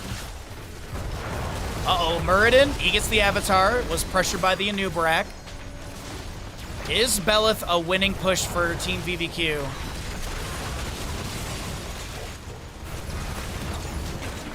Phase Prism misses. Immortal's getting some range damage. Suppression Pulse goes out. Murden Dwarf tosses in. Crystal Egg is applied to the Rainer. We do have the Tame Strike knocking Murden into the wall. The Shield of Hope saves the Horrify from Gul'dan, pushing Rhaegar and leaving further away. Cocoon onto Tychus, and he will be able to activate that overkill. The Keep will fall. Is this a call to go core? Yes. Gotta be careful, though. Ancestral will connect onto Muradin. He's gonna try and hug the Artanis to get that splash healing. Absolute Zero will get a root onto a couple enemies. The Draken Laser Drill summoned a little far away. Immortal's trying to break through the shielding, and Rainer goes down to Li Ming. That's a reset for her. Savage Spin from the Immortal pushes Arakunis to the side, and that is another Disintegrate from Li Ming.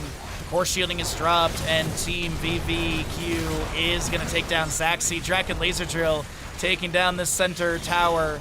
This is your fatal hit onto the core from the red side squad. GG, well played. They take map number 1 in our third of 4 best of 3. And really good back and forth. Honestly, I really didn't know who was going to win that map 1.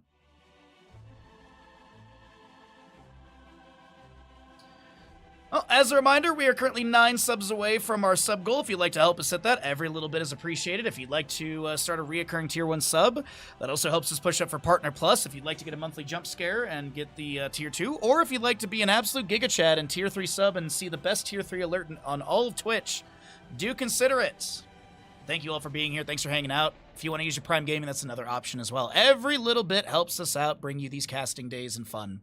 But let's go ahead and get some ads out of the way and get ready for map number 2. We'll see if the 2-0 will happen, or if Palinka will be able to rally and take us to a map 3 and keep the max map trajectory going.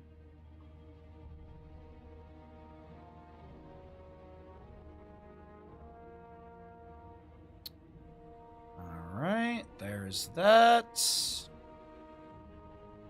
Choose outcome. It is going to be the red side squad. There's that. We'll just wait on the lobby to be created and wait for the stream to catch up for the Twitch Gamble payout.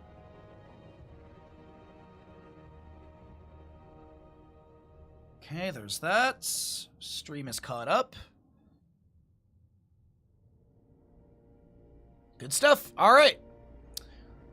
So we'll just see what we get for our lobby. Where are we going to be going into next? What is actually the... So, Battlefield, Cursed Hollow, Dragonshire, Garden of Terror Classic, Hanamura Temple, Haunted Mines, Infernal Shrines, Towers of Doom. Maybe we'll get a Hanamura game from one of these teams. I don't know what the bans are for this this series. The bans, from my understanding, are done ahead of time.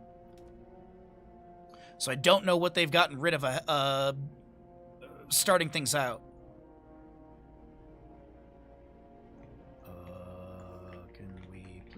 Please do same size. Smile.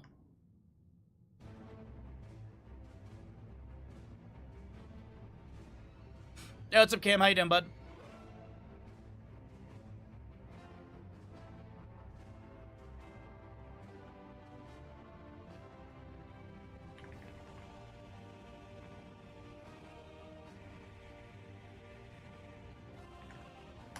All right, players are doing same sides. I always appreciate it. What's up, Kalis? Good to see you as well.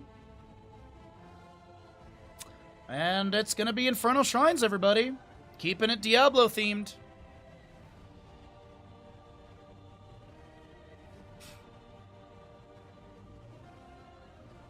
And we got 10 players in lobby already. Man, that was quick.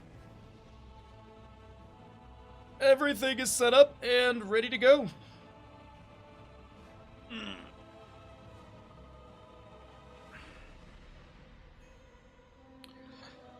Alright, so, we'll see what ends up happening in this map number 2, because... Curious, oh.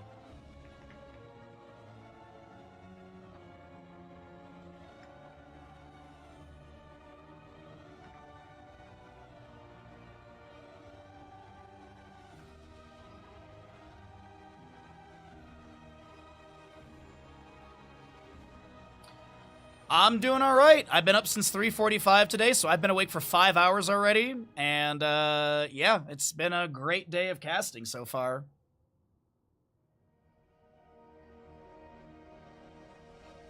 Been a great day of casting.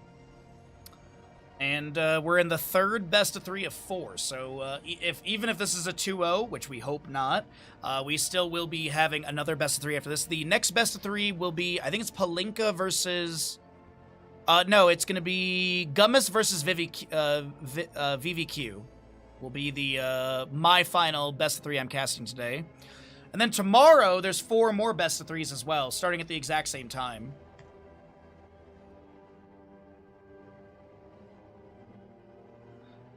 Doing research and potential career switch. You're tired, so it's time for gaming and watching. Nice! Nice. Well, best of luck on everything. Hopefully, it all works out perfectly. I honestly, I have zero problem waking up for Heroes casting. I don't mind. Does it suck to wake up at 3:45? Yes. Does it suck? Yes. But do I mind and am I excited to cast? Yes. I'm always, well, I don't mind, but I'm excited to cast, absolutely. I love what I get to do. I absolutely love what I get to do. So very happy to be able to bring you all casting and commentary. Also, that way all the games get covered as well.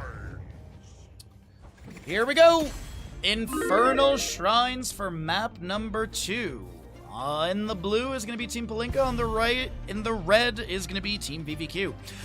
First pick going over the side of Team Palinka. Map choice from VVQ, and this will be Infernal Shrines. So the 10 heroes that were played in map 1 cannot be played again because of the draft rules. The bans don't carry over, so we could still see Maiev being banned away once again, and she will be banned away once again. And then we also have the 15 heroes baseline ban in the tournament, which we talked about at the start of the map number 1. Yrel and Maiev have been removed. Yrel, not too surprising in that.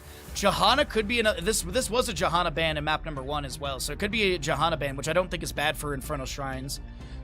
Johanna has really, really good control. Oh, they go for the Kerrigan ban, and like Kerrigan's not crazy surprising either.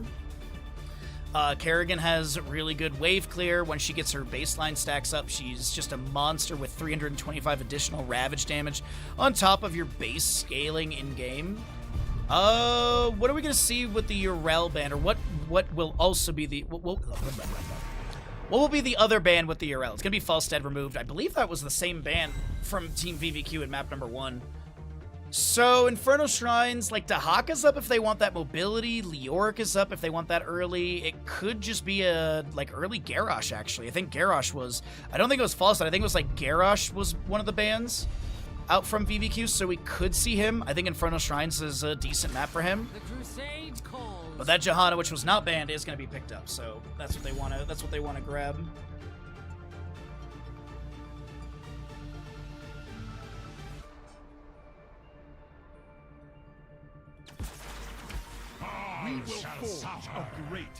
Leoric Varian is not a rough start at all. You got your Skeletal Swing, slow 40%, Paralyzing Rage is a choice at level 4 for the 60%. Typically, it's going to be your not Life Binder. It's going to be your Neil Peasants. Alexstrasza Mephisto. It's not a solo lane Johanna, is it? Because they could go, I could legit see Stitches or Tyrael in the 4-man and be able to get those globes. Because Mephisto Alexstrasza's got a good synergy. What's up, Vita? You have Spite level 4. Sometimes Mephisto players will pick up the Hysteria at level 13, which does have globe value for your heroic. And then also when you cast your heroic, you're getting some mana return as well. I believe it's actually health and mana. Chen is banned. Chen is banned in the tournament, but I guess there's a ban for good measure. Alexstrasza Mephisto. I'll ban out the Kira. You know what I don't think is too bad for this map? Ragnaros. I think Ragnaros is fantastic for either side realistically. With the Varian though, so it's charged taunts.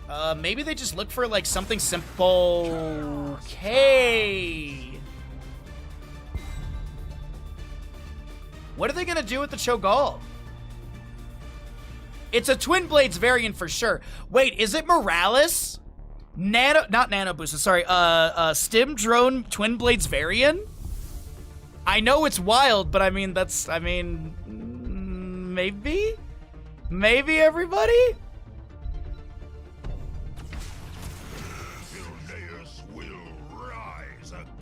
Malthael and Greymane, it is a main tank Johanna.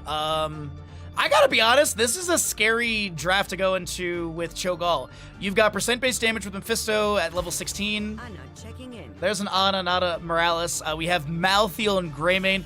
Dude, I don't know. I don't know about this Cho'Gall for VVK. You know I love my Cho'Gall, but I don't know about this draft. It's definitely Twin Blades Variant, right? I could see Colossal Smash, but I think this is a Twin Blades Variant. Oh my god. Get your gambles in, everybody. Here we go.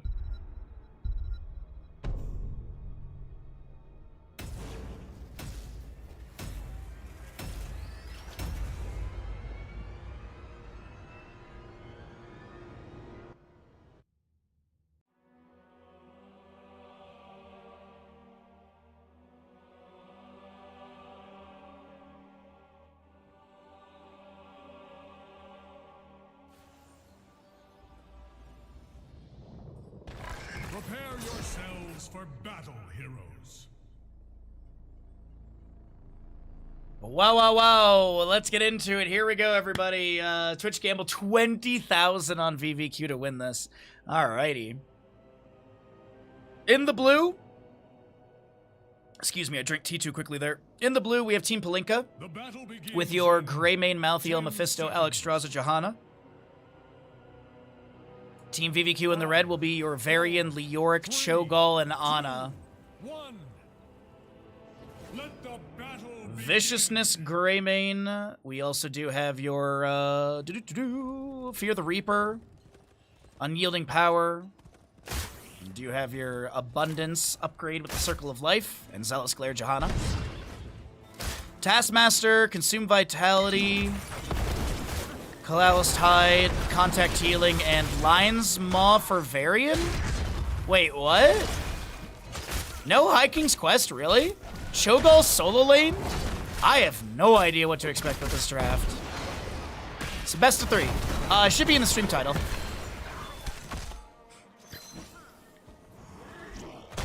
If you can't ever see the stream title, you can always use the command in my channel, !title. First Punisher will be Mortar in the mid lane. Dude, I don't know what this starting setup is. Okay, so Cho'Gall, Leoric heads to top lane up against Malthael. I feel like VVQ drafted themselves into a corner or something. I don't know, man.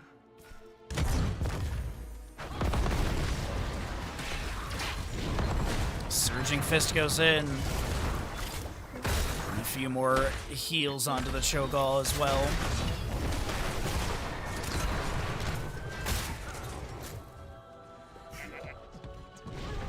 Must be your mid lane wave.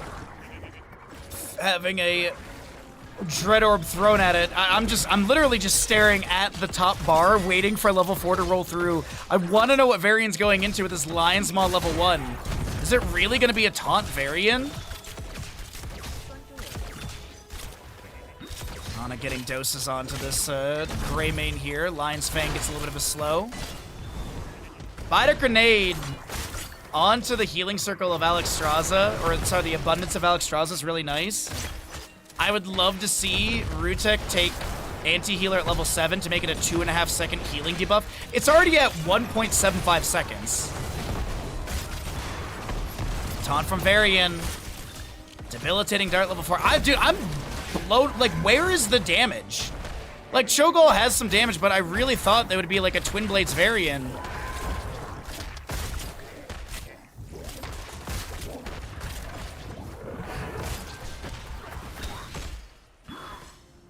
Huh. Ghastly Reach for the Leoric as well as the... Okay. Varian chasing onto Mephisto into bottom lane. What is this draft, dude? I can't see how VVQ, like, kills someone. The Ana into Alexstrasza is great for that anti-healing value. That's super good. But, like, where's the beef? Where's the damage? They're gonna be able to drop health bars, but not get kills, I think.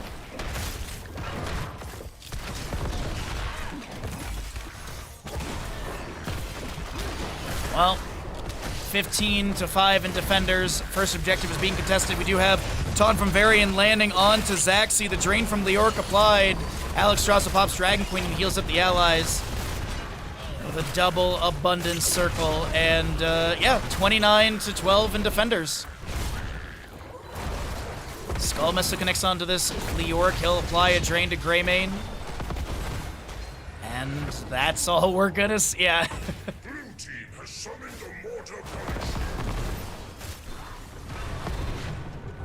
Bomb goes out. Punisher jumps over onto gate. Malthiel's already back in top lane for siege up against Leoric. Greymane soaking bottom.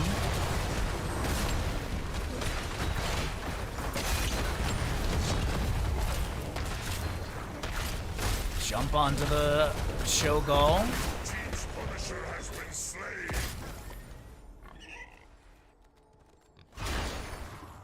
Ariel got drafted way early. Ariel was drafted before the mid-ban phase. Or wait, no, sorry, not Ariel before the mid-ban phase. Sorry, Ariel was played in the last map, so she can't be played again here. My brain just ka-chunked. I apologize. But no, it's Meta Madness. She was played in the previous map. Because it was Ariel Gul'dan for the side of Team Palinka.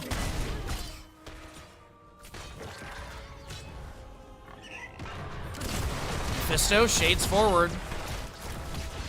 Next objective is somewhere in the 7 minutes. It is going to be in the top lane, Arcane. And we're going to be looking at 10 talents here soon. There's going to be that anti-healer, as I mentioned as well. And Leoric is going to be picking up the hopelessness for the range on Drain.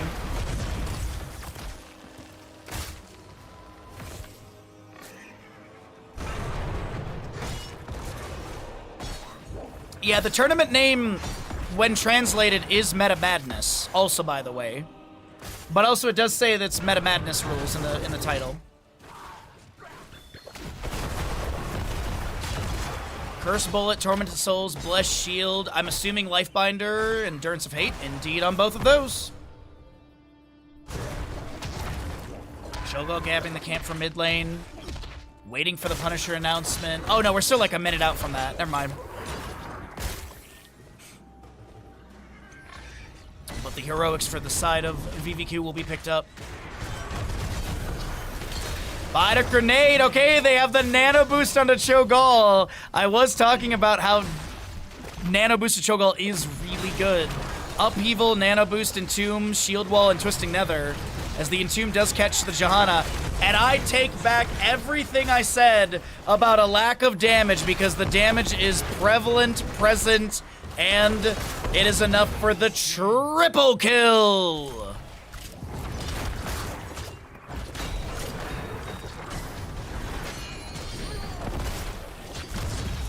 I take it back. I am happily proven wrong. There's that Punisher announcement, as I said, somewhere in the 7-minute mark for the contestant phasing. Bomb going out, Dread Orb launching around. Upheaval up in 6 seconds. We do have this Malthael trying to step forward. He gets hit with a sleep dart and will be taken down next.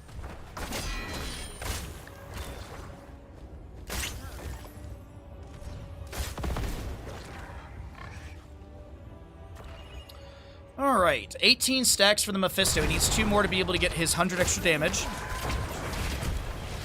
And Lion's Maw's done. No subdue completion for the Johanna.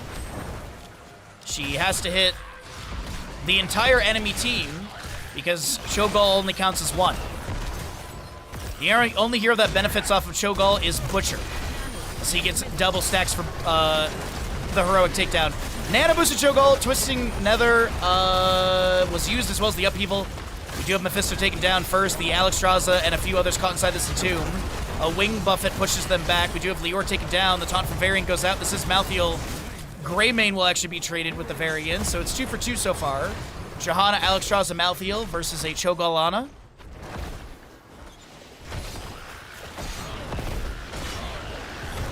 Tormented Souls into Cho'Gall. Well, it's Tormented Souls into the entire enemy team.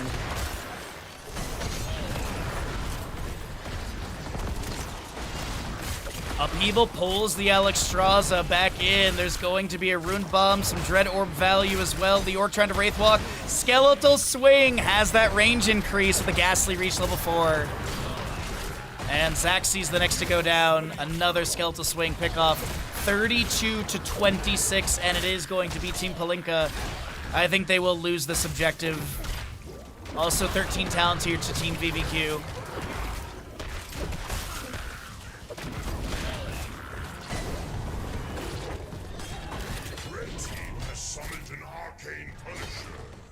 Well, the thing too is like, okay, you've got Shield Wall for Varian at level 10, so no, you don't want to last rights that. Cho'Gall will have Molten Block at 13, which he already does, so you don't want to do last rights on that. Ana will eventually get the active reload, which is burst healing. Ana's maybe your only target because if she gets the active reload at 16, then she just burst heals whoever gets applied, or whoever gets the last rights applied to them, which would be probably Leoric, and then trying to get onto the Ana is just not easy, so the Tormented Souls makes a lot of sense for the objective fight.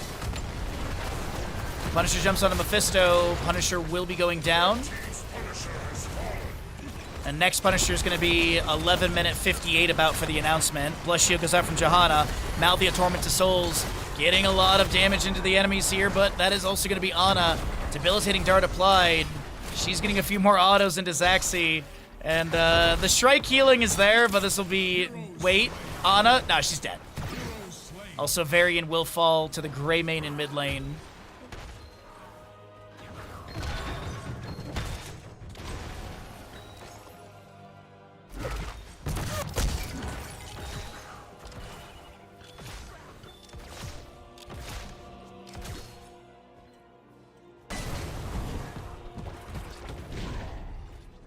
So, no Death's Reach, by the way. We talked about the level 1. We do have the Massacre at level 7. Shroud of Wisdom at 13.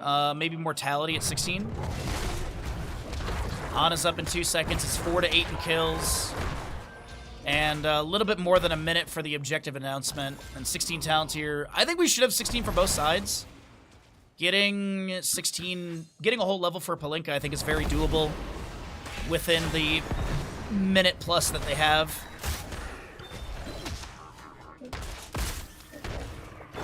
There's that active reload. You do have Leaden Orb as well. Banner of Dalaran.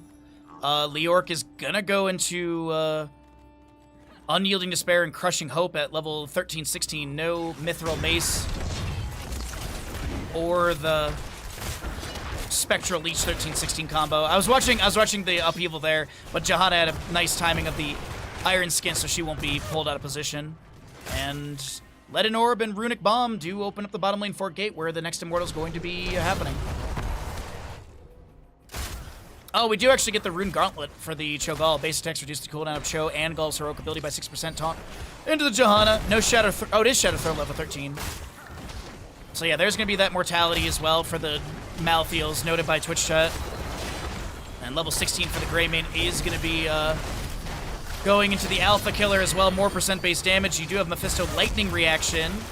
And Alexstrasza Lifebinder applied to Mephisto. They jump in, trying to get some chunky damage into Cho'Gall, but the Molten Block will deny any incoming damage. All right, there's the objective. Leorc will be taken down by Malthael over here. It looks like Malthael actually had the stronger 1v1, still at 50% health. No Tormented Souls. Sorry, Tormented Souls is available for this objective phase. Curse Bullet up in 5.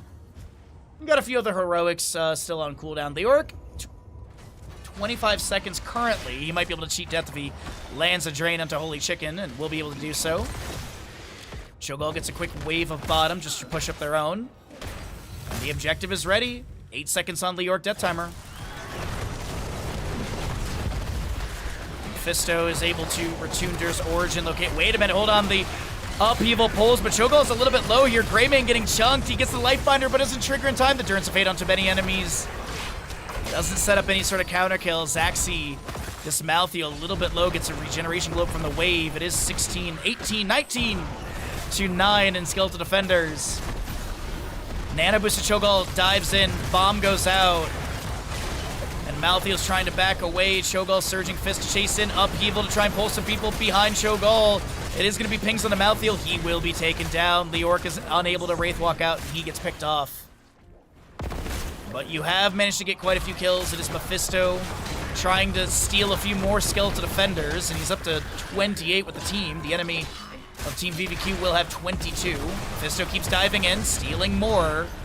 Up to 32 for the team. Upheaval, trying to pull someone. Durance of Fate misses. Twisting Nether is triggered. 33 to 36. It's really close. Taunt from Varian, just trying to create some space for the allies to finish this out. I'm a little surprised Varian's not being punished for any of that step up, but this is going to be your third objective over to the side of VVQ, and Leorc will respawn right now.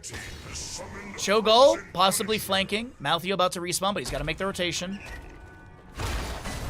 Punisher jumps onto Johanna. Varian charges in. The Entomb from Leorc. There's going to be a huge chunk of damage into this Cho'Gall from the Greymane. The Alexstrasza nearly gets pulled back by the upheaval. The fort kind of saving positioning, but there's the Nano Boost, the Twisting Nether, and Punisher jumps over.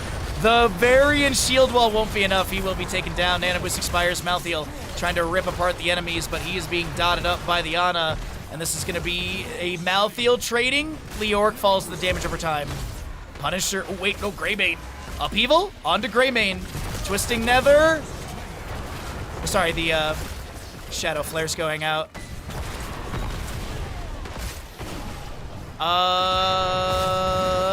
Finland! Blue team dominated. Wow. Red team's Punisher has been slain. Just wow. Consuming Blaze. I could not remember that. Consuming Blaze. Pretty, honestly, on the nose of a talent. Mid fort is going to fall to the minion wave really quickly, but bottom lane keep will also go down. Cho'Gall looking for another kill into Alexstrasza, and the Lightbinder finds 0 value because of Bite a Grenade. Are they going Cord? No way, they're trying to end right here. Malthael's up. You do have Greymane up in 1, Mephisto up in 10. Sleep Dart misses. Nano Boost to Cho'Gall. As the upheaval will be utilized and Cho'Gall gets taken down. They do. Oh, I see why. I see why. We're Hour of Twilight. That's why. Nano Infusion. Glory to the Alliance. Buried Alive. The Twilight Frenzy. And there's that. Yeah, Hour of Twilight. Okay. So the Twilight Frenzy, by the way, is activated to reduce the cooldown of the next Shadow Flame and Dread Orb to 2 seconds for the next 6 seconds. Ana's going to be able to get the recall. And this camp will be given to the enemies. I did not look at when the next Punisher's going to be picked up. Also, I lied. The mid lane fort will be alive with like double digit. No, this is triple digit HP. It's double at 95. I was very close.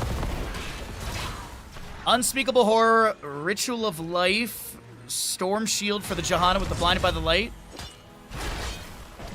Mephisto is going to shade in. Durance of Hate does not find the target. And Johanna being chased. Surging Fist. Iron Skin is active. Shattering Throw breaks that. And Leorc is just trying to get away from Greymane. Can Johanna get out of this alive? Taunt from Varian. Lightbinder goes out. The upheaval's there.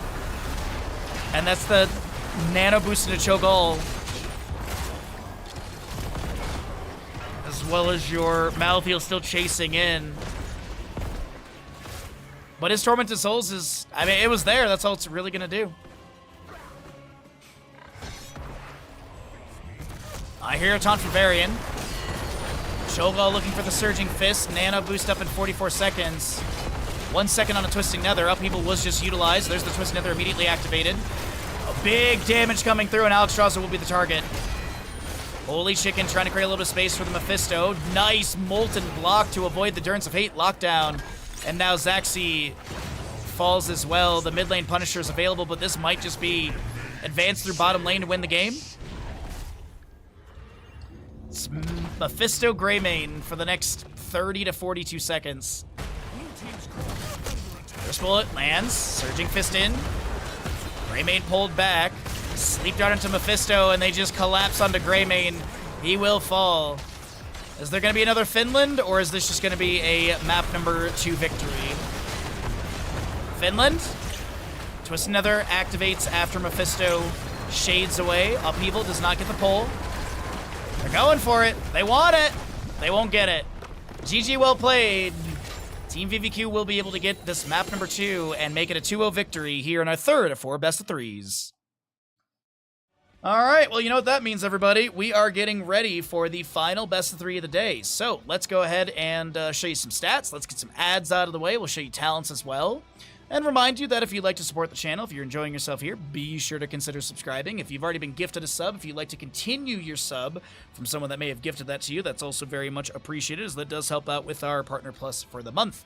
But every little bit is appreciated, helps us out, sustains full-time streaming, brings you all these casting commentary early mornings and days. And thanks for hanging out. Thanks for being here. Thanks for lurking. Thanks for chatting.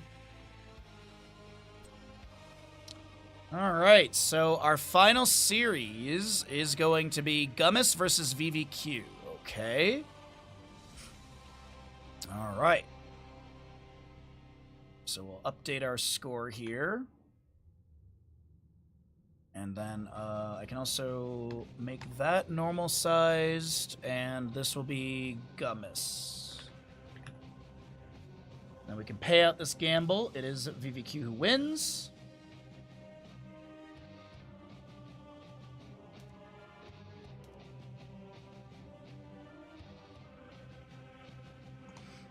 Alright, so it is Gummis versus VVQ. I'm just going to close some of these team tabs just so I can see things easier. Man, I am honestly blown away by the results of that game.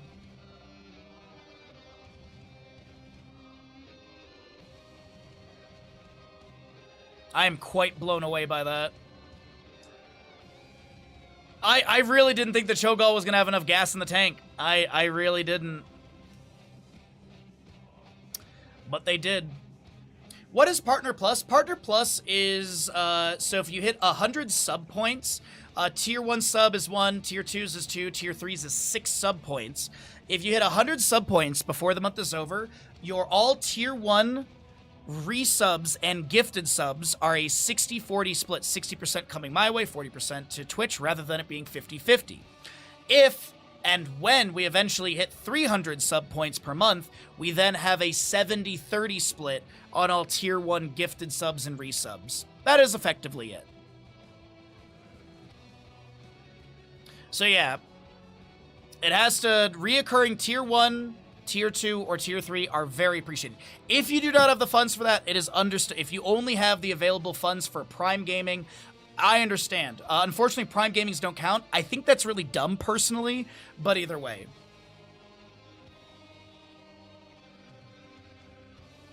So hitting Partner Plus per month is very, very... At least hitting level 1 is very important for us. At least hitting level 1 is very important. We are going to change things up, though. We got Garden Terror Classic. Garden of Terror Classic. Let's see. Team Gummis versus Team VVQ.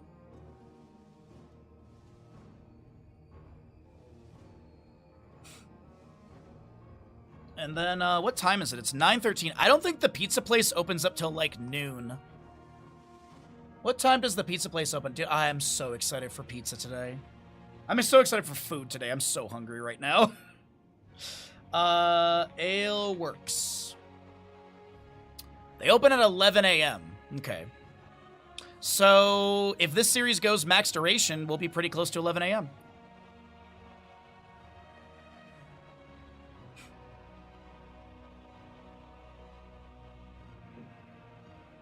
I have a text message. Looks like the whole node took a significant hit at that time. Yeah, definitely it did. It definitely did. Oh, today's my buddy Mark's birthday. I have to text him. Mark is the one that came by when I had my spine injury to help me out, and then when he broke his arm, well, he broke his hand. He literally, the bone like fractured in half in his, like, it was like here in his hand. It was, I think it was his metacarpal that actually fractured. I can't remember if it was his finger or his metacarpal. I can't remember. Because these are your metacarpals, and then you, in your foot, like the top of your foot, those are your metatarsals. I know this because I buccal fractured my 5th metacarpal when I was a kid. A buccal fracture is when you take a chip out of the bone effectively. So I chipped my pinky hand bone. My hand was so swollen, I literally couldn't type. I couldn't do like home row typing for like AIM, for like AOL AIM. So, yeah.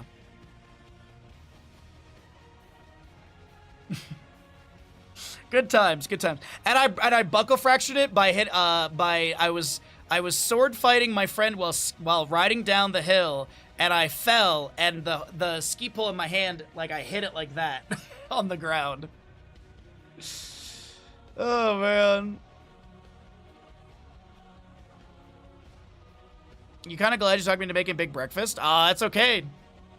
As long as you're full, that's the best part. You're interested, interesting. I read an interesting fiction book about morbidity basically, and another author makes a good point, I think. Eating is only pleasure when we look forward to it.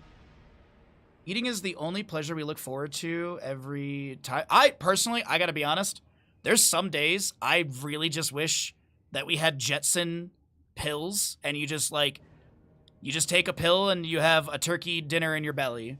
I gotta be honest, there's some days I have zero desire to actually eat. There's some days where I'm just like, ugh. But also, like, I cook for myself and I have to clean, and there's the other factors as well.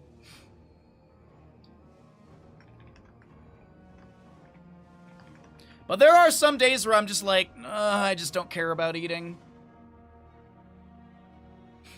The one thing I look forward to every day is Walking Bandit. That's the one thing I look forward to. Even if it's pouring rain, snowstorm, even if it's like an insane, like, whiteout snowstorm. What? Yeah, I used to say this to, there was a coworker of mine back in architecture, and it was the same thing. It's just like, some days I wish I could just have the food in my stomach. I don't have to go through the whole eating process. But even then, there's some days I just don't care to eat.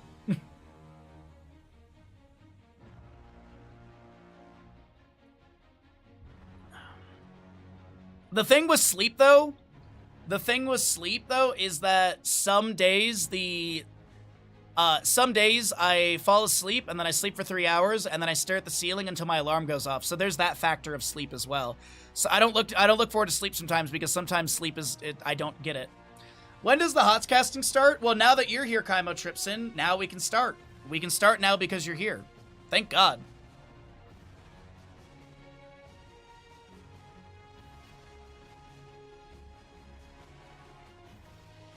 You can't just shoot a hole into the surface of Mars. Krusty gifting a tier 3 sub? Holy Jesus. Twitch does not allow you to do tier 3 alerts, but don't worry, I'll find one here for you.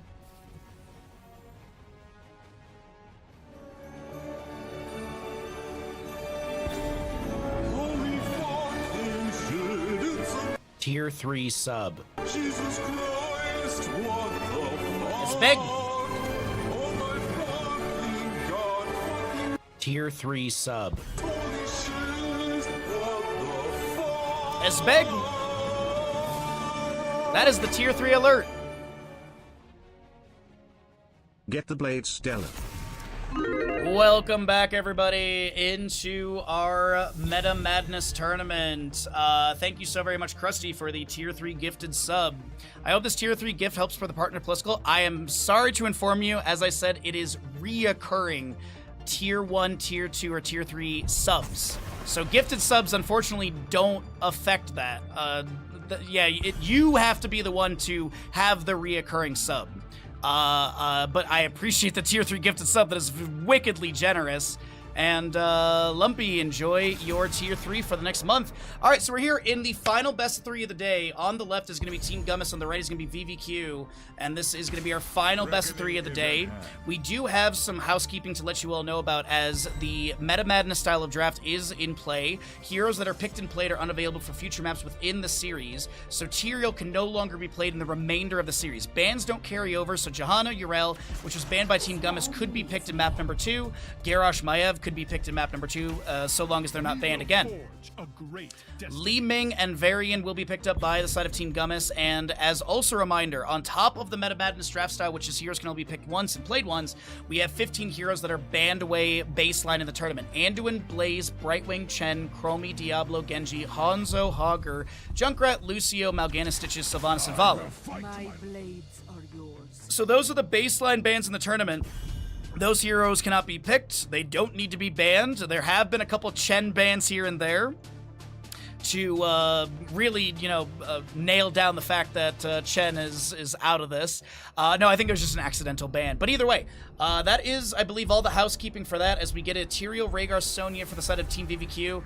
I could see a Sergeant Hammer being picked up for the side of Team VVQ. The Tyrael Sergeant Hammers are a really good combo together. Swift Retribution, movement speed bonus, as well as that Hover Siege synergy.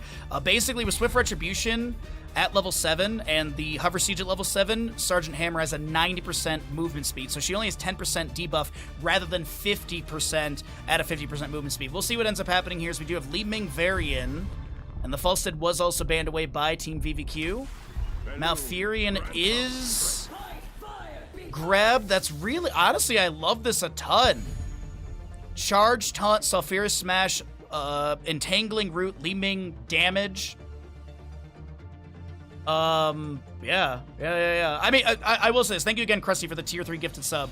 Very, very generous. It is still much, much appreciated.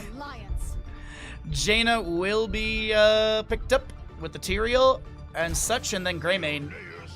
Pretty simple draft from Team VVQ, not going for anything too flashy. They check a lot of boxes. They have slows, they have some stuns, they don't have, they have Judgment maybe. They have Spear, they have Leap, they have Colossal Totem. Wait is over. And the Cassie will be the last pickup here for some blinds into Greymane. I like both of these drafts a ton. It's actually really hard to say which one I would be leaning into.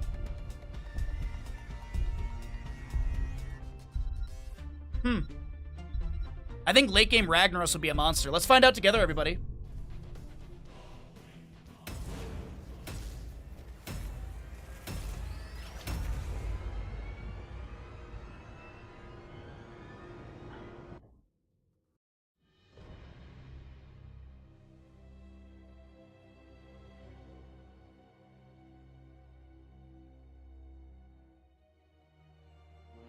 Final best of 3 of the day, everyone. Let's make these gambles big. Hopefully we get a map 3. Hopefully we go like 11 total maps today. Shortly, heroes. Team Gummis in the blue. You've got your Cassia, Malfurion, Varian, Li Ming, and Ragnaros. Team VVQ in the red. We've seen them a bit today. We got the Rhaegar, Jaina, Sonya, Greymane, and Tyrael. And as I said, that's cute.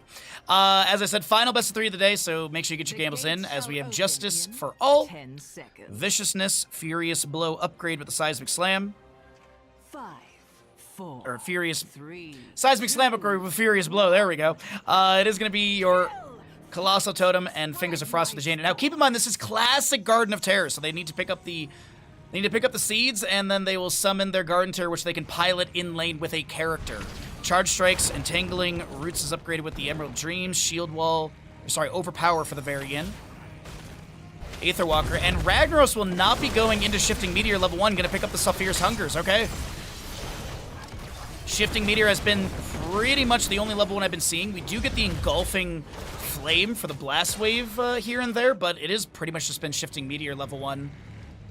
So we'll see what the Ragnaros goes into. Maybe we'll get a Lava Wave game with Lava Surge 20. But honestly, Heroic difficulty is really hard to pass up. Camps to be grabbed all around the map.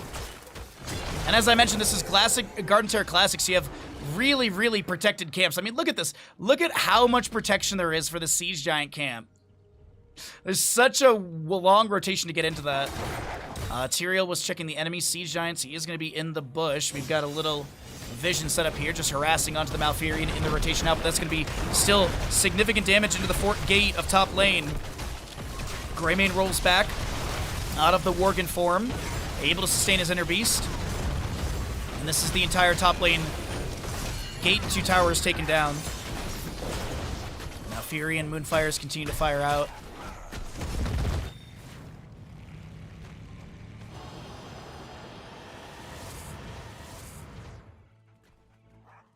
Okay, so Li Ming heads to bottom lane for the clear.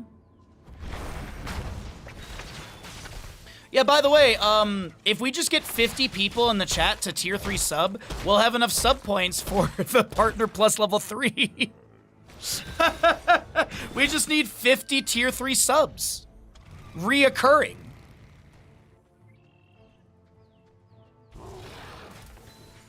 Anyways, thank you again so very much. I really do appreciate the tier 3 sub.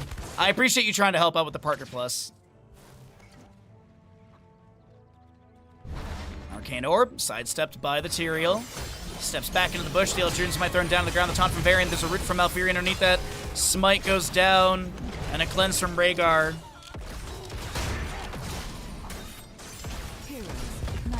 And here comes the night phase. I hope you're ready. So you're going to see the seed count in the bottom. It does visually bug out after the first one. But we'll keep track. Now, you can get, if you get 200 seeds, by the way, you are able to spawn a Garden Terror. You then pilot it in lane. Once your Garden Terror goes down, another one is then going to respawn. So you can get back-to-back. Now, you can't be running 2 of them at once, though. And I believe the math is, I believe it's 15 per small, and I believe there's 60 on the big ones. I believe that's the math on it.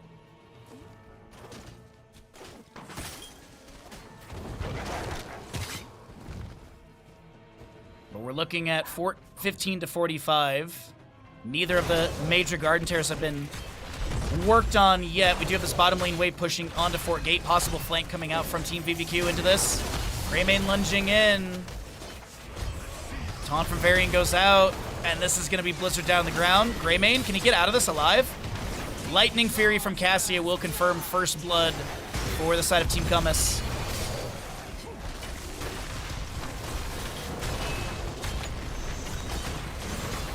Smite on the ground. Tyrael's going to be able to back off.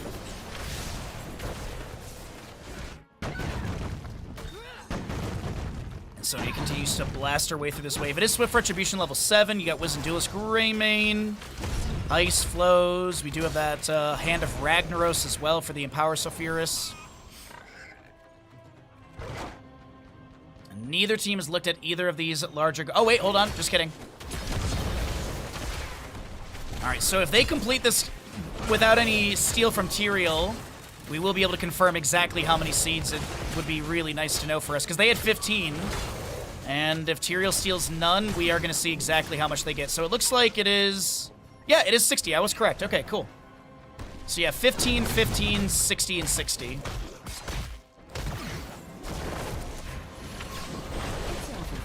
I guess it's just easy to remember that there's, in total, 180, right? Yeah. In total, there's 180. So Garden Terror is available over here. Once channeled and piloted by one of the members of Team VVQ, they will have the opportunity to have the movement speed bonus with the sprint. You've got the Queen's Curse, which is going to be those polymorphing circles. And then you also have the overgrowth plants. So you see the sprint is already active. You see little wind lines behind the Garden Terror for a moment. Sprint does not last that long. Varian steps out of the bush into the Grey Mane, but we do have Tyrael here as well. No level 10 for either side for any sort of heroic utilization around this camp. We do have that overgrowth plant. There's the Queen's Curse going down to the left. Yeah, overgrowth plant does nothing in this. Might have been a misclick on ability use there.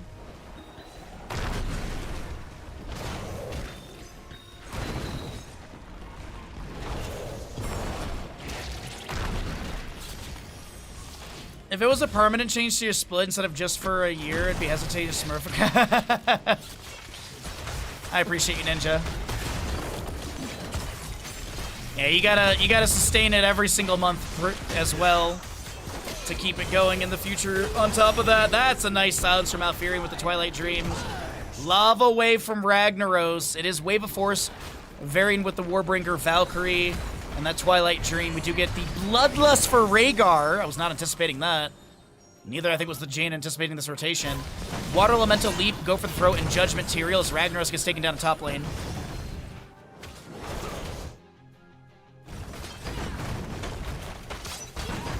Forts traded between top and bottom.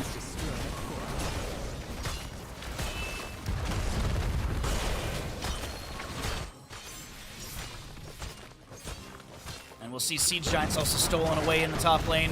Tyrael steps out from that camp, so it's got to be obvious that he's on that. No, there's not going to be any counter-invade, okay. Tyrael pushes up the wave, and we wait for level 13s, everybody. 16 regeneration globes for the Jaina of the 20. Wisdom Duelist on 1 stack, and not a lot of stacks for Jaina baseline. Only 1,709 of the 12,000 or 30,000.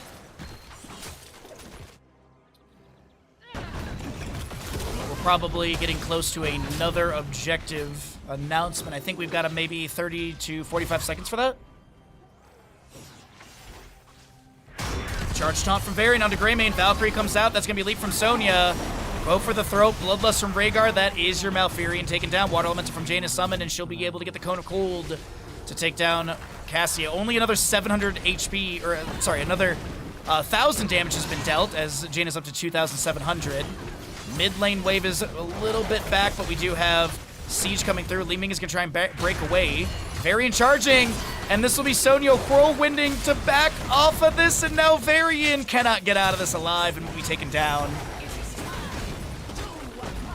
There's that next objective, as I mentioned. And this is your smaller camps grabbed. So yeah, there's 4 camps of 15 to Garden Terrors of 60. Icy Veins, level 13 for the Jaina. Tidal Waves, Shot of Fury, or sorry, the No Escape. What? Fish! I love Bloodlust. How fun. Thank you for the Prime Gaming for 25 months. Such a supportive friend. Thank you so very much, bud. Welcome in. So much support today in the channel. We've also got to see every single sub alert as well. Got to see tier 1s, tier 2, tier 3, Prime Gaming. And we had a couple gifts in there as well. It's been a great day. We're in our final best of 3 of the day. This is our 4th one, and right now we've got Team VVQ with a bit of a lead. Garden Terrors for both teams are available. Lava away from Ragnaros pushing up the bottom lane wave. Maybe we'll get Lava Surge level 20. I'd like to see it. I still haven't seen it in a competitive game yet. It's been a lot of Sulfurous Smash with Heroic difficulty 20. And sometimes we see Flames of Sulfurous at level 20. Garden Terror. There's a Valkyrie to pull in Tyrael to a taunt. There's also going to be a nice Root and Twilight Dream. Tyrael just does not get to play the game. Death timer goes from 32 to 28 seconds. A little bit of death timer reduction. I think it was off the Malfurion to the Cassia. Arcane Orb does splash onto the Jane, and she'll be taken down for a reset on Li Ming. What is the overkill? 79. I've actually thought it was Wave of Force for the overkill. I thought the Arcane Orb had it. Garden Terror bottom lane, by the way, with Sonya inside pushing in. Queen's Curse goes down, and Sonya's going to use that sprint to back away out of bottom lane. She got a long disengage path as she puts another Queen's Curse down on the ground.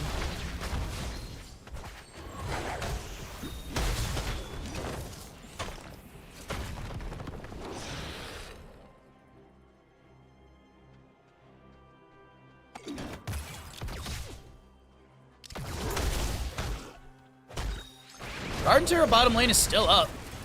Overgrowth Plant is there. Cassia and Malfurion doing their best to clear things out. Cassia hit by that Queen's Curse. Garden Terror going to weaken the structure, but I don't think they take it down. Greymane in mid lane has got on Ragnaros as their go for the throat trigger. Doesn't look like it. I didn't hear it. Water Elemental still trying to chase in. I was like, how is that Water Elemental moving so fast? Swift Retribution. I was like, that Water Elemental is freaking zooming right now. And Garden Terror for the bottom lane has been cleared away. And neither team has a Garden Terror available. But another night shall be upon us soon. And we'll see who's able to get another Garden Terror. But 51 already picked up, so one of the larger terrors needed just to be able to get the Garden Terror summoned to the side of Team Gummis. Lion's Fang scouts this camp. 16 talents here for both teams. And that'll be a little entangling route that puts Tyrael to sleep for a moment. Jaina is still a little under 6,000 to go. Varian charge onto Sonya. Bloodlust is activated. They're going to try and take down Varian. Twilight Dream from Malfurion. Ragnaros pops Molten Core. Oh. Uh-oh. That's a pause moment right there. I'll tell you what. Let's go ahead and get into a neutral position. We're going to drop any vision, and we will wait and see whatever the pause is.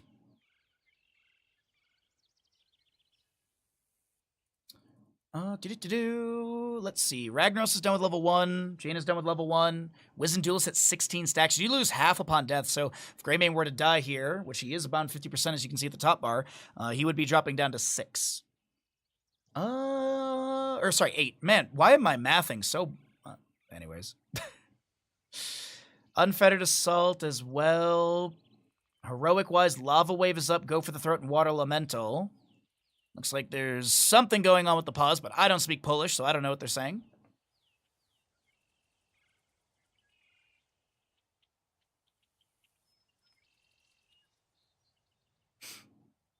Not a bad map 1, though, for this final best of 3. I mean, it's 16 1/4 to 16 3/4. 5 to 5 in kills. Pretty close game. I'd say probably structure experience is going to be the bigger deficit. You can actually even see it's 3 to 5 in structures overall, so that's probably where some of that extra experience is going to be coming in. I see the letters DC, so I'm assuming someone from the red side DC'd. Yeah, something about a disconnect. Yeah, I pieced that together as well. What's up, Arnafas? How you doing today, bud? Welcome on in. And happy Saturday, everybody. All right. Sorries are being stated. Readies are being requested. Let's go ahead and get back into this as we have the 3, 2, 1 count in. We're back into the team fight.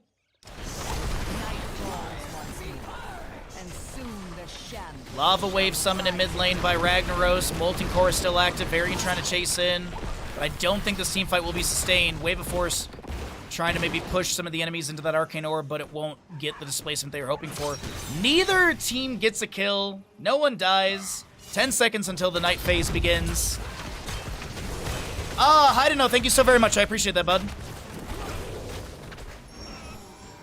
The Shamblers rise. Slay them. Gather the seeds. All right, 15 will be picked up by Atrax. We do have a taunt from Varian into this Tyrael. Is there going to be that play that we saw previously with the Twilight Dream? They don't even have it, as that'll be Tyrael going from 40 to 31 seconds with his death timer. Harkness is low. Can Jaina take him down? Greymane lunges off to the side, but Sonya will find the kill. We have Sonya leaping in. Greymane will be taken down. Leaping, getting a couple resets right here.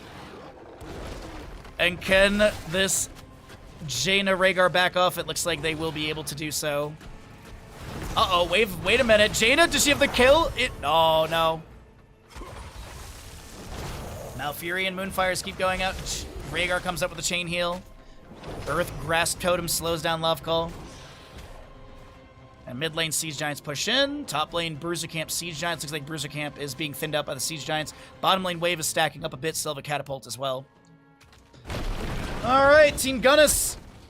They have a quarter level lead about for the time being. Scaling advantage with 18 to 17.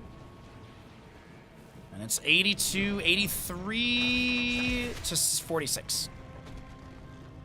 All that remains is going to be the team... Sorry, the two Garden Terrors. Which, as we've mentioned, is 60 seeds each. Water Elemental Summon, Judgment from Tyrael goes on to Li Ming in the backline. She'll be taken down first. This is going to be Cassia falling next. Varian being pressured by the Jaina, but go for the throat from Greymane confirms the kill. The lava wave from Ragnaros in bottom lane, and this will be Jaina able to back away. Now, the Water Elemental does get a few slows, but I don't think the allied team is going to be able to close the distance. The big thing to mention is that if both of these Garden Terrors are picked up, it'll be 163 or something like that for the red side squad on the Garden Terror, because this will be 60 and they had 40 something. So they could go for both and just have an advantage in the possible next Garden Terror facing. But they maybe send Sonya back after she clears top lane wave to get inside the Garden Terror. That was the play before. Looks like Greymane, Sonya work on this. Rhaegar gets the last seed. Who's going to jump inside of this, though? Because it is like a 2-minute counter. He's got 50 seconds, so someone needs to jump in the next 40. And it is going to be Sonya jumping inside once again. Okay. 20 talents here. About to arrive. What are we going to see? Wintermute, I assume. Ignore Pain. Possible Crater. Gladiator's War Shout. Greymane, it's maybe Tooth and Claw. Usually with Wizened Duelist and Unfettered Assault, you see Tooth and Claw. Could be Blunderbuss, though, if they just want to have that range and splash. Now, there's going to be the Gladiator's War Shout. The range on Bloodlust is so big right now. Look at this. That's Jaina. What are we doing? Okay, so this is max zoom. Oh, that's max zoom. That is the range of Bloodlust right now. Anyways, you also double the duration, so you're going to have a 12-second duration on that. It is going to be Tooth and Claw, Angel of Justice, Ignore Pain, and Wintermute. Ragnaros popping Molten Core. No 20 for the side of Team Gummis, as Greymane's pushed back by that Sulfurous Swing. The Garden Terror is cleared away, and it is going to be 84 to 56 when it comes to seeds. 20 does get picked up by Team Gummis. The defense is good. Ah, we get it! We get Lava Surge! We get the Lava Surge for the minion wave push. Repulsion. Astral Communion. Rock Stopper, and your Glory to the Alliance as Sonya leaps in. Bloodlust is going to be activated. It's Varian, Ragnaros. Look at that wave. It's zooming. But we also see some health bars falling rapidly. Look at this. Just wee-hoo! Anyways, do we get the spawning minion wave? No, we're going to be 14 seconds off. Top keep has gone down. And VVQ is maybe looking to go into core for a map 1 victory. 13 to 8, Judgment from Tyrael lands onto Li Ming, and that is going to be everyone's favorite Northern European country. Jaina? No! Oh, never mind. Yelnan Cocktail doesn't hit. Li Ming is not heading to Finland. At least right now, go for the throat off on cooldown. And Li Ming will be able to avoid any fatal damage. No Finland for the members of Gummis. GG, well played. That was a really fun map, number 1, but pretty controlled, I'd say, in the latter half from VVQ. You heard there's lava? Indeed.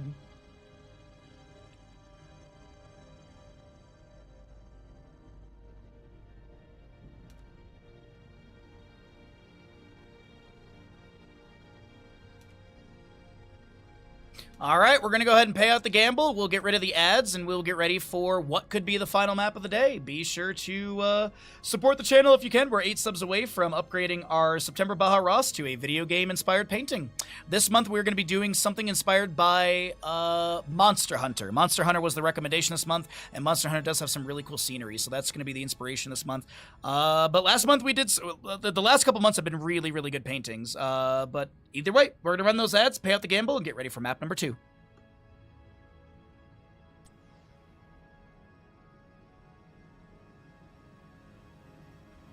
What's up, Disciple? How you doing, bud?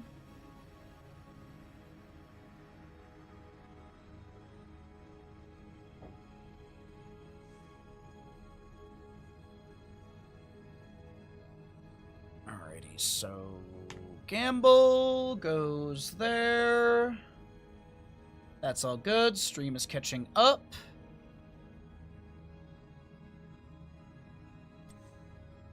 And once I get in the lobby, I'm gonna go grab my water bottle because I have like 2 sips of tea left.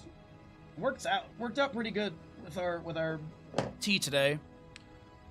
There's the lobby. Let's make sure that players are on the same sides. Can we please do same sides? Smile.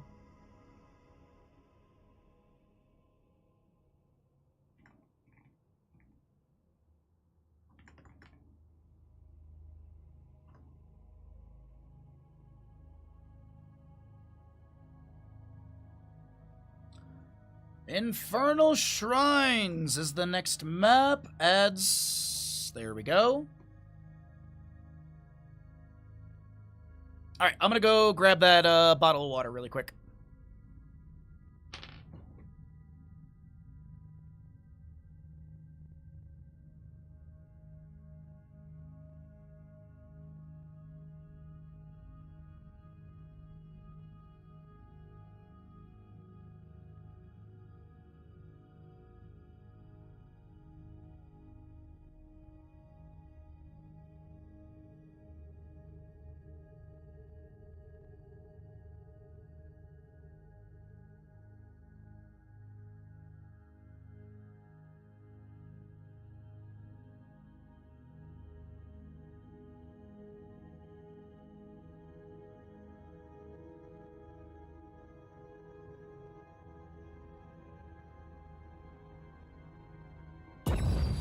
Infernal Shrines!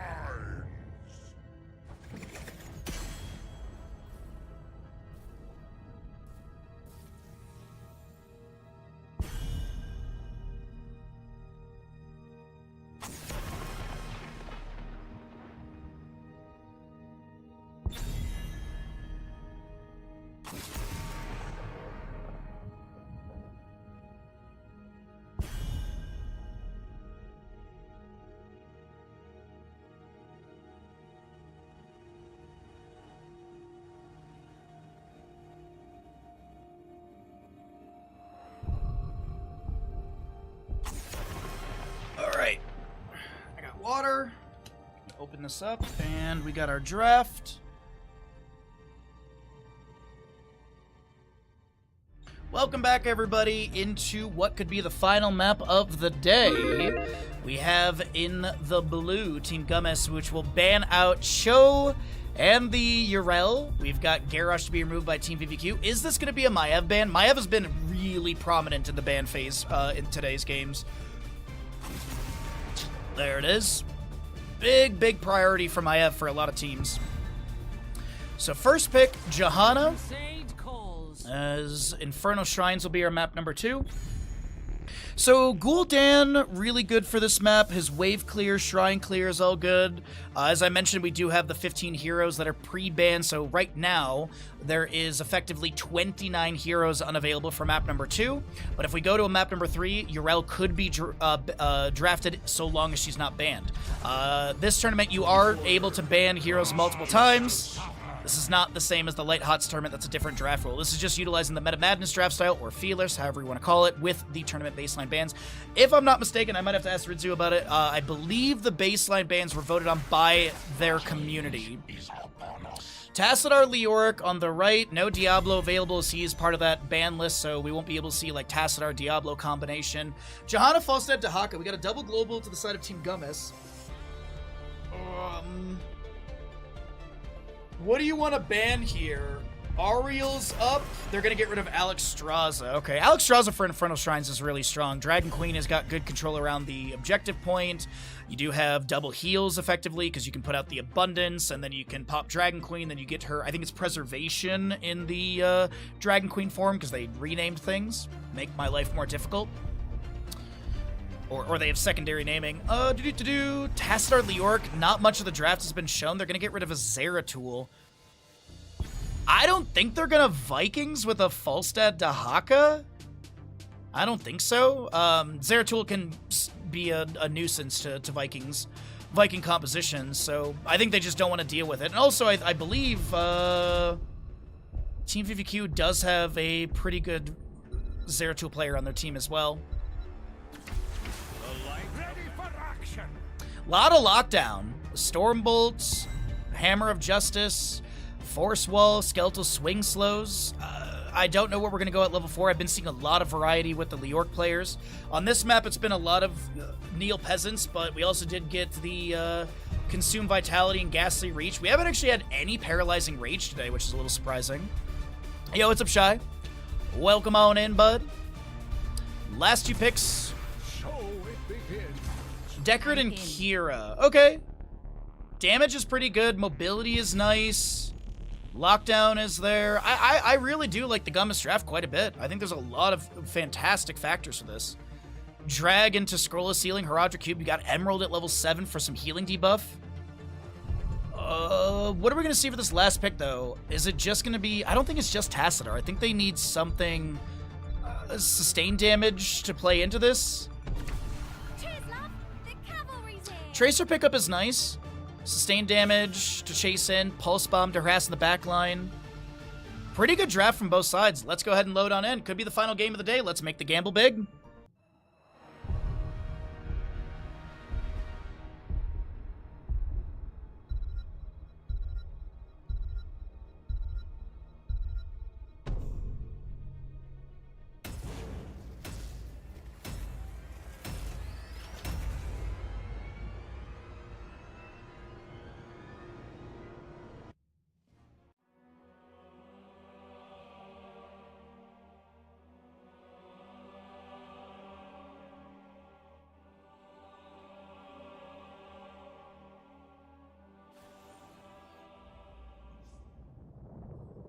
Prepare yourselves for battle, heroes. Infernal Shrines is upon us as we have Team Gummis in the blue with your Falstad, Johanna, Dahaka, Deckard, and Kira.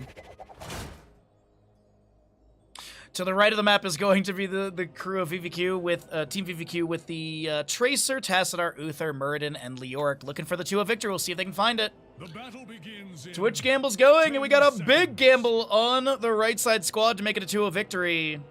5, Frequent Flyer, Enhanced Agility, Sapphire. There's going to be your Ghastly Reach for Leoric. 2 on. Sorry, that's going to be Consume Vitality. Ghastly Reach is a 4 if he goes into that. Same icon color. Dwarf Block, Wave of Light, Static Charge for Tassadar, for his Shock Ray, and Parting Gift for Tracer. I enjoyed that. Maximum Effort and Zealous Glare, by the way, were the other 2 pickups. Tracer blinks in. Parting Gift is a 7% Pulse Bomb charge per grenade hitting enemy hero, so I believe there was 2, so he got 14%. Condemn, into a Punish from Johanna, little shield glare goes out, Scrollless Ceiling captures Muradin for a moment. Falstead tries to step up with a few autos, and that Lightning Rod. Double Soak is going to be oh, wait a minute. Kira looking to invade this camp with the allies, and Muradin's going to scout this out. Tassadar, Uther, Tracer are all on their way into this. Falstead bear rolls off to the side. The Scroll Ceiling again from Deckard Cain. We do have the revolving sweep landing into Muradin. Dahaka brush stalks in, looking for the drag, but he gets Stormbolt stunned. And this camp invade is still being sustained by Team Gummis.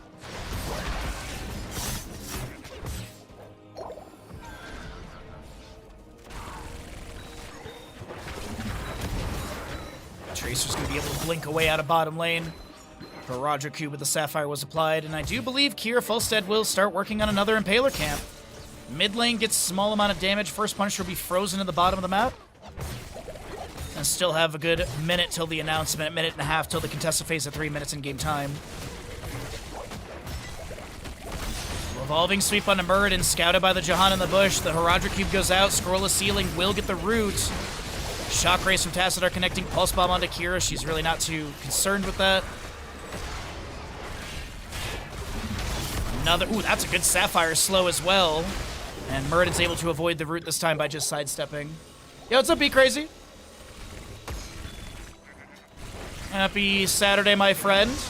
We're in the 4th of 4 best of 3s, and we're going to see if VVQ can find the 2 of victory, or will Gummis take us to a map number 3 and give us 11 maps in total today. Only one series so far has not gone to max maps, and honestly, I've been up since 3:45. I'm all here for it. I woke up early, give me all the games. Underclap into Kira. She'll miss the revolving sweep. Shield glare coming out from the Johanna.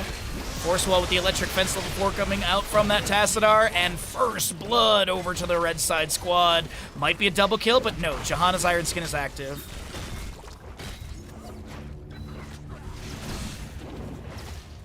Yeah, I got moderately good sleep last night. I think I got like 5 to 6 hours, which isn't too bad for a day like today. And I'm gonna get pizza after the stream. I'm so excited for lunch. It's only 9:53 for me in the morning, so the pizza place isn't open, but still gotta walk Bandit stuff. Dahaka Dark Swarm active in the top lane. Muradin soaking. And an Impaler camp picked up by Deckard Cain. Experience is still really close because we've had a lot of these camps stolen away or grabbed early on. And also the one kill early on is not going to be yielding a ton of experience. You can actually see 453 and Mercenaries is 816 to the enemy, 456. So yeah, very close in experience still. First objective though being contested, 13 to 14 in Defenders. Very, very close. Fallen Shaman is still pushing top lane, by the way, but we'll talk about that in a moment. As we do have this Muradin Dwarf Toss to the side. Pulse Bomb lands on Akira. Leoric was able to get the Wraith Walk out, and the Fallen Shaman of top lane was targeted by tower shots, so it will be taken down by the gate defenses. Kira, by the way, on her Blood Rage up to 71 stacks of the 150 for the 2-second duration increase. We do have Dahaka landing the Dragon to Leoric. He's going to get some big skeletal swings. It is Neil Peasant's level 4. It is 33 to 30, and these Kira and Leoric are traded. Harajuku takes down the Muradin. Pulse Bomb lands onto this Deckard. He's trying to back away. Sustained damage from Tracer won't be enough, and the objective goes over to Team Gummis. Leoric up in 1, Muradin up in 5, but Muradin has to still rotate from the Hall of Storms. Alrighty, Falstad full auto build. Johanna will be picking up her Conviction at level 7. Also Kier with the Thirst as well. Emerald, Deckard Cain. And Tracer goes into that Sleight of Hand. Alright, next Punisher is going to be announced at 7 minutes and 6 seconds in game time, as it is a 2-minute 30 cooldown till the announcement, or 3 minutes till the contested phase from when the Punisher goes down.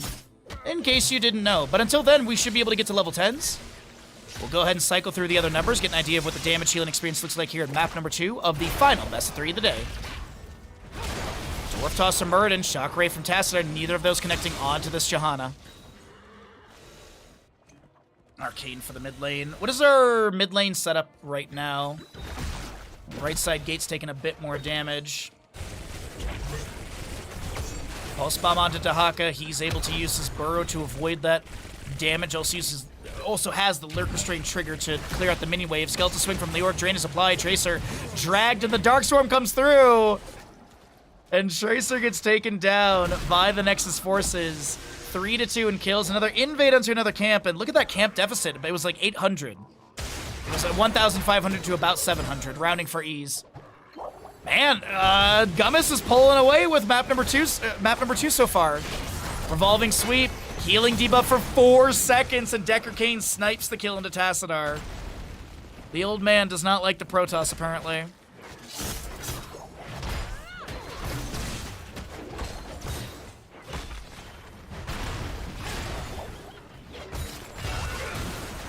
Impaler camp being managed by Tracer in mid. Minion wave is pushed down to the fort at bottom, and I think with the rotation and where the experience sits, I think this is just going to be a bottom lane fort lost. Unrelenting Strike, Stay Well and Listen, Isolation, Bless Shield, and Gust for the Falstad. Has destroyed a fort.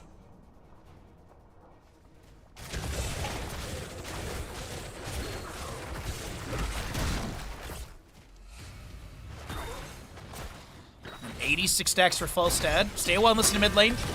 Deckard hit with the Pulse Bomb. We do also have Gust to push some enemies to the side. The Unrelenting Strike from Kira activated. A lot of heroics burned here. Muradin is going to be able to back away. His level 1, by the way, was that Dwarf Block. Went into the Heavy Impact level 7. 23 baseline stacks for him. 2 stacks on Wave of Light for Uther needed. Tassadar at 100 of the 200. 5 enhanced agility and 97 for the Blood Rage on the Kira. Also to note, Falstad up to 93. Another 57 stacks for Falstad, and he'll have that secondary damage increase, which will increase it to 70 additional damage. The Mythic is going to be a total of 195 additional damage, and that's 300 stacks needed. But let's get into the second objective. All heroics, a lot of heroics are actually on cooldown. Isolation and Entomb, as well as Pulse Bomb with Sticky Bomb are available. Black Hole, Divine Shield, Avatar. As the Hammering from Falsehead flies out, Secret Weapon level 7 for the pickup for him. This Leoric is trying to Wraith Walk away, so he does get the Entomb onto just the Falsehead, actually, blocking a few enemies. Tracer with the Sticky Bomb. Gets some recall Pulse Bomb charge. Stay well and listen onto Tassadar and the Tracer. Unrelenting strikes come through! Falstead takes down Tracer. Nexus forces pick off Tassadar. Johanna will get the last hit into this Leoric, and Kira's maybe looking to chase onto Muradin, but won't be able to get that last little bit of damage. Dahaka goes to manage top lane. Man, dude, Gum is playing so good in this map number 2, Infernal Shrines.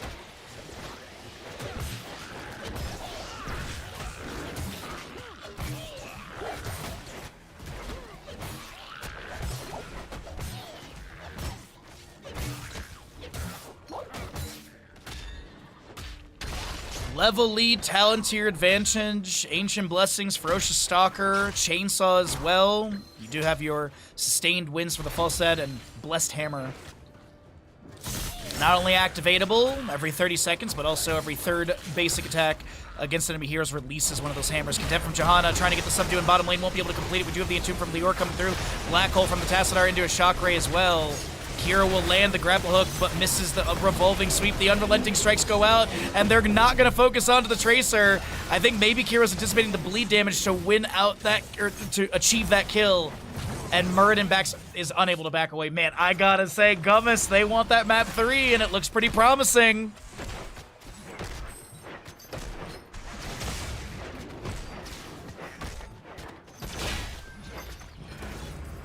It is now a 2-level lead, an 8-kill advantage. And Dahaka is going to continue working through this objective, finish out the last few defenders needed. Impaler Camp bottom, Impaler Camp plus Punisher in mid. Tracer does clear out 1. Looks like the other 2 causers are still available. Still pushing up the wave. Tassadar Shock Ray will clear out 2 of the 3. Or the second of 3, I guess. Pulse Bomb from Tracer. They're just trying to get some damage onto the Punisher, but this is a mid lane fort easily taken down. Is there a pivot to top lane or anything? No, they're going to push in. Bless Shield from Johanna into the Condemn. Scroll a ceiling from Decker Kane and a Carnage through this Muradin. The Hammering flies up from Falstead. The auto attacks will be enough, and that is Muradin to be taken down for the 11th kill to the side of Team Gummis. And they'll roll into level 16. It is a 3-level difference and a talent tier advantage. Johanna trying to assist the bottom lane, but it looks like mid lane Tracer will be picked off by the Kira. I think Dahaka had a drag lockdown. Black Hole from Tassadar. Condemned from Johanna. They have to stay a while. Listen. On to Leoric and Uther. And mid fort mid keep will continue to be sieged into. Next Punisher Mortar in the bottom lane. Oh boy. Revolving sweep onto Muradin is going to be that swinging life away for the spell armor on Kira. Unrelenting strikes. Bonk. And Dahaka steps in and steals the kill for the team. Are we speedrunning map number 2, or is this going to be back off and play for the objective for bottom? It seems like we're setting up bottom lane.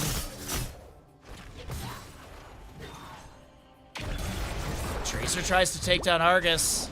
No Pulse Bomb available, just now getting full. Falstead will be the one affected, but gets a quick potion from the Decker Kane. Auto attacks the sidewall, being able to heal up a little bit from his hammer gains level 4. 20% of the damage from his auto attacks returning his healing. Alright, and once again, just going to heal up a little bit. Also taking out the sidewall, which does provide vision to the enemies. Dahaka. Thin minion wave in top. Lands the dragon to Leoric. Johanna's here, Decker Kane also arriving. And Johanna looks for the Condemn. Bless Shield will go through. Falstead barrel rolls in, the Hammering goes out. And is there enough damage? There is going to be enough damage from Falstead to take down Leoric in top.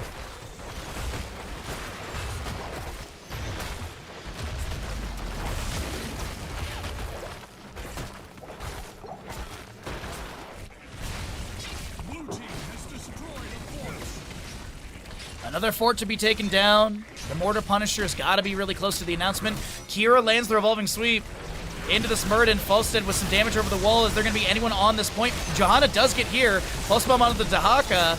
Black hole from Tassadar to create some space, and that is going to be a stay while listen over the wall. The Divine Shield applied to the Muradin as Uther will be taken down, and Muradin's able to Dwarf Toss to safety. A 16th kill for Gummis.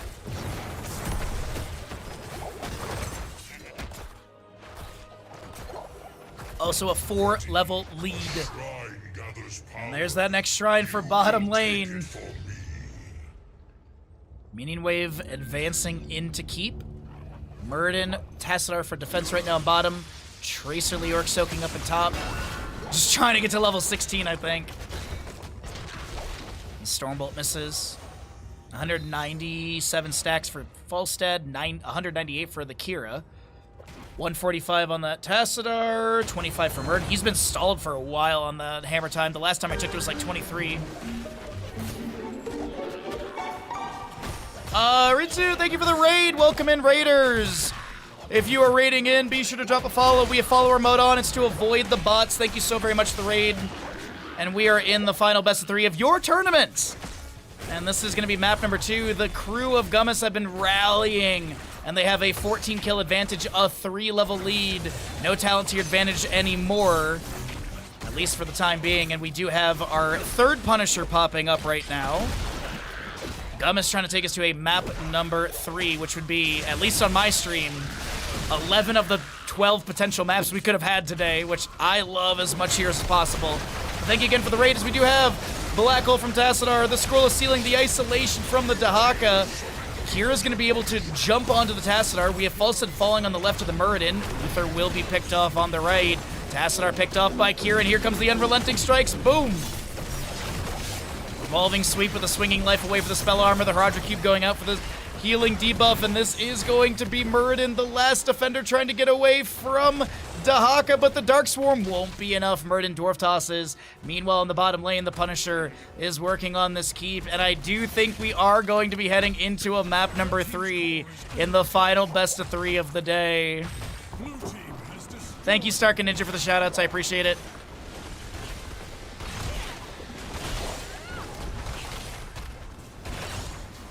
Oh, you love to see the final series of the day go to a map number 3. Dahaka going for the drag. That is a lot of damage into the Dahaka. He burrows to avoid some of it. This feels like, yeah, there's no way you could defend this right now. Punisher still at 26%. Core down to 9%. And that is going to be a GG. We got a 1-1 score in the final best of 3 of the day. Let's go ahead and take a look at the stats.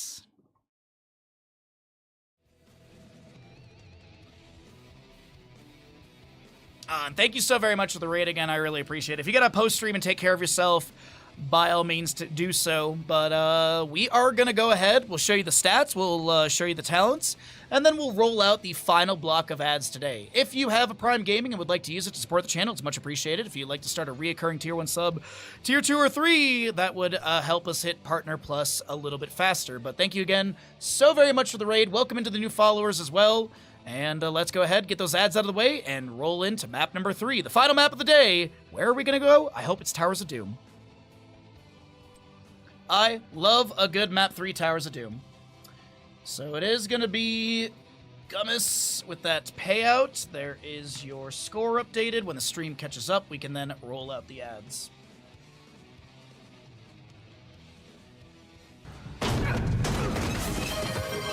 What's up, Cav? How you doing, bud? My back. Oh, my back. The last lobby is Battlefield of Eternity.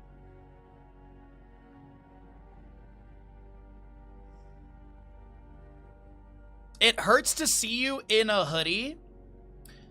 Today is 22 Celsius for us, which is about 72-ish Fahrenheit. The nights for us are about 40 Fahrenheit, which is like 5-ish Celsius.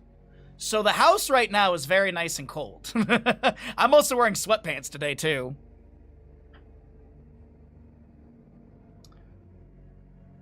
Alright, it's going to be Battlefield for the next map. Players are on same sides.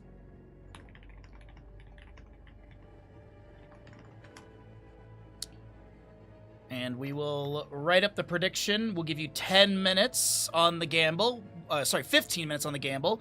The moment we get all 10 players in here, I'll pop the gamble, and you can get some early predictions if you want. You're jealous? Yeah, it is. It is. But here's the thing. So I live in a mountain town. A lot of our houses are designed to retain heat. So last week we had 30 Celsius outside, 86 degrees Fahrenheit. When I was going to bed, and like I had fans and stuff running, the moment the sun goes behind the mountain, it starts to cool down pretty quickly. 3 cups of tea. So when it goes behind the mountain, usually you can open up the windows and you can run some of the fans. But even at 9 p.m., the hallway thermostat still said it was around 80 Fahrenheit, which is like 26-ish Celsius, maybe 27.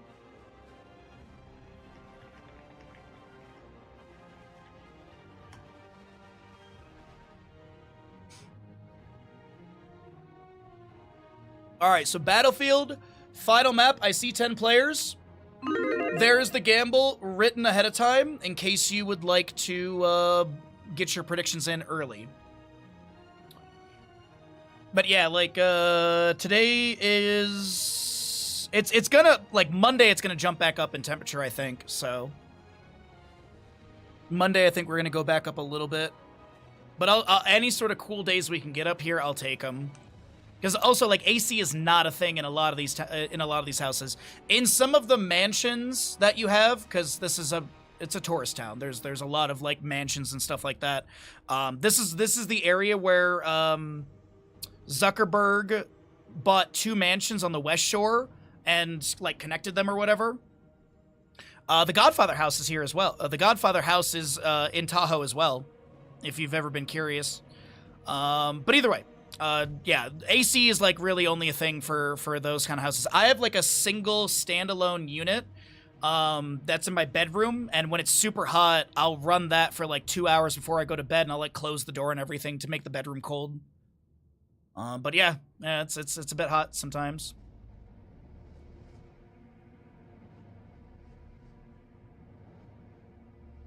Spectrum just went up another $10 or so. I called customer retention, said I was moving my net to Verizon like my phone, and they doubled my speed for $40 less. Nice.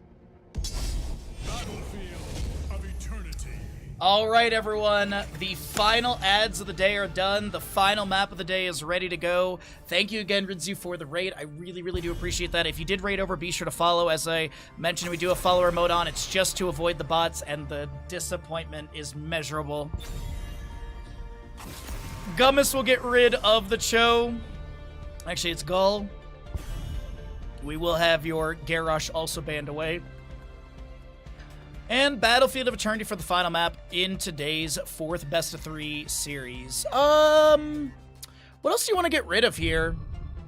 Because right now, as we enter into this draft, there's 20 heroes banned away from the heroes that were played, 15 banned away from 15 banned away from the tournament reduction or restriction. That's the other R word I was looking for. Deathwing and Gall to be banned. Maev. Yep. Maev has drawn a lot of bans, as well as Garrosh. Those have been pretty common today. What is the first pick for Team Gummis? Do they go straight up tank out the gate and get something they like? Arthas is really strong for this map, in my opinion. Oh, right. Urella's up and available. What am I doing? Yeah, Urella's insane right now. Urel is still up, so yeah. Might as well get someone who has a 60% slow for a 1-second duration with Avenging Wrath baseline. Jimmy, right-click and ETC. You've actually got the Skinergy between the two of them. So you have that Righteous Hammer 1-second stun. You have the 60% slow. What else do you want to go into that? Go in with this? Some sort of maybe sustained damage? I can't remember if Cassia's up in this best of 3. Cassia could be a consideration. I do like the Arthas a ton into the Rainer. Ready to roll out. And we'll get a Sergeant Hammer, which I was not anticipating there.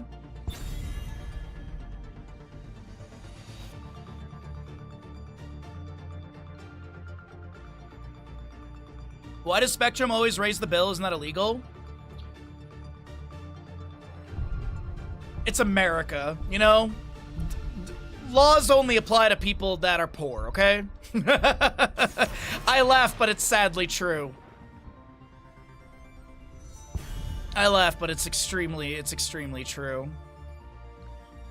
There's also a lot of things with like Spectrum, for example. Like usually when you sign up, there's typically like in the fine print, it's like you pay $60 for the first month, and then it goes up because your early whatever discount goes off, and then they have these little terms and stipulations where they can raise the rate X amount per year or something like that. So yeah, it's just American ISP is not built to actually service you.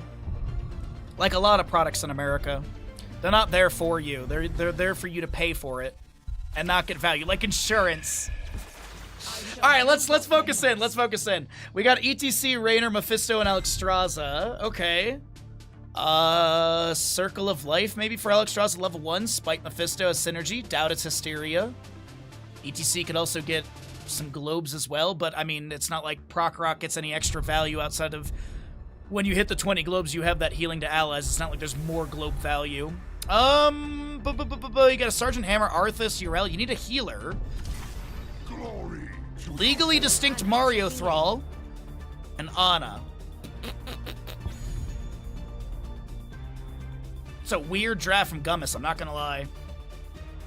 I definitely, like, there's a lot of good control for the Sergeant Hammer. Sleep Dart, Feral Spirit, Howling Blast, Righteous Hammer. So a lot of good defensive measures around the Sergeant Hammer. Mephisto can jump in and be able to get some pressure onto Sergeant Hammer, but I feel like that's really about it. ETC maybe Power Slide. Gazlowe was not what I was anticipating. Nazebo's up, but this is not really a good map for him, so I think they want the Gazlowe to be able to throw Explodium Dynamites at him, at Sergeant Hammer. Easy throw Dynamites? No. Easy throw it's Explodium charges. The Gazlowe is I kinda like the Gazlowe. I don't know what to expect with this. Let's get into the game.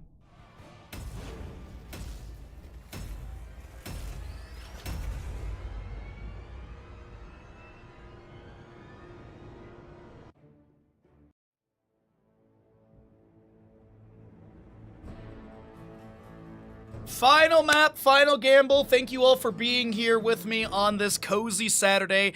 I will be back up tomorrow morning for the other 4 best of 3s, and that'll be starting at 5 a.m. West Coast USA.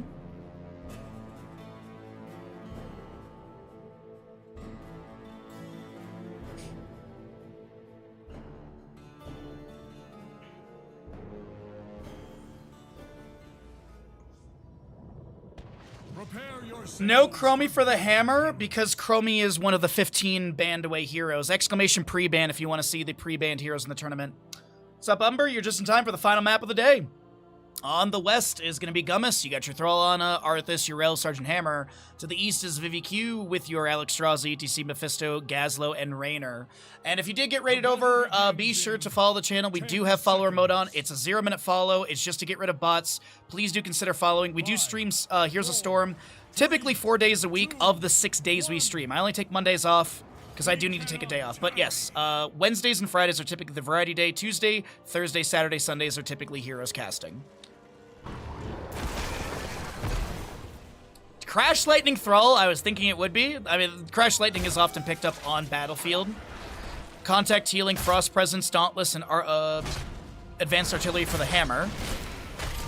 Exterminator, you do have that Rocket Boots for the Explodium charge. Going to also be your Unleading Power. Block Party, and Alexstrasza will pick up her Circle of Life. 15 globes needed. And your Abundance will then spawn a globe every time you cast it.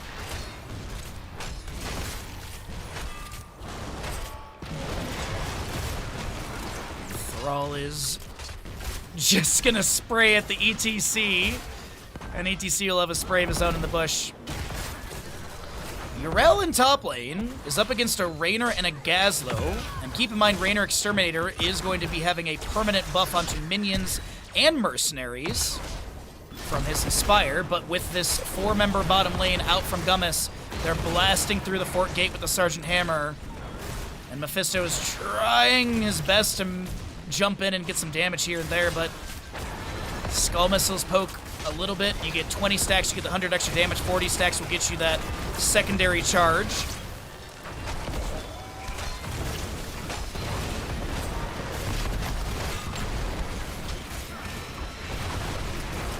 Lightning Nova once again, power slide through the Thrall, and this Arthas, that's a lot of damage on a Mephisto, and Itrex will be taken down. First blood to Team Gummis as they continue to blast through bottom lane. By comparison in top, Raynor did help get this camp. The Righteous Hammer from Uriel pushing the Impalers into tower shot range. And Hammer just continues to just blast away through bottom. Howling Blast with the 6 stacks. We do have that abundance down the ground, and ETC will power slide to safety. Who's going to BlizzCon? Hopefully me when I'm casting it. Any day now they'll send that email, I'm sure of it.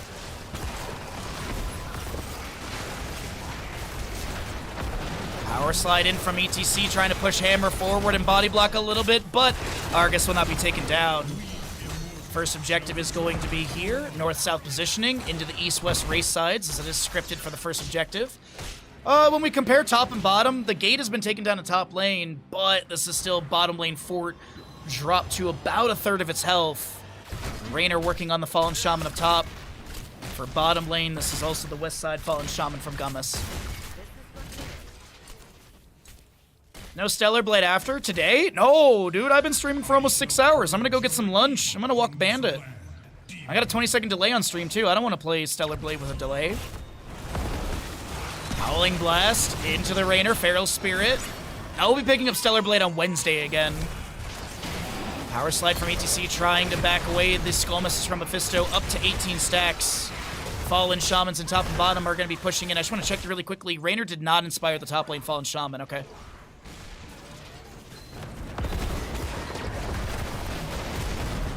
Race is still pretty low between both sides. Uriel heads to top lane to clear out the enemy. Bruiser camp, bottom lane camp is also going to be managed by our red side squad. And we still have 3 minutes on this gamble if you were swayed by the beginning of this map in any way, shape, or form. It is the final map, so why not make a $250,000 gamble? Feral Spirit goes out, and there's going to be no stun from the Immortal into Gazlo. Explodium charge under the Sergeant Hammers. We were talking about the draft. Death Laser as well. Power slide through the Arthas. His Frost Presence is active, slowing the enemy player's movement speed and attack speed, but not a lot of mana left. Howling Blast into the Immortal stun, and Gazlo gets taken down. Uriel gets the double kill onto Raynor and Alexstrasza, and this is going to be the Immortal swapping sides. The race is good for red team, but our blue squad is going to be able to step into this. VVQ have a lot of respawns to wait for, and Thrall's not the fastest racer here, but they have some time. Hammer in bottom lane still being harassed by ETC and Mephisto. Arthas steps up as he reset for full mana and health, and that'll be Mephisto taken down. Howling Blast with Shattered Armor, level 4, will be able to connect into this Gazlo.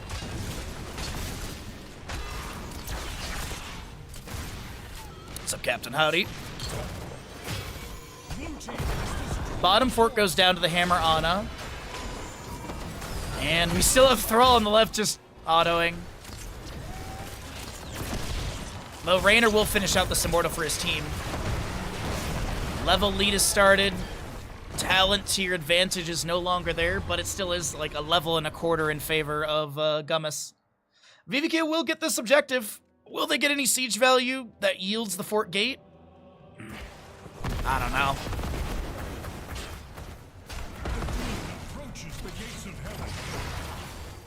29 stack for the Arthas right there.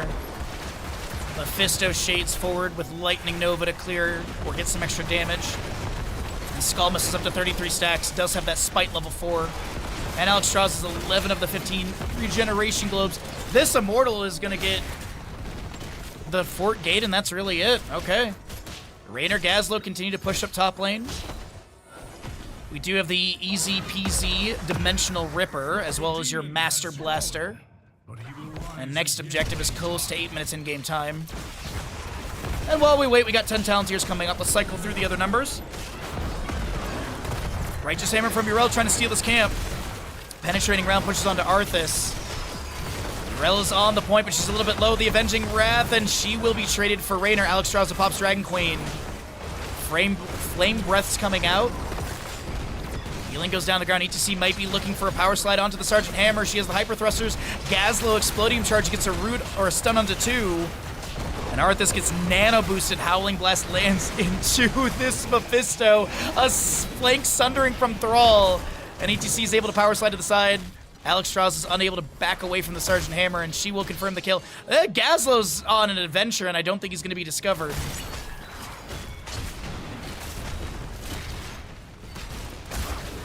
Syndragosa, 20-second lockdown onto structures, gets the retreat tower as well, but the fort is the main important one to lock out.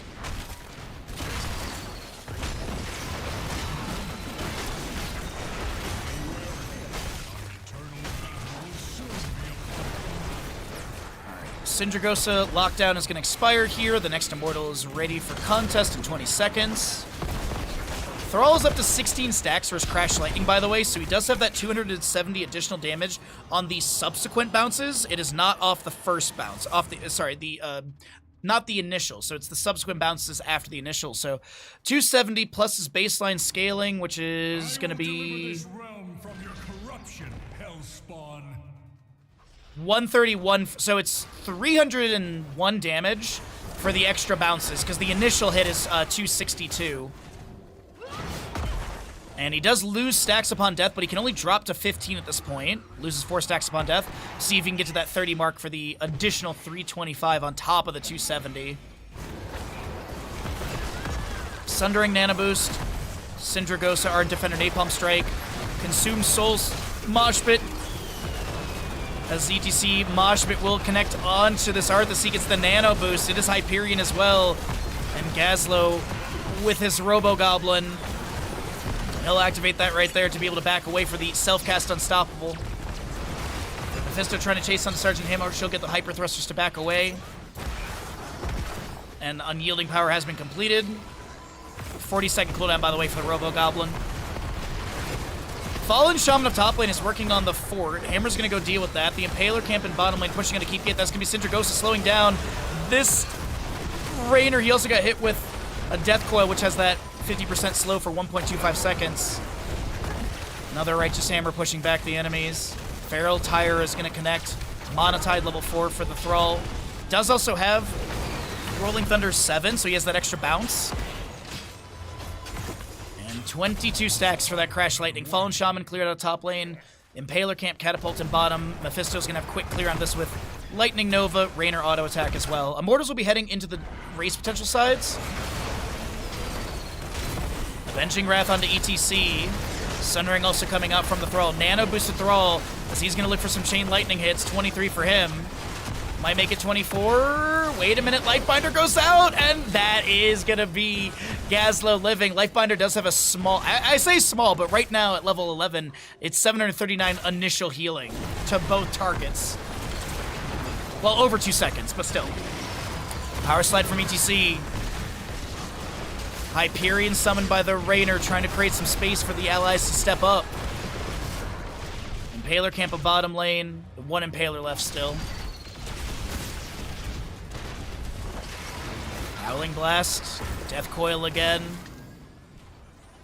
Alex Straza just throws out a Flame Buffet onto that wave as you saw the little green burn onto the unit.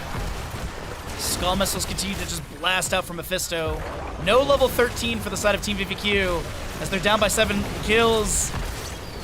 And a level and a half in experience. That's Moshpit catching the heal of Arthas. He's going to have a bit of a dance moment, but he's not going to be threatened health bar-wise. Ana still has heals. She's at 50% health, but it's no big deal.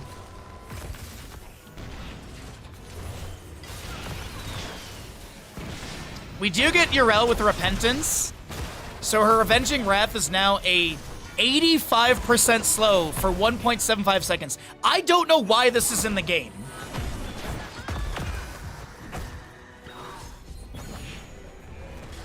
You can go into Holy Avenger and you can have a 1 second cooldown if you get a max charge Avenging Wrath onto an enemy hero, but with Repentance, you'd effectively... Oh, it's so wild how much slow value you can get with Yrel.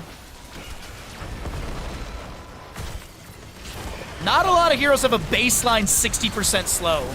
Syndra goes to Sun by the Arthas. That's going to be the Life Binder not getting the trigger in time. The Immortal will go into bottom lane, favoring VVQ. And Yrel gets a 1-second stun into this Gazlowe. Yeah. Gazlow's dead because the Avenging Wrath slow. We do have Thrall finishing out Crash Lightning, so now his bounces will prioritize enemy heroes. This is bottom lane fort to be lost, though. Red team has destroyed a fort. With Consume Soul level 10, I'm kind of hoping for Hysteria, but at Horrid Skull is really hard to pass up, especially with the synergy of unyielding power. We'll see how it all works out, but I don't think it's going to be Hysteria. Power slide in. They're going to focus onto the Ana, and she will be taken down. Mortal's still pushing bottom lane, by the way.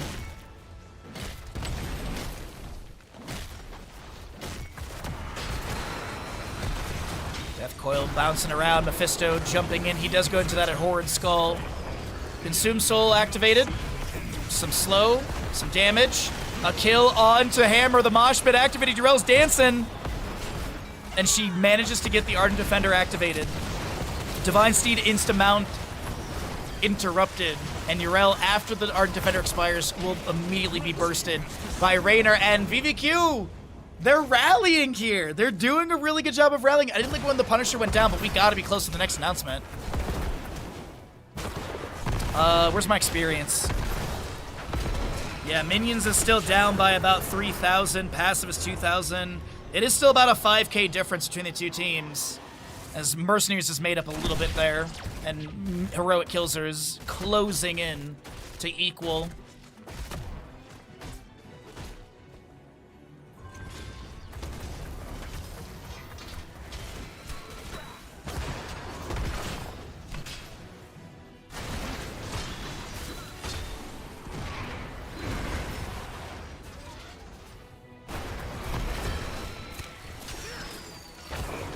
Bottom lane Keep Gate has been opened up. There's the announcement of the next objective. ETC is very caught out here, and I don't think he gets out alive. Wait a minute.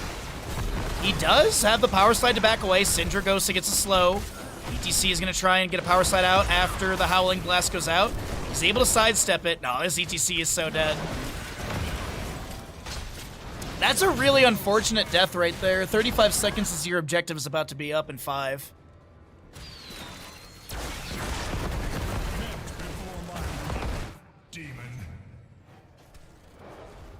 All right. Also, you do have that Thunderstorm for Thrall. On top of his Crash Lightning being completed, which Thunderstorm, when at max stacks, will increase the chain lightning damage by 30%. Skullmus is continuing to poke here and there. Mephisto using Consume Soul. Savage Spin from the Immortal does push back a couple of the enemies, but this first half of the Immortal race is easily picked up by the side of Team Gummis. And a Howling Blast lands, but this will be a abundance down the ground from Alex Straza.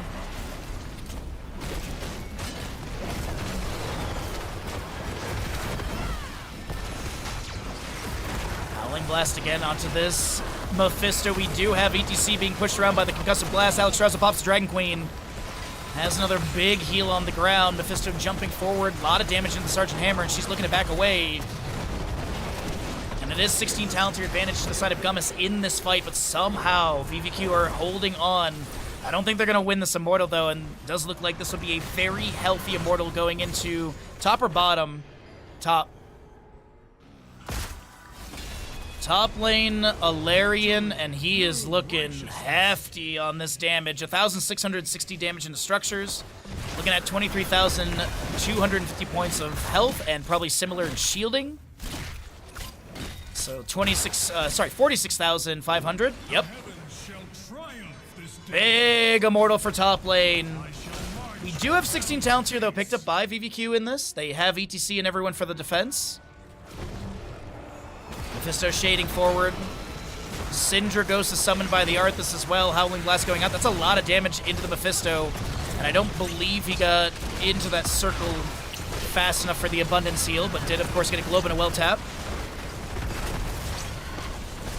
Sundering from this Thrall pushes some of the enemies to the side. The Nano Boost will be applied, I believe, onto the Thrall as he's going to try and look for more chain lightning value. His Thunderstorm has been completed. And And you can see that Thunderstorm damage onto the Rainer in the backline was a lot. The Mosh Pit from ETC does catch the Yrel and Arthas, but wait a minute, Gaslow does have the Explodium Charge. No, that's not going to be enough. Thought they might be able to kill the Arthas with this. And Alarian's at the core. ETC power sliding in. 70, 56 seconds on the cooldown for Mosh Pit. Shielding dropped of this core. Harkness is taking a few mid-lane tower shots. Mid-tower shots. And I don't think that the members of VBQ are going to be able to defend this one here. GG, well played. Team Gummis takes the final series in a 2-1. What a great series. What a great day of games. We had 4 best of 3s, and we had 11 maps in total. Today was an absolute blast. And you know what the best part is? We have another 4 best of 3s tomorrow morning. So thank you all so very much for hanging out with me. Big shout out to Ridzu for running this tournament to begin with. Thank you for the raid as well. Thank you so very much for that. But let's go ahead and we will pay out the members of the Gummis Believers, as they were the ones who did win. And they did take that series in a 2-1. And thank you everyone so very much. I'm going to get out of here. I'm going to go take Bandit for a walk, as he is itching to get around the block and get our 2-mile walk in. And then I'm going to go get some pizza, and then I'm going to go to bed at like 7 p.m. so I can be back up at 3:45 in the morning tomorrow. So let's go ahead and get a host and raid going this afternoon. And let's send you all over to... I will send you all over to... Where are we going to be going this afternoon? I'm going to send you over to Pig. 40 supply. I'm going to send you over to Pig because he is doing another Pig Fest, and we love supporting another great StarCraft event. But go right over to Pig. Y'all have a great day. Y'all have a great afternoon. If you're a Tier 1 sub, copy the first message. If you're Tier 2 or 3, copy the second message, as the Bandit emote is a Tier 2 emote. Have a great day. Have a great night. I'll see you all bright and early tomorrow morning for another great day of 4 best of 3s. Until then, I've been Bahamut, your favorite North American caster, your second best boy. See you all tomorrow morning. Bye!